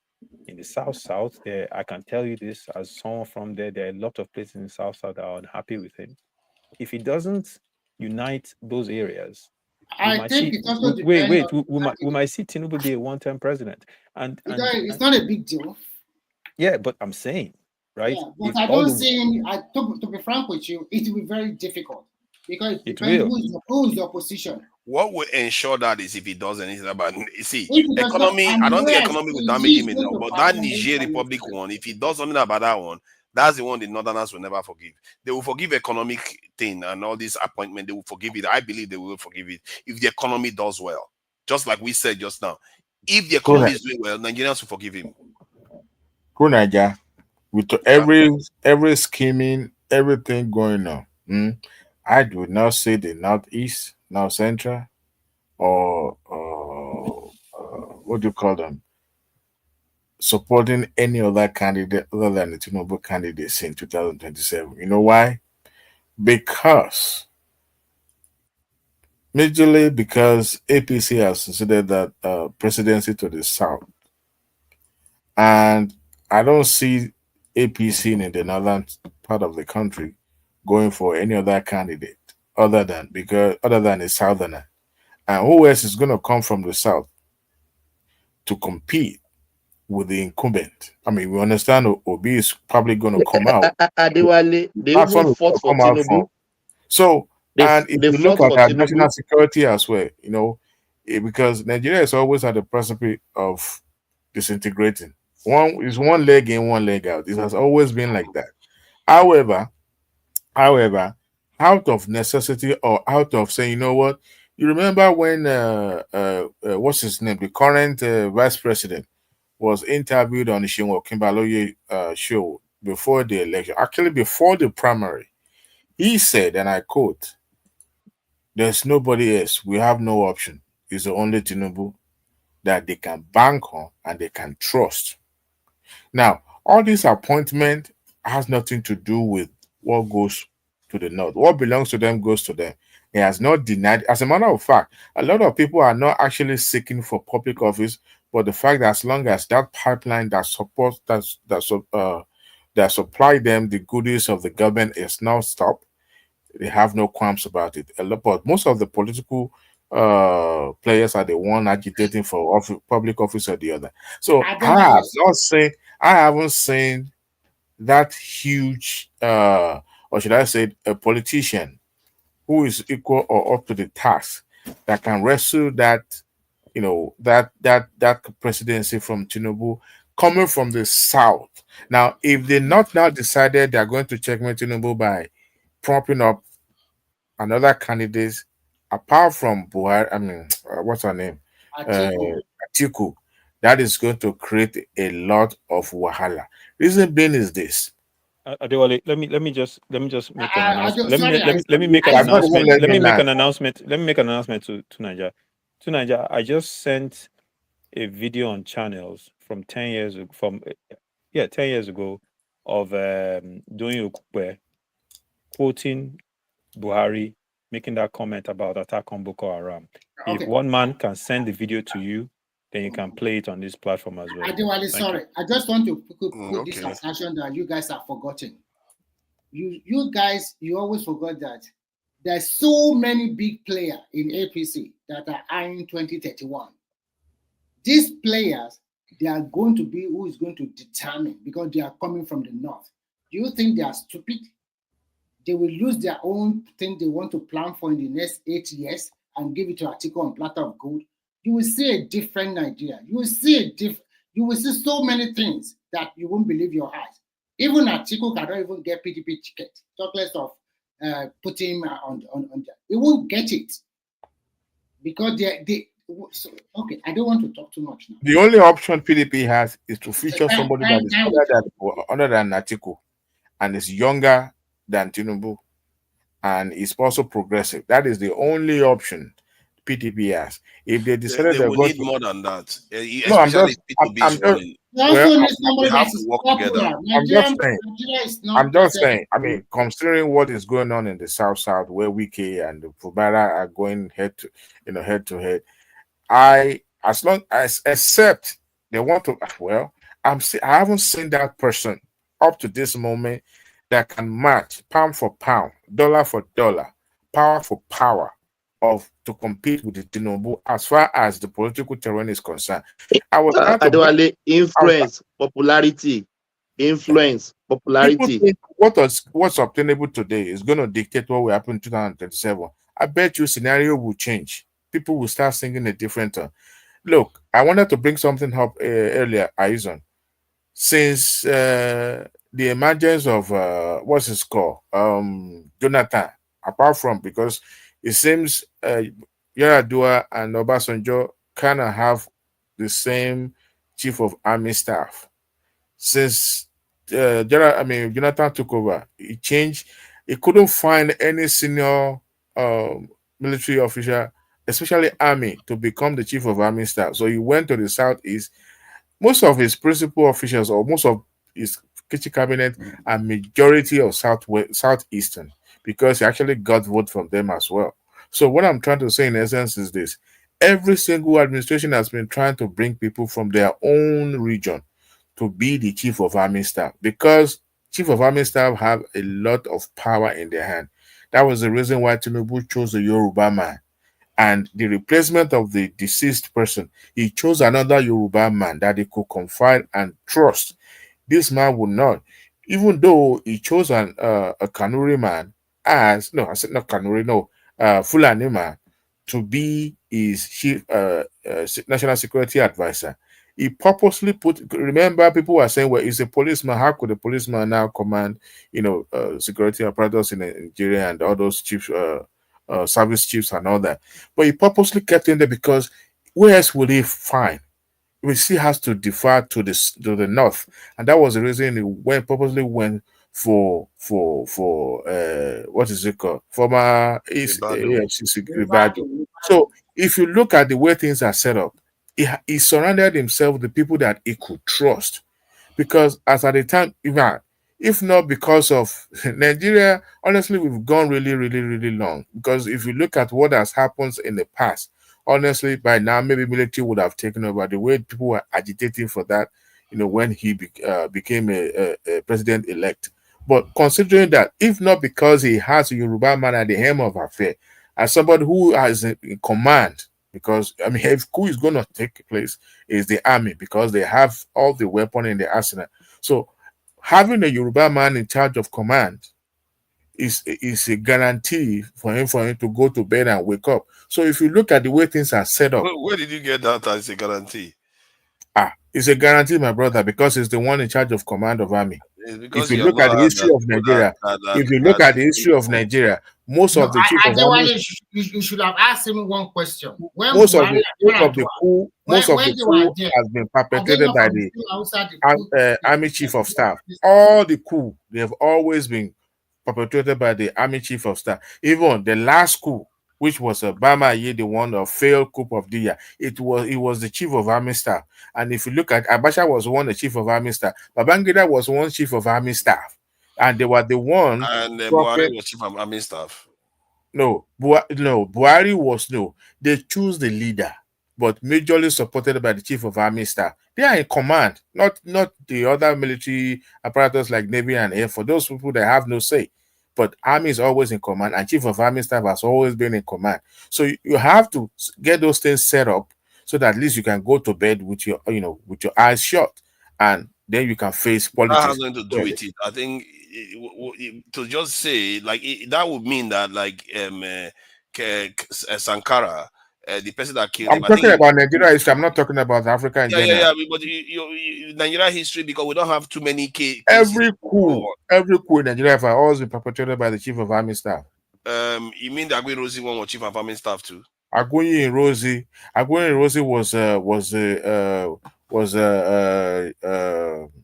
chief of army. Actually, it was the most senior official. It wasn't even the chief of army staff. Not even senior. Then even but at that time, it was the most senior. So they are creating a narrative that is not. What I'm trying to say is that most of the coup are usually largely supported by chief of army staff. If there's anyone that is not supported by, that coup will fail.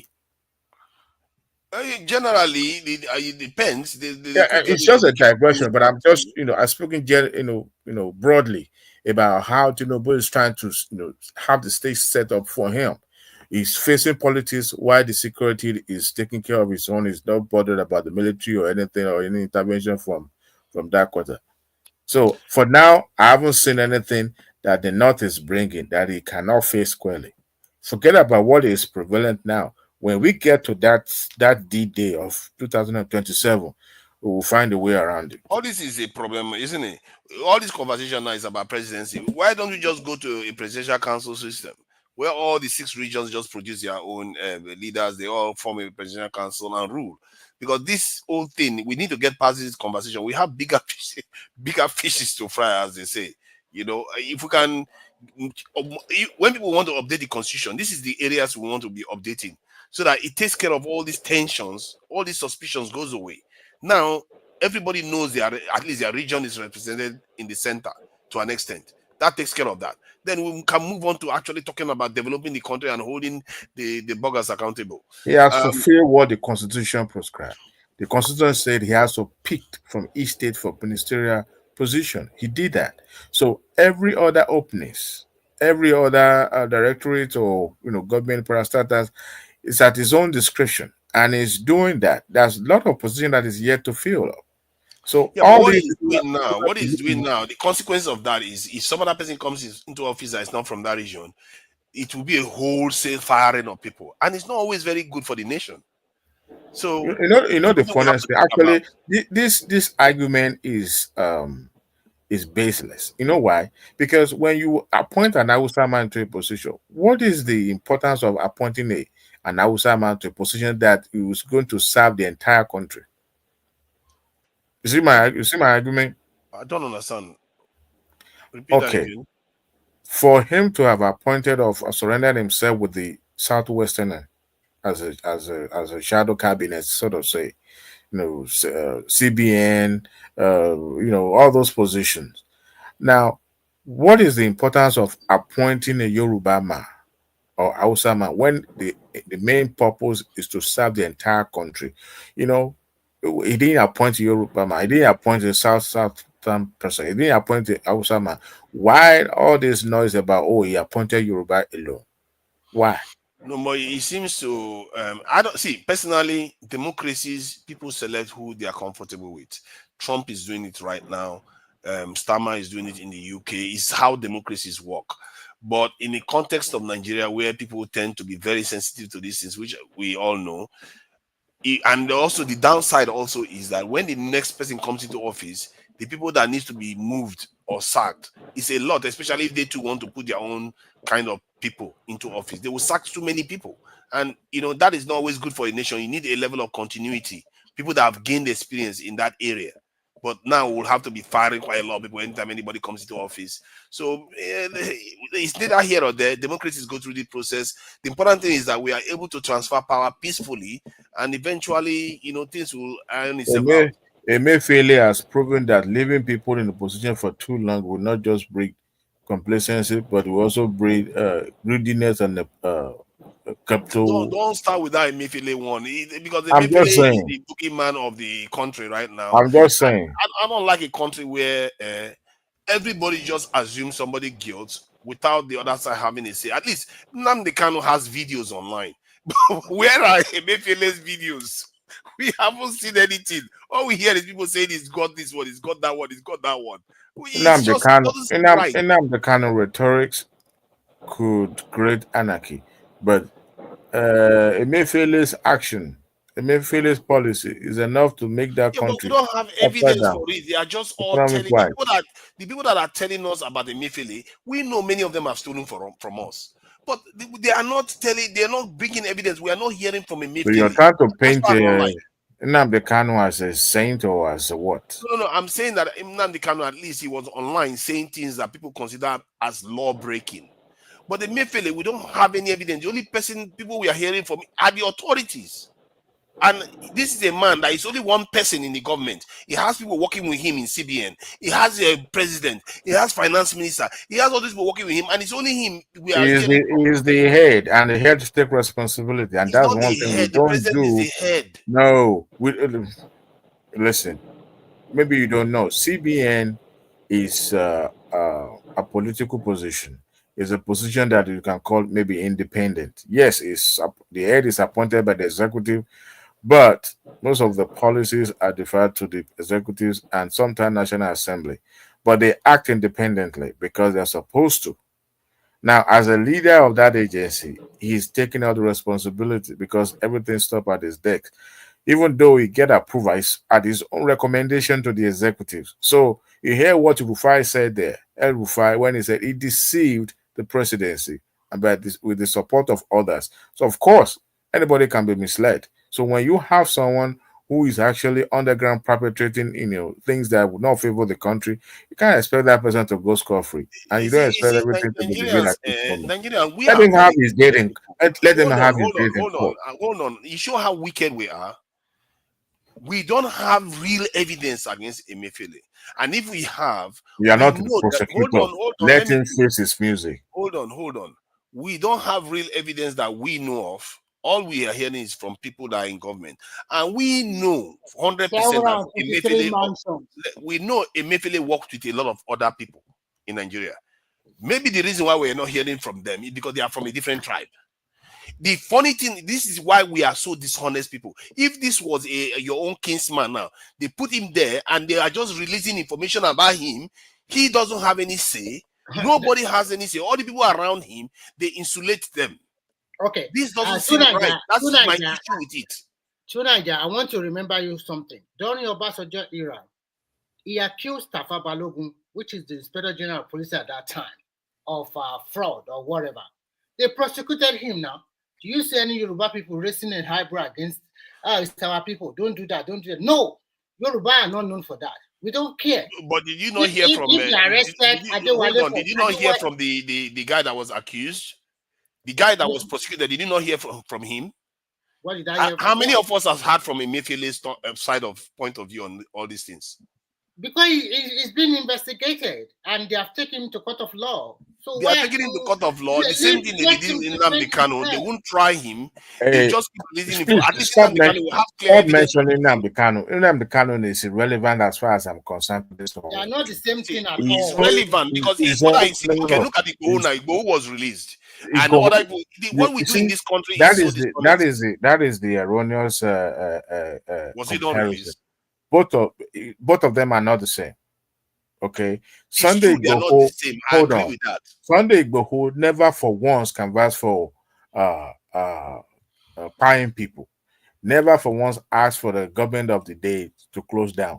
Never for once asked people to go out there and create anarchy. Never for once agitate for citizens harming themselves. Never for once soliciting for. How are you sure? I'm not Sunday sure. Igboho. He has never Show said. me any video evidence where Sunday Igboho has gone out and asked people to donate to buy weapon. No, never. All he was asking for was about a nationhood, Yoruba nation. Okay, and then it started with the invasion of the Yoruba farmland, where he went and asked those people to leave their territory and give them ultimatum. There was nobody. Why would he do that? And then when he started moving about, it was more or less creating or causing a treasonable crime by asking for independence of a nation within nation. So the country could not arrest him. I want to believe that it was being tipped off, and he went through the Cotonou, and the country was trying to extradite him back to Nigeria. So, but here is a person who actually on a daily basis asking his followers to go out there and wreak havoc against the nation, the country, by exterminating in the name of asking for a referendum or asking for a nationhood. So was released. Everybody else was released. You can't compare Shehu's agitation with Nnamdi Kanu. They are two different. Shehu's own is political. Why Nnamdi Kanu is not political? It's political, but it's also not political. They are not even trying him and sentencing him so that he will have his say in court, and they will sentence him accordingly. The same thing with Emefiele. They will say they are investigating him, and this stuff. My fear is that at the end, what is going to happen? They are going to strike a deal, and they will release him. This is the thing that they do. The court of law. Just relax. Let the court take place. Let them take it. Okay. The prayer we should be praying every day. Pattern in Nigeria. Like I was watching news the other day, and they were talking about people that are corrupt in Nigeria, and even they were listed. I noticed that they were all from one section of the country. It's like, but why is it always like that in Nigeria? Corruption is everywhere. Forget about all those. But they tend to go after specific type of people. They don't go after everybody equally. Which people did you say they are more corrupt? I mean, what are you trying to say? No, they tend to be from the southeastern region. That's the kind of people that they tend to be like, oh, they are corrupt. I think there was one major southeastern politician that they sent military people to bust into his house last year or last 3 years and to arrest him. I don't know what his fate now. It's like, okay, look at the one in Lagos State, that chief of Igbo chief, something that said something, and boom, they've arrested him. Until now, he's still not out. At least, Nigeria happens to him. Let them go and canvass for his release the way they did for Delaware. This type of thing is what leads to this animosity. Tunaja, don't let us moralize all this. These people committed atrocity. As a matter of fact, I expect that Igbo chief to have been, referred to a psychiatric evaluation, because some of those things he said during that election period, those things were actually they are just something you don't expect people to be saying. Oh, no. I can understand why he said that though. They were being attacked. Igbo people were being attacked in Lagos. You saw it with your own eyes. They were bleeding on the streets, and some of them died. The funniest thing is, when you have this narrative being pushed to the attack, every thing that is that made it to the mainstream, all those things would never have been discussed. It would never form any public or national discussion.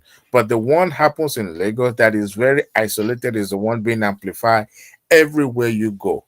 Look, because somebody did wrong does not give you the audacity to repeat the same thing. Okay, retaliation is a retaliation has grave consequences. Forgiven. MC Oluomo should be forgiven. Igboho should be forgiven.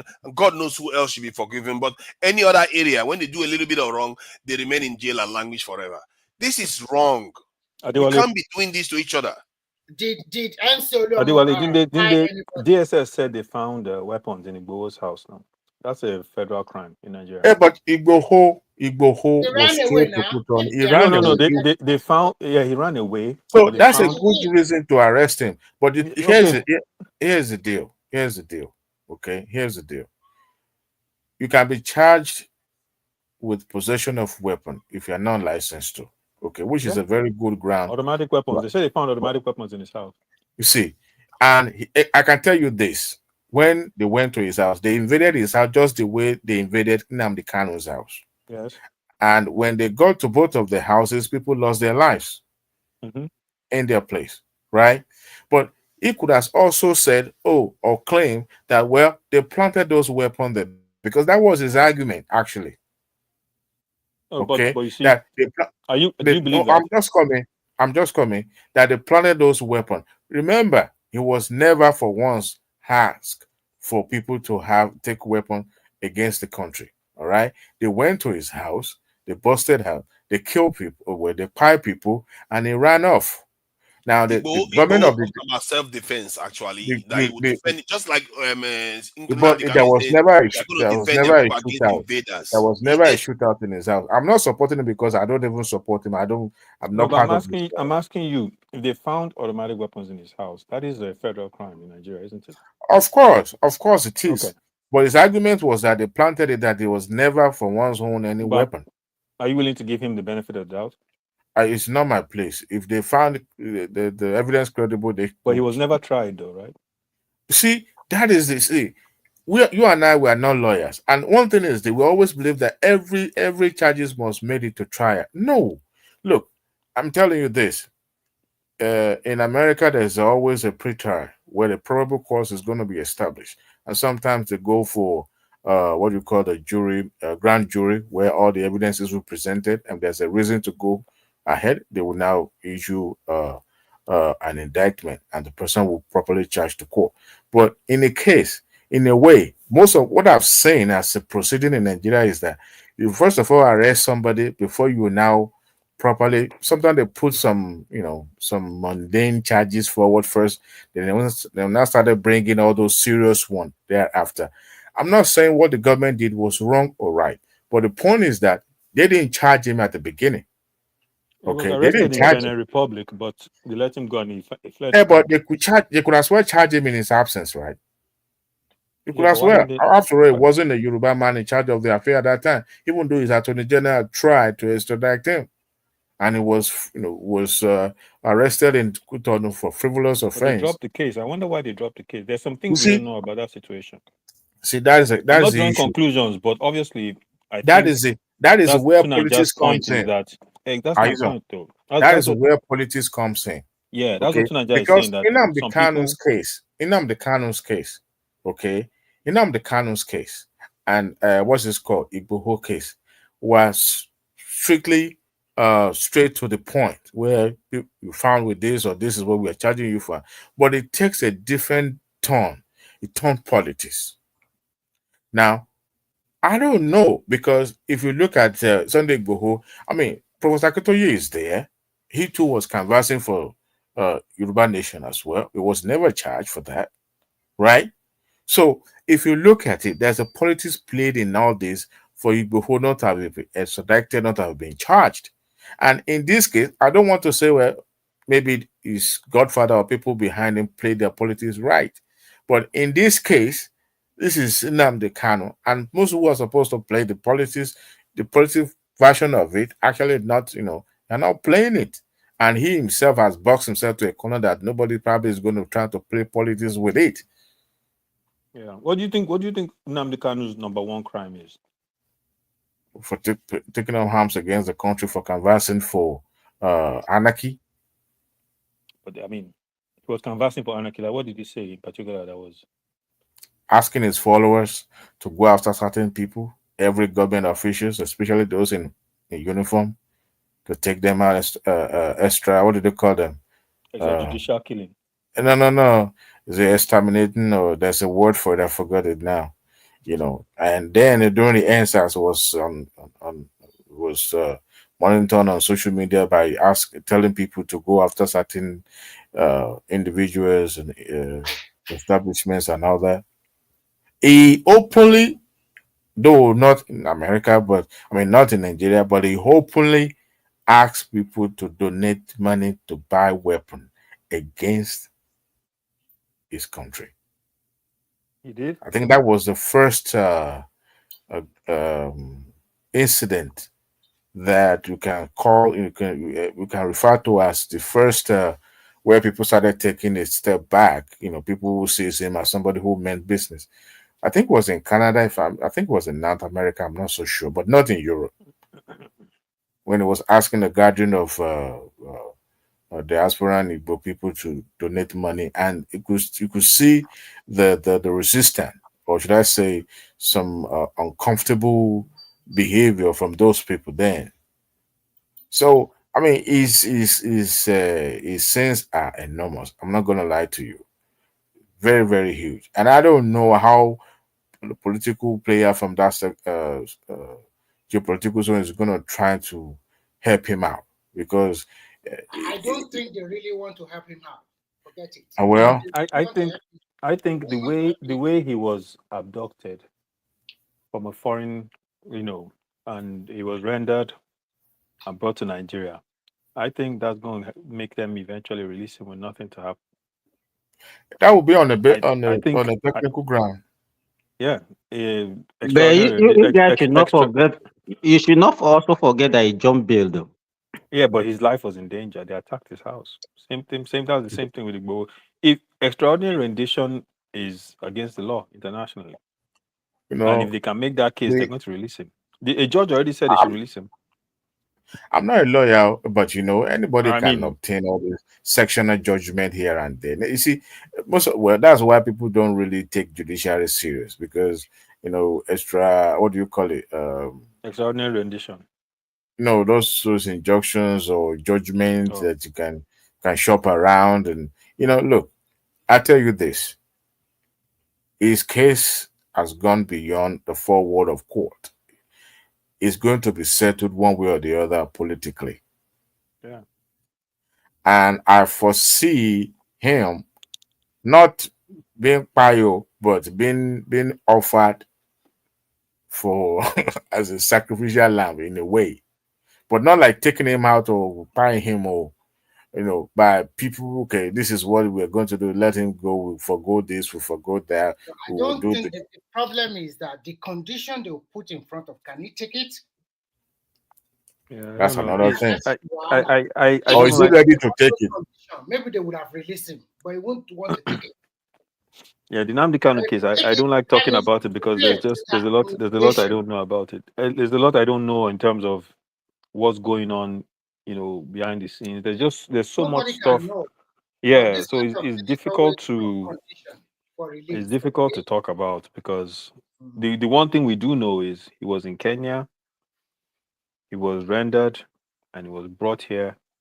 They didn't, and that according to, and the reason why I say I know it's illegal is because of what was done by the US during their war on terror, where they were extraordinarily rendering people, taking them to Guantanamo, taking them to black sites around the world, and they eventually had to release a lot of these people. So, based on that, and Nigeria doing what they did to bring him to Nigeria, that was the case they made. That's why that judge said they should release it. One against Nigeria, to be frank. Why not? All the superpower also do something like that. Okay. Oh yeah, but that's the point I just made. But it wasn't boxed like Umaru Diko. He was properly handed over by the Kenya authority in Kenya and was brought to Nigeria. I don't know. I think they made the case that he was rendered improperly, illegally, and that's why the judge said they should release him. So extradition procedure was not properly followed. Yeah, extradition. That's the case that they were making. That wasn't followed. They just went to Kenya, abducted him, brought him to Nigeria. And it's not going to fly. But this is a political fight now. Somebody said on his comment section, Oscar Blackburn, that the Boko Haram were pardoned. Were what is the word he used? That were forgiven and allowed to integrate.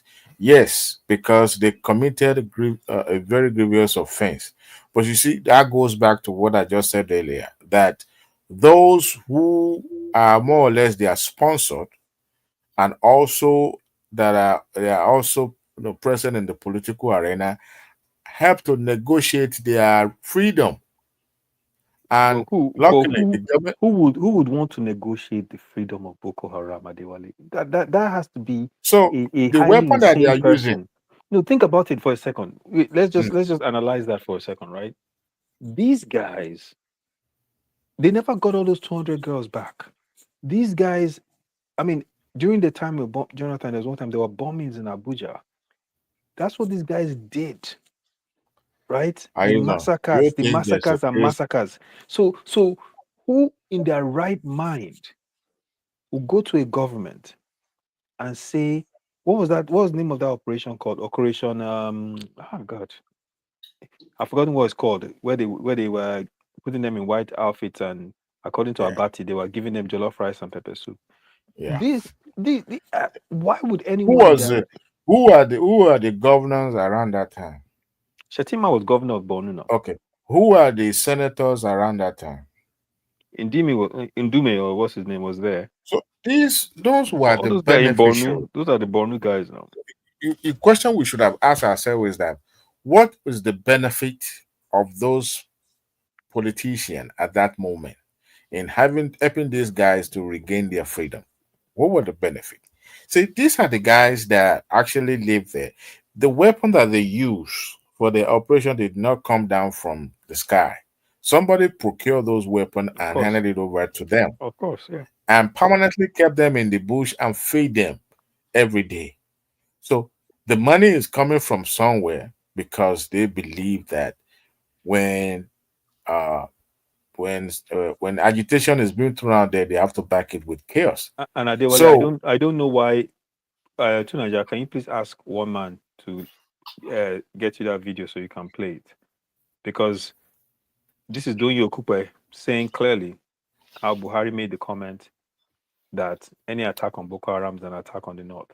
So if a candidate at that time could make that kind of comment, right, and he still become president, to the point where Boko Haram wanted to negotiate with the government, they chose him to be their negotiator, right? It just puts things in perspective. Oh. Boko Haram chose Buhari to be their negotiator when they were trying to talk to the government. No, they never have chose Buhari. It was what are you talking about? This? They nominated him. They picked Buhari? him. Yes, and that's why I'm asking Tunaja to get one man to can play the video of on channel. Yes, I remember that Tyson. I remember. Yeah. After all, he appointed Isa Pantami as the minister. So what are we able to? Adewale, these Northerners, I don't even know how they behave. You understand? Because say this same person that was actually representing Boko Haram now became president and was still fighting, buying weapons, spending billions of dollars to fight this same Boko Haram. What does that one mean? How do you reconcile that? Simba, you're in and out. I didn't get your question. Can you hear me now? Yes, going in and out. Oh, okay. I don't know if Tunaja is there. Maybe I should go. Maybe I should just leave and come back. We've completely silenced Tunaja. But Aidan, since the inception of this republic, this is the fourth republic, right? Since the beginning of this democracy, 1999 precise, when Olusegun Obasanjo took over as the civilian president or democratically elected president of Nigeria. Tell me that geopolitical zone that has not created a guerrilla, what do you call them? Or a disturbance, a peace disturbance, or agitator, or something like that. Since the beginning of this democracy, Obasanjo took over. Guess what?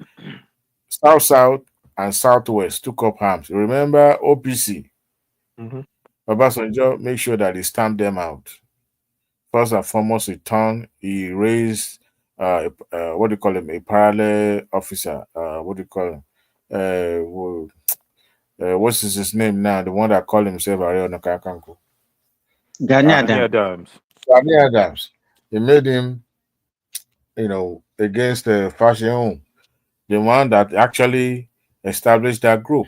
And if you remember, in the South too, the agitators, that was where arms proliferation was becoming the norms of the day, where weapons, till today, those weapons never leave the creek. It's always there, changing from one hand to another. But that agitation continued. In fact, to a point that Obasanjo was trying to exterminate, okay, what I wanted to use earlier, exterminate by sending troops to ODs and the other places. And it becomes a big dent on his presidency. Now, the Yaradua, all the way to this moment, were able to silence those agitators that were kidnapping the expatriate, that's what they call them, for ransom. You guys remember that? So, but Yaradua was able to tame them by dangle money and make sure that they give money to their lords, those the likes of this Tinubu's friend. I've almost forgotten them. Asari Dokubo. So yes. So the moment we experienced a brief peace when Yaradua was there, the moment power changed hands to Jonathan, boom, Boko Haram started again. They intensify by increasing the number of the abducting victims. We've never known peace in that country. It has all, and they're using these tactics, these terror tactics, to their advantage politically. Look, as I said earlier, I don't have my fact, but if you put the two dots together, you can connect the dot and and look at what is obtainable. Since the Boko Haram started, we've not known peace. Now we have southeast with the regional, what do you call them now? These ones that are is it IPOP. No, IPOP is I think the military aspect of IPOP is the one raising havoc in the region. IPOP itself is more like a agitative group. There's a one. Okay, is it autopilot or what do they call them? There are so many in this. See, the thing is, the thing is, and what's happening now? Huh? No, I think somebody was correcting me. It's autopilot. No, what's happening now with the Northeast and Northwest against Tinubu, and they just arrested Mahdi Shehu today. Which is for me, it's a dangerous thing because, he made the comments about the French military and stuff like that. It's a dangerous thing when you arrest someone like that because these people won't see it as, he made a comment and justifiably he was arrested. They will say, especially since the Nigerian president came out and made that interview, and part of the interview he gave was in Hausa. So they are going to say, what is this fear that we have about the Northerners? No, it's not a fear. It's not a fear. It's a fear. No. Why are we making them to look as if they are untouchable? Yeah, you're misinterpreting what I'm saying. It's not a fear. It's anticipation of what may come. Just wait. Is it fear now? Because yes, that's what you're expressing. No, because now. If you can anticipate what will come, you can prepare for it. Right? Because the way they behave. If this guy is let's say this guy that is arrested now maybe he's a southwesterner or south person or southeast person, will you be saying what you are saying and be saying depends on where he's from? Yeah, I could, but the thing is this, Simba, you have to look at the historical context now. Right now, we're talking about the question that I want to ask you is that has he done anything wrong to warrant that arrest? Yes or no? I mean, he said that the French military were coming into Nigeria. And right? he put out a fake video there to justify what he was saying, which is wrong. Trying to incite the citizen against the government.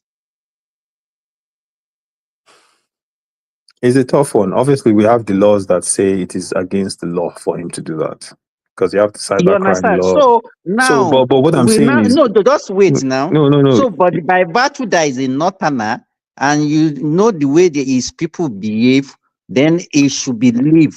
He should leave him. He should not be arrested. He should not be touched. I didn't say that. I didn't say that. Now, why you? Maybe you said the concluding from- repercussion. You are looking at the I'm talking about what may come. I'm not talking about what will any. come. Would they carry arms? The worst that can come is that when this next election, they should not vote for him. That's all.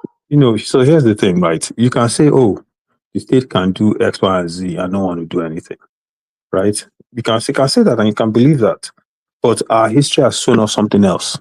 So at the end of the day, if you pick up this guy because he made a comment, right? Or you go somewhere else, you pick up, another guy because he made a comment here. You start picking up people, you're arresting them because they're saying things about the government that aren't true. Okay. That becomes a slippery slope. Don't make it like a blanket. No, I'm saying that because when you listen, Simba, if he's criticizing Simba, when government you arrest, or economic issues, when you arrest Mahdi Shehu because he made a comment that was untrue about the government, when you set that standard, you're going to arrest anyone else that makes a comment about the government that happens to maybe not be fully accurate. You have to. And when you start doing that as a government, it's going to take you down a path you don't want to go on. So that's what I'm saying. When you go down this path, he made the comment. Okay, the government came out, addressed it. How many people made comments when Jonathan was there against the government that were untrue? How many people made comments when Buhari was there, the government that were untrue? You don't arrest every single person. That's the point I'm trying to make. When you arrest them, you think you've silenced it. You haven't, because he has supporters.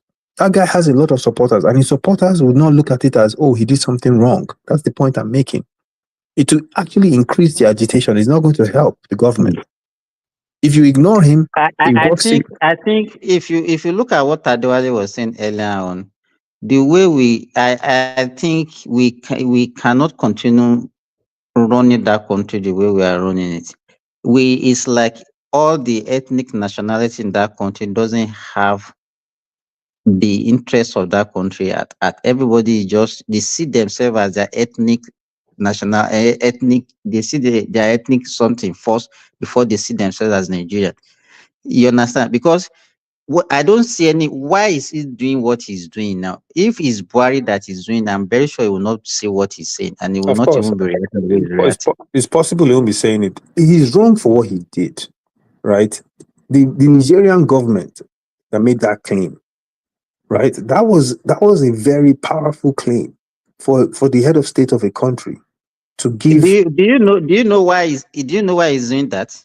No, but I'm saying that the reason doesn't even matter. The reason why he's doing it doesn't matter, because the issue is he's the head of state of the country. When they were doing whatever they were doing in their country, does Nigeria interfere with? Why is he saying? What is his fear about Nigeria having relationship with any country? Look, does he have that right? Right now in Nigeria, we know the northwestern section of Nigeria and northeastern section of Nigeria are not happy with the president. We know that. We know also that those regions and parts of Niger might as well be one country. They're very close. We know. Buhari even said it, that they just drew a line, that line doesn't mean anything.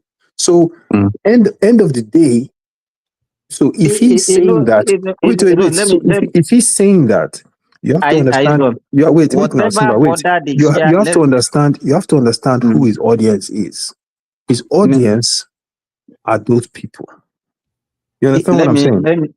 He's not talking to people in Lagos or people in Port Harcourt. He's not doing whatever relationship that these people have with the Nigerians is not different from the kind of relationship the Southwesterners have with the Benin Republic. It's not different. Are we building? Are we building a rail line from Ibadan to because let me tell you. No. That's what I'm telling you is different. It's very different. It's the mentality that is different. Does Southwest have the same religion as people in Port Novo? Religion? What do you mean by religion? I'm saying it is different. It's not different. We have Yorubas. We border. Of course, you have Yorubas, but it's not all Yorubas in Benin. They speak another language. It's not all Yorubas. There's another language they speak. That language that they call that they speak. It's not all Hausa that in Niger also. Yeah, but majority of them, Hausa Fulanis, make up a chunk of people in Niger, and they share the same religion. The bond there is tighter. That's why your former president built a rail line to Maradi. Okay, so if they have more relation with Niger, let them go with Niger and leave us alone. All this chaos that they are causing. That one is a whole other conversation. But at the end, the point I'm trying to make to you is this: when he did that, he knew what he was doing and who his audience was. Right? Aizon, let me tell you. Yeah, I think we have with the Southerners, we have to stop all this. Because one of the major problems that we have is that we don't even see ourselves as one.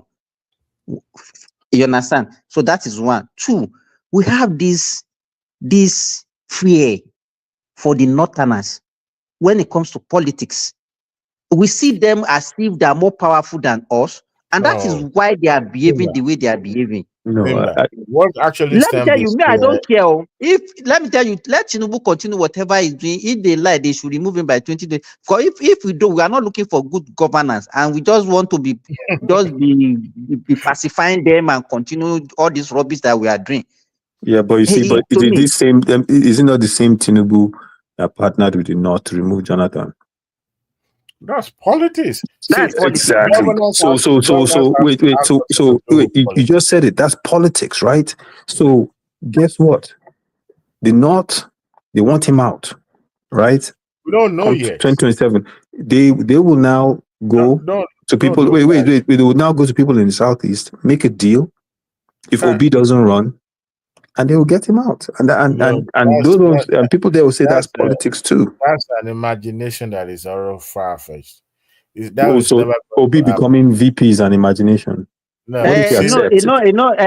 Aizon. What if he accepts it? I agree with you. Let them go to the Southeast. Let them. This is not the first time Southeasterners will be pitting them with the Northerners. They have been doing that one even before the independence. And vice versa, Simba. Yorubas have done it with the Northerners as well. They did it in 2016. This is only during the last 80 years that Yoruba did that. But if you look at it, the Southeasterners have been doing it before, even before independence. They did it in the First Republic. People do it. It's not about ethnicity, but it's about interest. Let me finish what I want to bring out. Let me tell you. Then, if we believe that we know their politics, and we Southerners we are falling for it. Do you understand? I'm saying? Then why are we shouting? Yeah, nobody's shouting. I'm looking at it saying, see, as far as I'm concerned. You understand what I'm saying? The way you are expressing it. No, wait. The way you are expressing it is like you want to agree with whatever they are doing. Let them be using divide and rule for us in the South. We will be surprised. And then we continue shouting. No, I'm not looking at anything like I agree with anyone. I'm saying the government arresting Mahdi Shehu, it doesn't help the government. That's the point I'm making. Because you listen. A lot of people can say a lot of things that are not true about the government.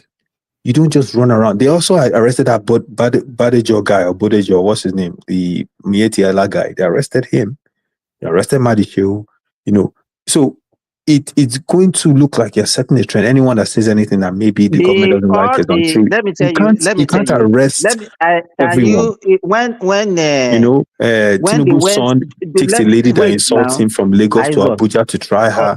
Let me circle back to this Mahdi Shehu. If you remember, there was a video that he posted on his X. Did you know that Nigerian current government picked that video and echo it back As a matter of fact, the Guardian newspaper that I read, I believe it was the day before yesterday or so, actually wrote a story about how the Nigerians are now having buyer's remorse about their current head of government. That is Nigerians or Nigerians? Nigerian, sorry, I'm Nigerians, pronouncing this wrongly. Yeah. That, he's trying to use that as a shield or as a cover for his because they're having issue. He's not getting the support of the Nigerians. The Nigerians are already agitating about some of the promises that he made. That is some of the things that is using now as an excuse, especially when that is it the pipeline bust or whatever they call it, what do you call it, the explosion that happens. You guys remember? Is it gas pipe? I can't remember what is this, gas line or what. So the Nigerians are now agitating. Now you have this topic that is, a diplomatic topic that could easily influence the decision of the countries involved. And you have a particular individual that decided to propagate these false narratives out there, and is actually affecting the relationship. This is a sour relationship in the first place. Now you can imagine a government picking a story up like that, making references to story that, Nigeria is now harboring France military to destabilize Niger. So if you look at this, it's not every. In fact, I'll tell you this: a lot of them being said on social media or even on television that could have got a lot of people picked up. But you see, it served this guy right. The trend which we should pay attention to, it's not about, because we now have phone in our hand, we can tweet things that are untrue. Look, if you commit what do you call it now, the family team is being charged for defamation, the people could sue you. But the point is that there's some hot topic you can consider national security issues that people should not just throw away.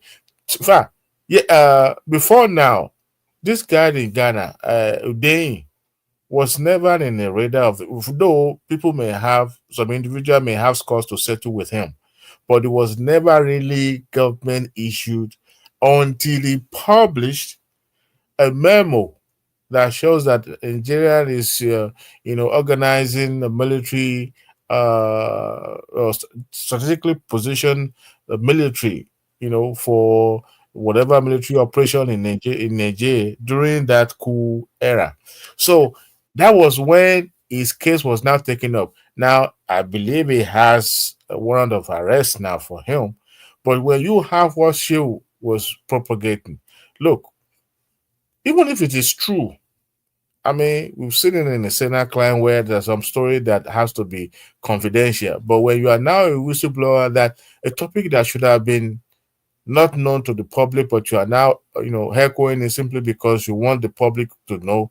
These are the things that could easily destabilize countries. So to me, it serves him right, but it's not everybody being picked up. All this talk about people being, because you criticize the government, you get picked up. No, Aizon and you and I and Simba, as old as we are, even as on this panel. How many times have we criticized government? Have you said things that can easily get any of us being picked up? We criticize when we needed to criticize civilly, but when you're not having people trying to train in a very dangerous path, that is where I disagree. A lot of people have said things, even posting things that easily can get people out. Look at it during the election. Somebody said, I posted on the social media that Fashola is the one writing the judgment in his house. Come to think of it, these are the things that at that moment was the hot topic, okay? And Nigeria was going through that moment, and you expect government to just fold their hands. The person involved had to take up the case and charge this individual. They track him down and they picked him up. Like this one that was arrested now. You see, what Tyson is saying that you should just leave him and then let him continue whatever rubbish he's doing, so that I think your country could can be burned down, Abi? No, I think there are ways in which a government can handle it. I think you don't have to arrest him. So they just have to be capturing whatever is there. No.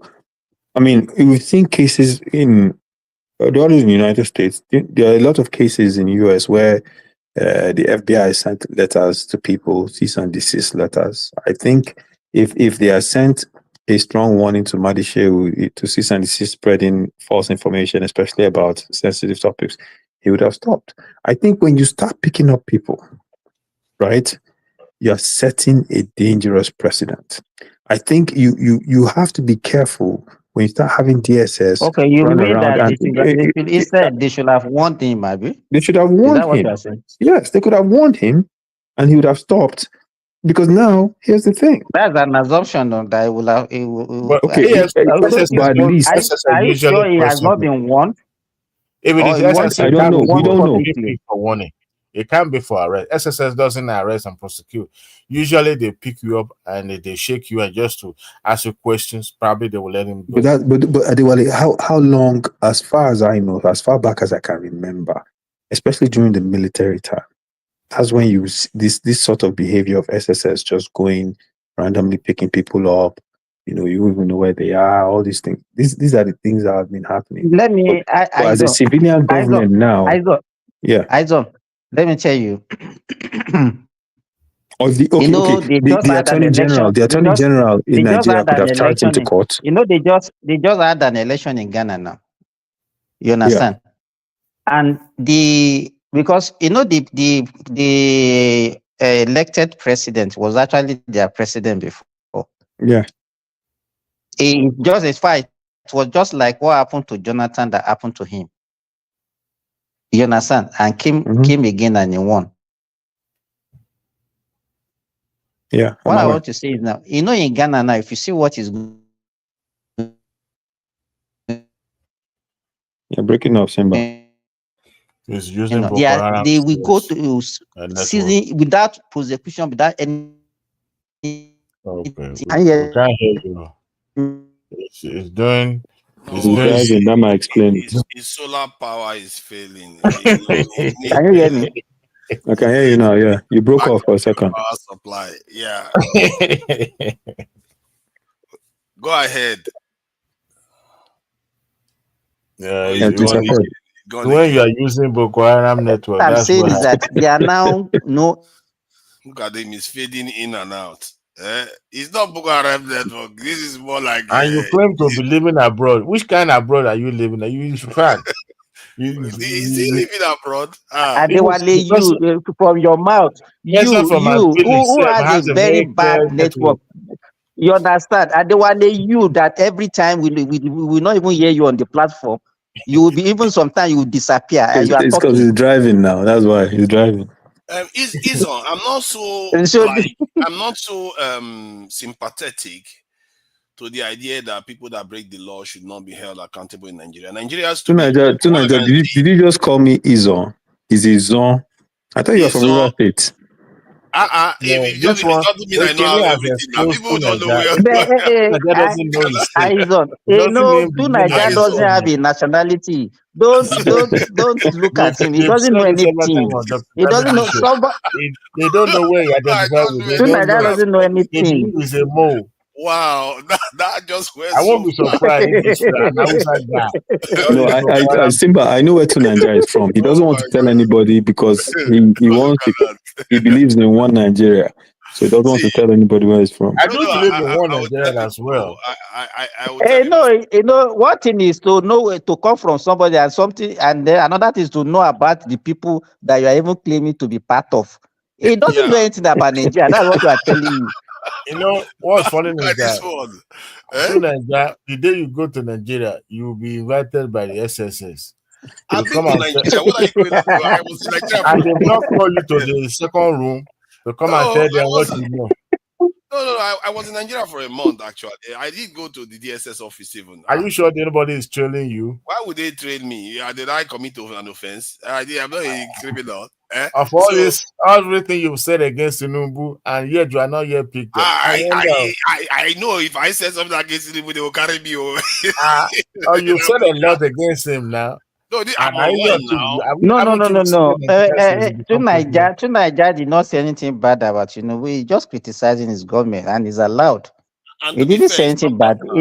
He's not saying anything against the country. He's not. No.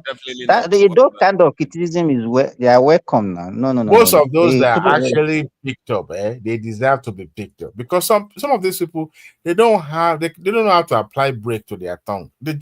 People just post. Hold on, I wanted to say something before you guys started calling me fake Nigerian and Nigerian. But the point I wanted to make, the point I wanted to make was that arresting people for saying dangerous things is one thing, but selective arrest is what I don't like. MC Oluomo created chaos. There are a lot of people that created chaos in Nigeria, but they don't do anything about them. But the ones that they don't like are the ones they pick up. And that is the problem in Nigeria. No. Wait, to Nigeria. You want to compare what MC Oluomo did to what this Badashi or whatever Mahdi Shehu. I don't support the Mahdi Shehu arrest. I don't support it because do you want to? Are they the same offense? I think no, they're not the same offense, but both of them cause public. As a matter of fact, MC Oluomo actually caused public disorder. This one is just potential to cause public disorder. So I'm not saying I would not support the arrest because if somebody. Why should somebody? Let me tell you, you call yourself a citizen of Nigeria. You are now more concerned about the sovereignty of another country more than the sovereignty of your country. No. Who does that? No. I'm saying both of them deserve arrest. Let us discuss each case on their own merit. You understand what I'm saying? You cannot be comparing them. They are not on the same pedestal. Simba. Why didn't the Inspector General charge him with a cybercrime offense the way they did Farotimi? That would have been better than sending SSS to pick him up. This is the deal. You can be questioned by the security operators. He was invited, was not arrested. You know the way the Nigerian media used to twist it. He was invited for questioning. This colorful word, we should be mindful. I don't see that. I don't see that as a problem that they should arrest this guy because our country we are too loose with the law. Police would have been the ones who were arrested. If you said that in the UK, was he ever detained? Was he ever detained? It could be. I don't know. The news came out today. Today I received the news that he was arrested. He was invited for questioning and he was released. Mm-hmm. So they released him. Yes. Okay. But I don't know. But why? Okay, they invited him for questioning because he made a comment that was false, right? Yes. Okay. If you really want to punish him for something like that, why not just charge him with a crime and let him have his day in court? No. Earlier when you are talking, you said it should be warned. This is the warning. He can be warned as well. He can be warned. You can send him a warning. This is a warning to him now. So by the time if he continue same thing, and if he's eventually arrested, I hope he will not be shouting. If SSS or any security operative invite you for discussion or for interrogations, let me put it that way, they want to shake you down to know what you know, because like I said, some of the things that he put out there is still an hot topic. It's still something that is causing diplomatic row between two neighboring countries, and you don't want one loud mouth to be the Sansan in your gari. See, he was invited just to ask him questions. But you know the way things are done in Nigeria, if SSS across you anywhere, you have been arrested. That's what the media is going to say. But I still strongly believe that he deserved to be picked up. I believe that too. You don't put a Molotov on a hot topic like that, and you think the government is going to sit down and be watching. No. Just like I know, I see what you're saying, but here's the thing, the dangerous thing in this. You can end up creating a Gestapo state, right? Where, if someone violates a like cybercrime act or whatever, right? There's a certain procedure But when security operatives, intelligence agencies are picking people up, right, for comment, you start going down this dangerous path where anybody can get picked up by DSS or SSS. You see how understand many what I'm saying? has been said on social media? How many people have been picked up? Behavior, though. Like there are No. Hold on, let me finish what I'm saying. You see so many comments hold online. on now. Let How me many of finish those one comments second before you keep interrupting me constantly. See, there are people like YouTubers, because they said something about the Israeli-Palestinian conflict, they get visits by Secret Service officials. There are many of them that have gotten visits. Some of them have been detained. Some of them, their channel have been completely wiped out. Doesn't make it all right, though. Okay, it doesn't make it It's not right all in that situation either. Yeah. Especially when, but the truth is that some of them, if it is false, what you are saying is false. That's where it's bad. If what you are saying is true, that's what it makes it not all right. But what if somebody says There's something called slander, and there's something called libel. If someone says something that is false, that is hurting your reputation, it's slander, and you have every right to charge them. I think when the state starts to use its intelligence agencies to shake down people for comments that are not like openly trying to national security, right? Is this one not a threat to national security? How is this a Simba? How is this a threat to national security? It's potentially a threat. It's a threat. It's a threat to national security. Let's say some northerners are against it. Then he made this comment like it is a fact that there are French troops in Nigeria, and they go out and they go to a place where Nigerian soldiers are. Nigerian soldiers freak out. They start shooting each other. You can see. Have you seen the Uthman Yusuf interview on Arise when he was talking about Tinubu's trip to France and the MOU that was signed? Have you seen that interview? No. And what did he say? He was saying that this MOU Tinubu is signing for our minerals in the north, that we're not going to have it. He hadn't read the MOU, right? But he was already drawing a conclusion. Preempting and drawing conclusion. Yes, that's, exactly. Now, and there's some people that have come out and talked. I haven't seen the MOU myself. I haven't read it. But there are people that have come out and said, oh, no, it just talks about having a partnership and, whatever, and that the company coming from abroad has to build a processing facility in Nigeria. I don't even know whether that's true either. These days, it's hard to know what is even true. But that is different. That's what it says? It's different. It's a different context. But when you compare to what this Mahdi guy is doing, like I said, this is a hot topic. That one is for how you can classify that as a domestic issue. Yes, about the MOU, about the Tinubu's romance with the France. Yes, but this one actually particularly says that military is in Nigeria, and publish something and put a video and stuff that is not true. Like I said, the contents are quite not the same. This one is threatening. It's going to threaten. Let me ask you this question, Adewale. Do you support when Commodore Akinwumi, his name Akinwumi, was arrested by DSS, was called in by DSS after I gave that interview on channels talking about insurgency and how there are people in the government that know what's going on, that can stop it.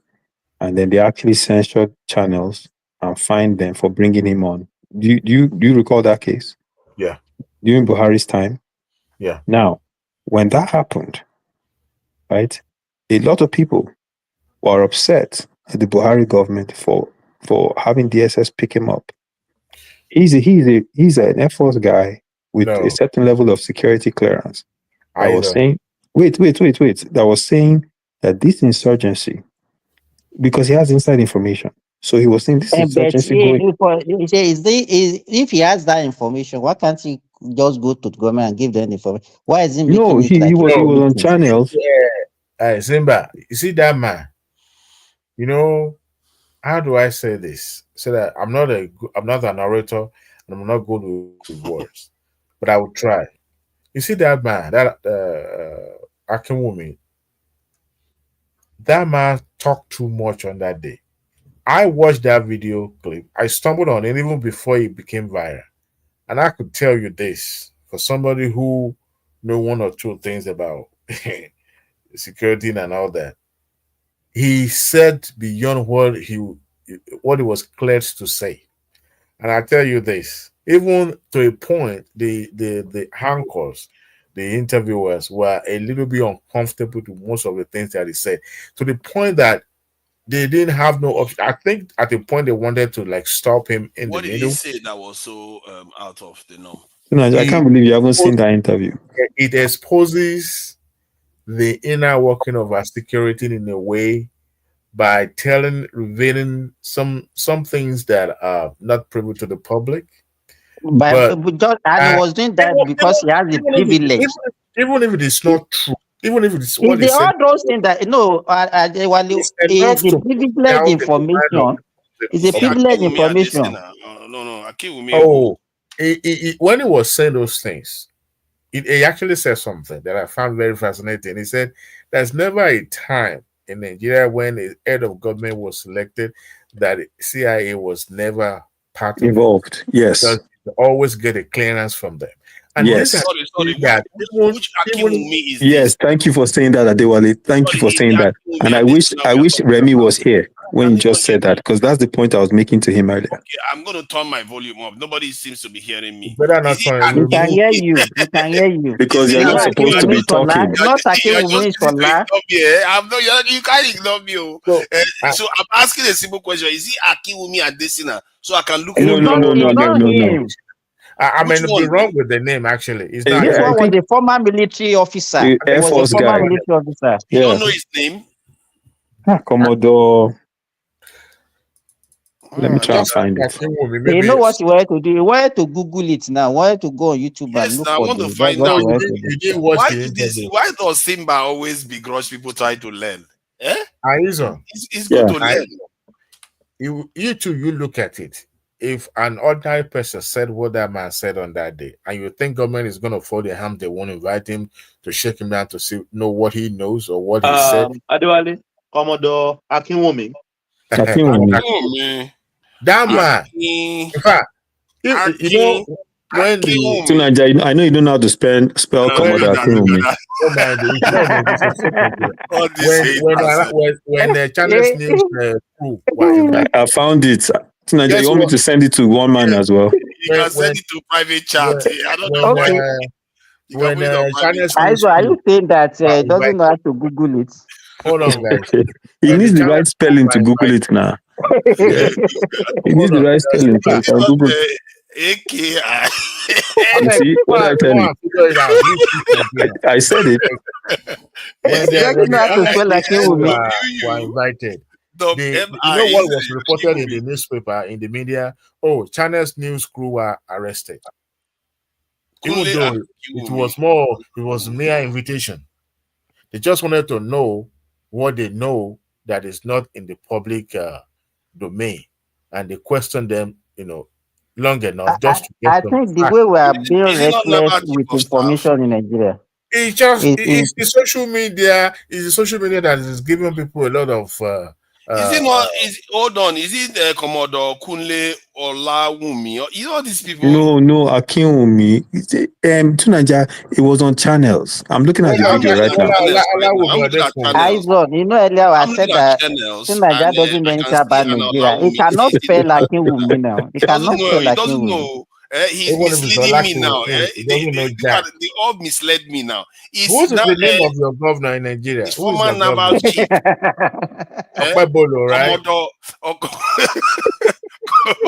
Commodore Kule Olawumi. That's his name. That's his name. Yeah. That's his name. Yeah, I can see the video. I'm playing the video now. Yeah, we'll look into it. So he says every Nigerian president has to get this is the green light from. He said they were discussing the next president with CIA in America. By giving that information, what does it stand to gain? What is the import of that information? It's very important to let people know that their leaders are not their own. So what can they do about it? To stop it, you can stop it by securing your people. You can stop it by securing your people to stop foreign influence from overwhelming your leadership. That's how you do it. You have to stop people. Otherwise, you're not governing yourself. You're just waiting for the day of. When has Africa never governed themselves? You don't know, Jack. You see, half of every member of the embassy staff that was sent from abroad, they were all spy, all of them. Oh, so all you know that, and why do we know all this is, and it's the information is useless? Because there are some things that are not supposed to be said in the public. What in the public is that you are a slave? No. Are you ashamed? Why are you ashamed of that coming out? You call yourself a security guy. You don't know Jack. Why are you ashamed of that coming out? Somebody that just reading something on internet is calling himself an expert. Wikipedia so much. Wikipedia is always reference. What is Wikipedia? You are the one saying that you know stuff and let the information be useless. What is the point of knowing stuff if you know there are some things that you are not clear? You are not cleared enough to reveal. Look at that. Cleared enough. I mean, you know the level of security, right?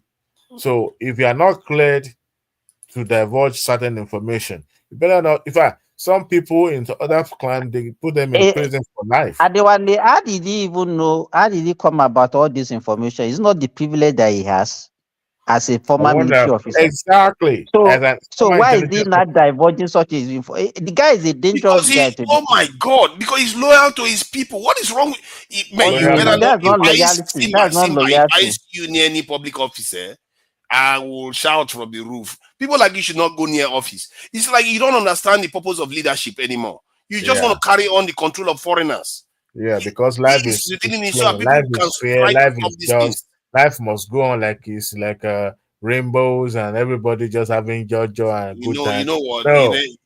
Life is never like that. There's no country in the world. Not even Switzerland. Over it. You still want us to be like that? Listen, my brother. There's no country in the world, where you will find all this story that is always kept away from the public. Even the most is it Switzerland? I've never fought a war before. Which country? It's Switzerland, right? They always have one ugly truth about not them. Not war for 200 years at least. So the bottom line is that there's no good. But yeah, they are more paranoid than you. No, look, every country have their own way of doing things. African has always been at the mercy of the Western country. Sometimes but the thing is that there are some things that is not. There's something that is not meant for public consumption. You know it, but we have to discuss it. You discuss it in a way that you don't have to go into details. My problem with that is that watching it. No. I don't subscribe to that. My problem with that is that because things are so bad now, everything needs to be questioned. Everything. Your leadership, if they are a traitor to your people, you want to know before you elect them into office. Why should you not ask? Personally, I think that he did a public service to the Nigerian space, and I'm shocked more people are not doing it. What purpose? The purpose is awareness, to let our people know that their leadership is in cahoots with foreigners. They are not governing for you. Wait. Even the other people that we are talking, who are among them does not even have the support of foreign influence or the other. Even all these so-called activists that we have, even the likes of Shehu, we know how much NGO money is getting from abroad and all those things. Let me tell you, at the present stage of Africa now, I don't think we can do without all these things that you're talking about. We are not yet matured, sophisticated to get rid of all these things. That's why I say this guy, don't go near public office, please. Because our children, you will sell their future. If you go near public office, people like you should not go near there. Because you believe in our subservience. And you don't seem to understand that. You have been saying this. Let me ask you now. I'm saying that because I agree with you. I agree with you. You'll be saying this thing for hours now. Now let me ask you. We want to get rid of all these people. Tell us how we can do it. Good question. How you can do it is simple. You start ramping up your personal and the local security in your country. You ramp it up because that is the immune system of the country. It helps a nation be able to repel foreign influence. From there, you start building your technology and building your economy. And when you do those things, then it is sustainable because those people are not in the head of your leaders, putting gun to their head that they are going to kill them if they don't do their bit. What stops you from building the technology now? Now, because they will tell them not to do it. They will advise them to float the currency, to throw the country upside down. They will tell them this one is not good for you, get this loan. So that, and they will tell them don't increase the size of your state because you have to pay your loan back. All kinds of stuff. That's how we are here now. That is why they can't do it. Wrap up the security, do this, do that. Ramping up. How would they be able to round up when you are still dependent on the Western world to even build the technology for you? Let another person answer this question. I'll just play 2 videos for you guys. This one Don't is make reference to Wikipedia. No. Why? Okay, fine. Let me just not get cross. Why do people just hate Wikipedia? Because in academic environment, Wikipedia is not a good source for reference. Yeah, okay. Maybe you do have a point. In some cases, there's some truth there. Not Let in me some play cases. this guy. A lot of cases, it's not a good point of reference. Okay, you win. Only God knows where Nigeria is moving to. We blame the bandits every day. Why do we blame them? They risk their lives. The what of these people in government houses well protected, but looting treasury every day. And when we see them, we almost worship them, we praise them, we sing about them, we dance for them, we create drama for them. This was not the culture of Sokoto Caliphate. This was not the culture of Sokoto Caliphate. Somebody came here and met Muhammad Bello during his own time. He couldn't believe that was the Caliph. He said, I'm looking for the Caliph. He says, this is the Caliph. He said, you can't be the Caliph. He said, I'm the Caliph. What we were told is during the government work, they use the government light. Then during their private work, they use their private things. How do we expect Nigeria to move forward? And we don't blame ourselves, including myself, university lecturer, doesn't attend the lectures, is always busy following politicians, becoming the scribe of politicians, waiting for? No, hand out. Something is really wrong. We have to think. I can't believe this. How can somebody justify to me and tell me that 500 cows being moved, nobody will trace their steps, no dust, and they disappear? And you tell me former director, NSO, another, former director, NSA, another, former NSA, another, director of military intelligence, former, another. Yeah, something is wrong. So that is one. Is that our next president after Tinubu? No, that is one. As you can see, Northerners are not immune from the problems of the country, what the leadership of the country is doing to them. And they are fighting, they are looking to fight against it. And I feel like sometimes the way we talk reinforces the control of these powerful people, because we are not working with each other to. Sorry, is it me that I don't understand what this guy? He's not saying anything against foreign influence. He's talking about our local problem. I want to get the one for the foreign influence. I don't understand why you play all this video. No. I played that one. So I don't have to play it again. We are going to discuss about that one later. The one about the foreign one, I'm just pulling it up now. Let me see. I think it's not very far from where it's regarding some of the moves that we needed to do. I think I was having a conversation just now about. Okay, let's see what this guy said. Let me get the video now. Let's see. Okay, just hold on. Let me get out now. All right. That should be it. You know what we are saying before you get it. Can we continue talking? No, it's here now. Are you seeing it? Or you can't see it? Let me play it. Okay. Oh, this guy went on for a bit longer than I thought. Okay, let me just play from here.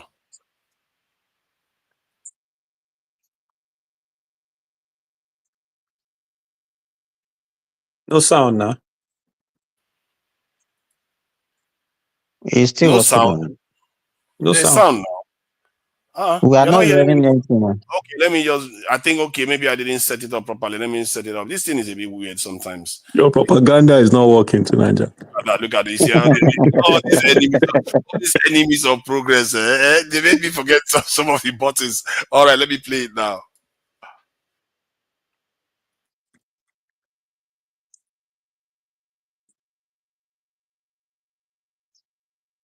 Teenager, forget about this. It's not working.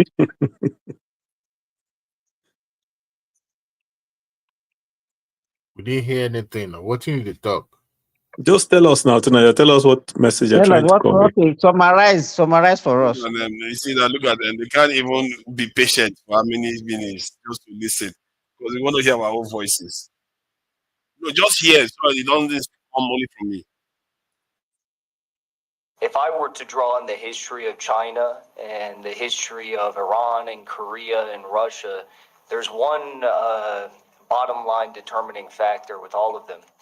And that's that before their revolutions, before they commanded respect, the situation in each one of those countries was not great, whether it was being indebted to Western banksters, whether it was a series of illegal coups or regime change operations or assassinations. These countries did not command respect on the global stage to the Western imperialists. That's the same problem that Africa is facing today. There is no respect that is commanded to the imperialists except for the new confederation in Mali, Niger, and Burkina Faso. And we've seen Russia come in and help secure the region against the US-backed threats from Al-Qaeda and other terrorist groups. But ultimately, I think that Africa needs to learn from China, from Korea, from Iran, and from Russia, who first had these beautiful revolutions that commanded the respect. Then they developed their militaries, they developed nuclear bombs, they developed all these sorts of things, and then they built their economies. We're sitting here and we're talking about being in the United Nations, having a rotating seat in the United Nations Security Council. We're talking about the economic plans of Africa in the future, new currencies, African Union. All of that doesn't mean a whole lot if the West is going to come in and trample all over you. What good is a seat at the United Nations if they're not going to listen to you? I think the point of that was that we need a revolution. Yeah, I don't know about revolution. That's what he said. No, he said that. He said that, but personally, I am not so keen on revolution. The reason why it's not the same. But even the country example that I gave, there was no revolution. Was there any revolution in Japan and Korea? In Korea, there was a kind of. In China, there was. China, definitely there was, and Russia, there was. He's saying that we need to figure out how to self-determine our own futures without interference. That's what he's saying. And then we can the now example that govern. was given, he made mention of Burkina Faso, those people Mali. that went to Russia, and he mentioned Russia. So are they doing it themselves, or they are still using another colonial master? No, I think one of the things they did that no African countries set it's up. Just African like you want to abandon one for the other. Simba, I know where your chickens are. If you carry on like this, So my point this type of attitude. So the point, what he was trying to say is that this Niger, Burkina Faso, and Mali, they've done something that Black African countries never did since 1960. They formed a defense pact. Black African countries, why do you think they've not done it? Because all those they okay with Russia against the Al-Qaeda, I measure Al-Qaeda now. Al-Qaeda, Sponsored by America. By America. That's what he said. Don't know. Al-Qaeda just took over Syria. Who do you think supported them? And America just removed the bounty on the so-called terrorists. What we even hear about the world, was it not the same Al-Qaeda that was against the US in the first place? It's not because of Al-Qaeda that they went and invaded Iraq and all those things. Welcome to the true world. Afghanistan. Welcome to the true world, Simba. Welcome to the true world. That shows you how the world functions. It's not as you think. Sometimes these people, the people that you think that that is their enemy, is not. They are using them against you. As long as it serves their interest, they will use all these people to create chaos in your country. If it serves a Western interest to use IPOB, they will use IPOB. And this is what concerns me about our people. We are so susceptible to these things, and that's why our discourse needs to be better. So that I agree with you. We are so successful to this kind of thing. Yes, I agree with that too. So, but oh my God, something just happened. Everybody agreed with me. This is scary. What is going to happen? The whole world, the sky is going to fall. I think we're tired, so we're tired of arguing with you. So we just agree. You just surrender there. So No. I agree with you. I think is a valid point. We, a house divided can't stand. And exactly, and that Simba is said why it we are not before. even making it. It's We are true. not making any progress in Nigeria. We We can't are make so progress with the way divided. we are doing. Let me tell you, what we see as being good is not actually what is good. If you like the person that is there, everybody will support, and that is what we have been doing to ourselves.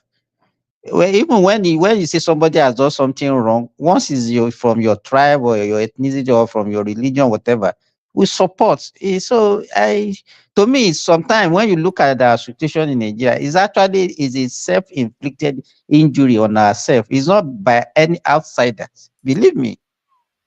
Are they the one teaching us how to behave, the way we behave to ourselves, the way we see things? They are not. They do have.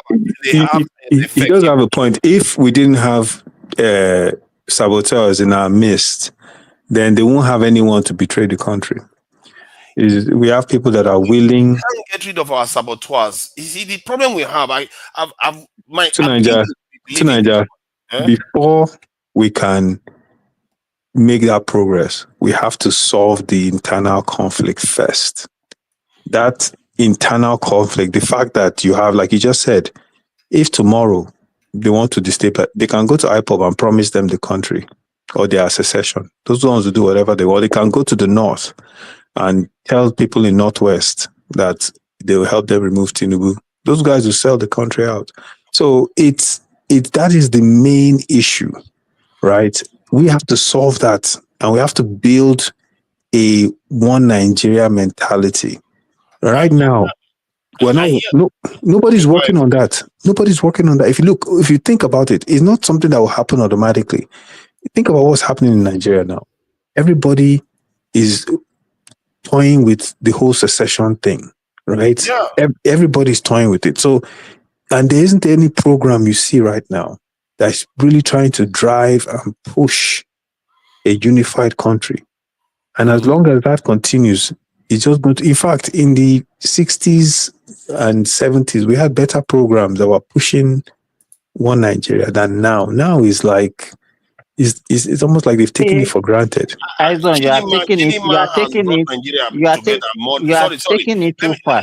Let me just add this one. Chidinma issue has brought Nigeria together more than any government officials have done. The thing about our officials and our people these days is that it's like we don't have any true nationalists anymore that says, you know what, everybody come together, let's do something, and that everybody trusts. Yes. We don't have There's no true nationalist. There is no true nationalist again. Everybody is so sectional. There's nobody that can say, yeah, this is a true nationalist again. Look at Wole Soyinka that is so all about justice under Buhari. Suddenly he's gone quiet now. It's like, what is it? Why do we behave like this? There is nobody you can trust anymore to be like even-handed. Let me even tell you this to Niger. Let me tell you this. Recently, Bola Ige was killed December 23rd, 2001. Yeah. You understand? And I listened to a recent interview granted by his daughter and his son. You understand? If you see what those guys are saying, you know who was in government when the assassination was. How could your Minister of Justice be killed like a chicken and you did nothing about it? You understand that? No, it's never done anywhere. You understand? So, the people that we used to look at, and let me tell you, we cannot even exonerate our founding father from this problem that we're having. I'm very sorry to say this. The likes of Z, Kawolowo. Don't be sorry at all. They definitely were culprits in all this problem we are facing. Yes. But let me say something. They laid a very bad, let me tell you, they laid a very bad foundation. Yeah, before you get past Bola Ige, you see, when I was in Nigeria under Abacha, And Jagaban was somewhere in London, or I don't know where he was. He wasn't on the ground, that's for sure. Okay, during the Nadeko Palaba. Yes, during that period, yes. And okay, you I was in Lagos then. Well, yeah, I was in Lagos then. maybe you are still drinking Pidimbo to that time. Oh, look at that. He doesn't have a clue. You see, Bola is such an inspirational character. He was one of my favorite politicians at that time. And it's a shame what happened to him. And when I was living in Nigeria, I think I read that he was supposed to be like some kind of power minister. I had hope that Nigeria was going to get power with this guy in there. But somehow, it never happened. And instead, the quick when that was a national broadcast where he laid down his plan, how he would do this and immediately, maybe a few months after, he was removed, and then they shifted him to justice. Wow! And you think your nation is not being? You see that you think your nation is not being sabotaged? We knew. Let me tell you, one of the reasons why Bola Ige was killed, because the PDP that time wanted to seize Southwest, and they see him as the only person that can prevent them from getting the Southwest that time, and they got rid of him. And see what happened. 2003, they remove all the governors. I see. It's a shame that he just died like that, because that guy. My own position. Let me tell you, all these people that we are parading in Nigeria, and all these people that we see, there's none of them that worth us discussing them. They are all enemies of our country, even including Obasanjo. Obasanjo, in fact, is the number one enemy of Nigeria. They are the type that go overseas. They come back with very mediocre dream for us. If you remember, between 1976 and 1979, you understand, this guy, when he wanted to return us back to democracy, he could have returned us back to our parliamentary system. That time he has the opportunity, but because of his romance with America and with this guy that just died 2 days ago, the Mekata or whatever, he was his friend. Oh. That was why he adopted this so-called presidential whatever. Yeah. Yes. And left the one that we were practicing before.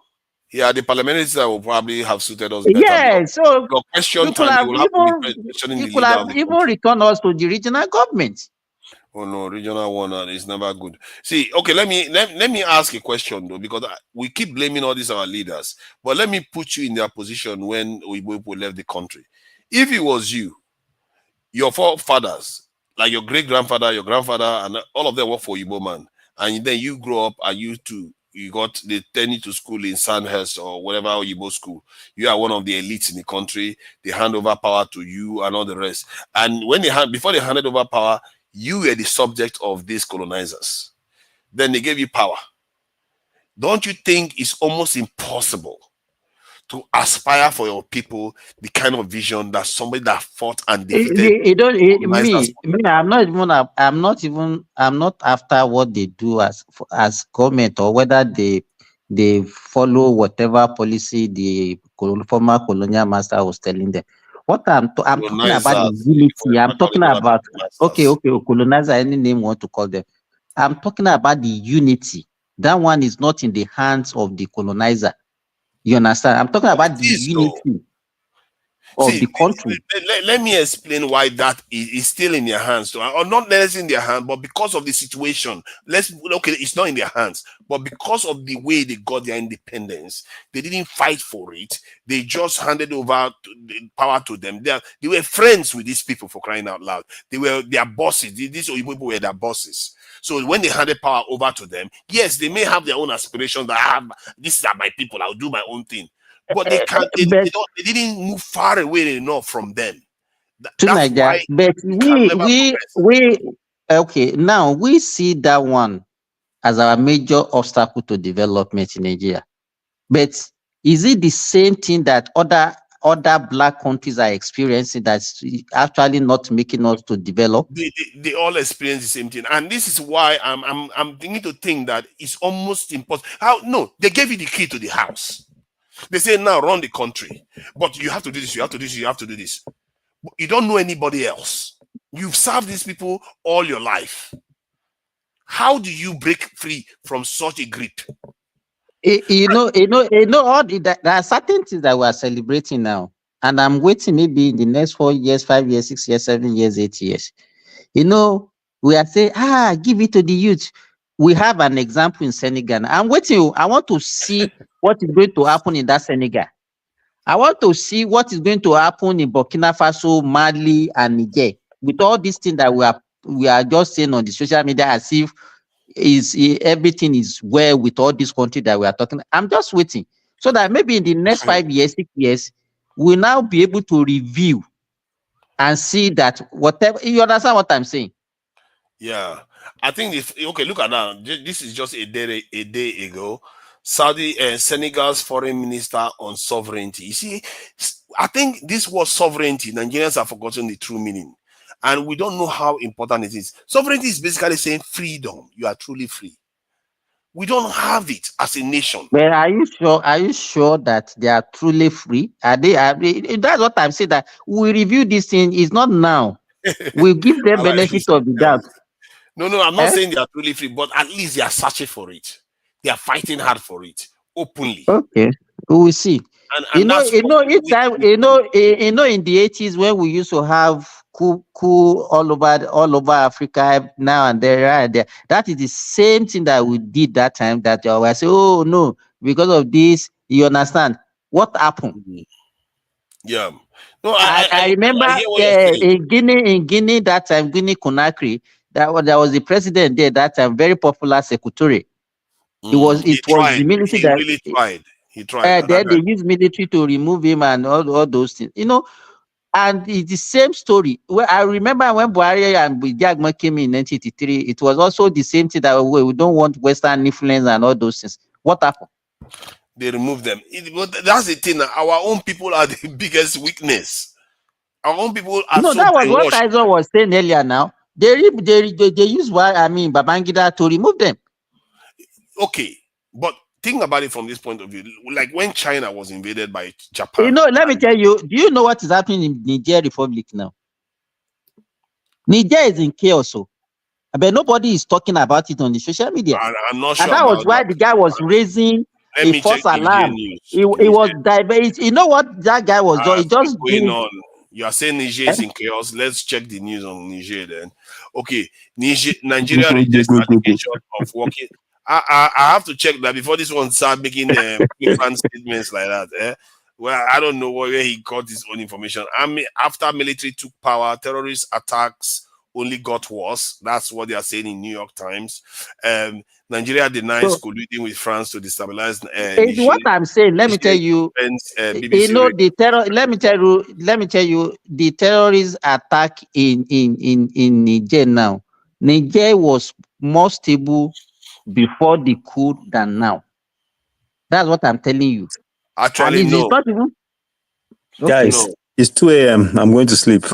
I think we should be rolling up. Actually, it's almost 7 hours. Simba, we will shut up. Okay, good night. Yeah, thank you for joining us. Nice one.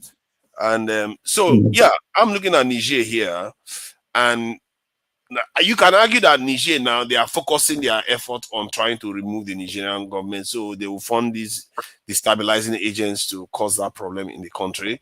You can argue that, but I don't think, in terms of the economy, Nigerian economy is growing.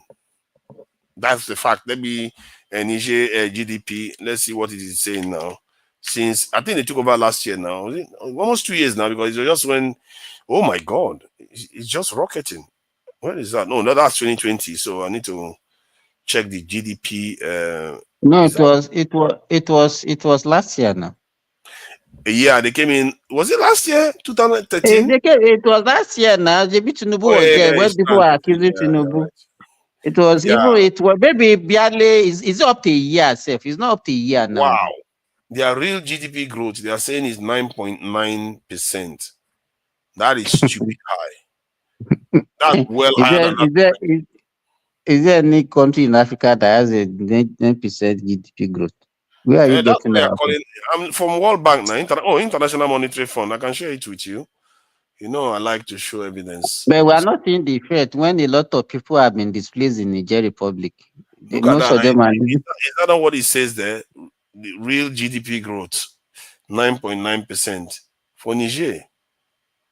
Even I am surprised. I'm thinking I will be expecting 5-6% at most. I'm surprised to see 9.9. And that's 2014.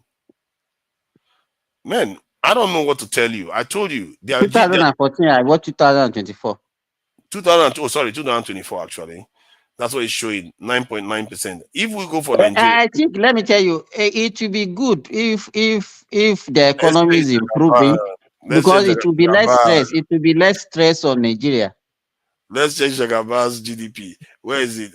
Where is the Jagaba's one? Hey, it's not there. I can't see it yet. I need to go back out so that I'll see which one Nigeria stands. Nigerian GDP. Just add it there. Nigeria is growing fast, you know. So where's the World Bank? Is that trading IMF? Okay, that's IMF page there. So like for like, we don't want to cheat. And this is Jagaban.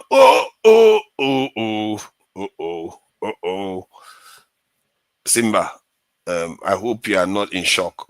Are you seeing the numbers? Simba, are you still alive? This is scary. So this crazy junta that we are talking about has got 9.9% growth, and Jagaban is making do with 2.9. This is hard though. This is hard to take, I have to say. It's a problem. But this is the true result of things. So I've shared it now. There's no dispute about that anymore. So, ladies and gentlemen, we are going to be calling it a day, but not a week. This is the last day of the year, 2024, 31st December 2024.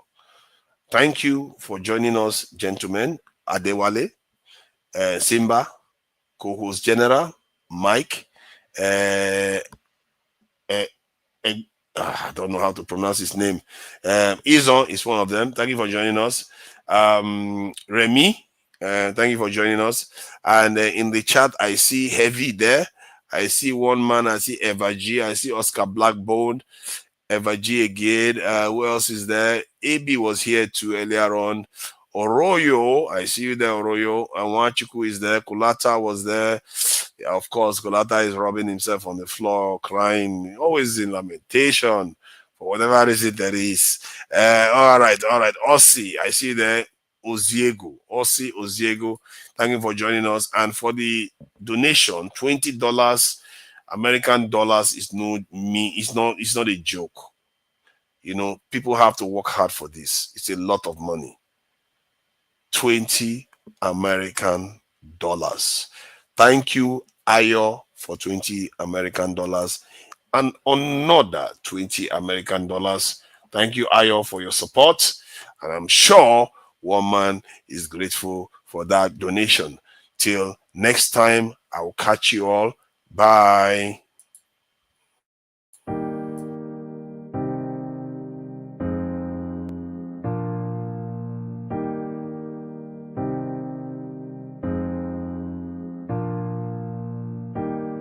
Obono gini kama chozunu imana chukwa kozi womo onyele miu nyelu yumi. What am I looking for? See my God, he don't bless me, oh. He give you me, give me you. Obono kife la chasha so, obono kife me chasha me. My baby, you know, say you go love for me. Hey, yeah. I do go. I could go. When I call your name, Shakara for me. Oh, Roma. I will be your Romeo. You go be my Juliet.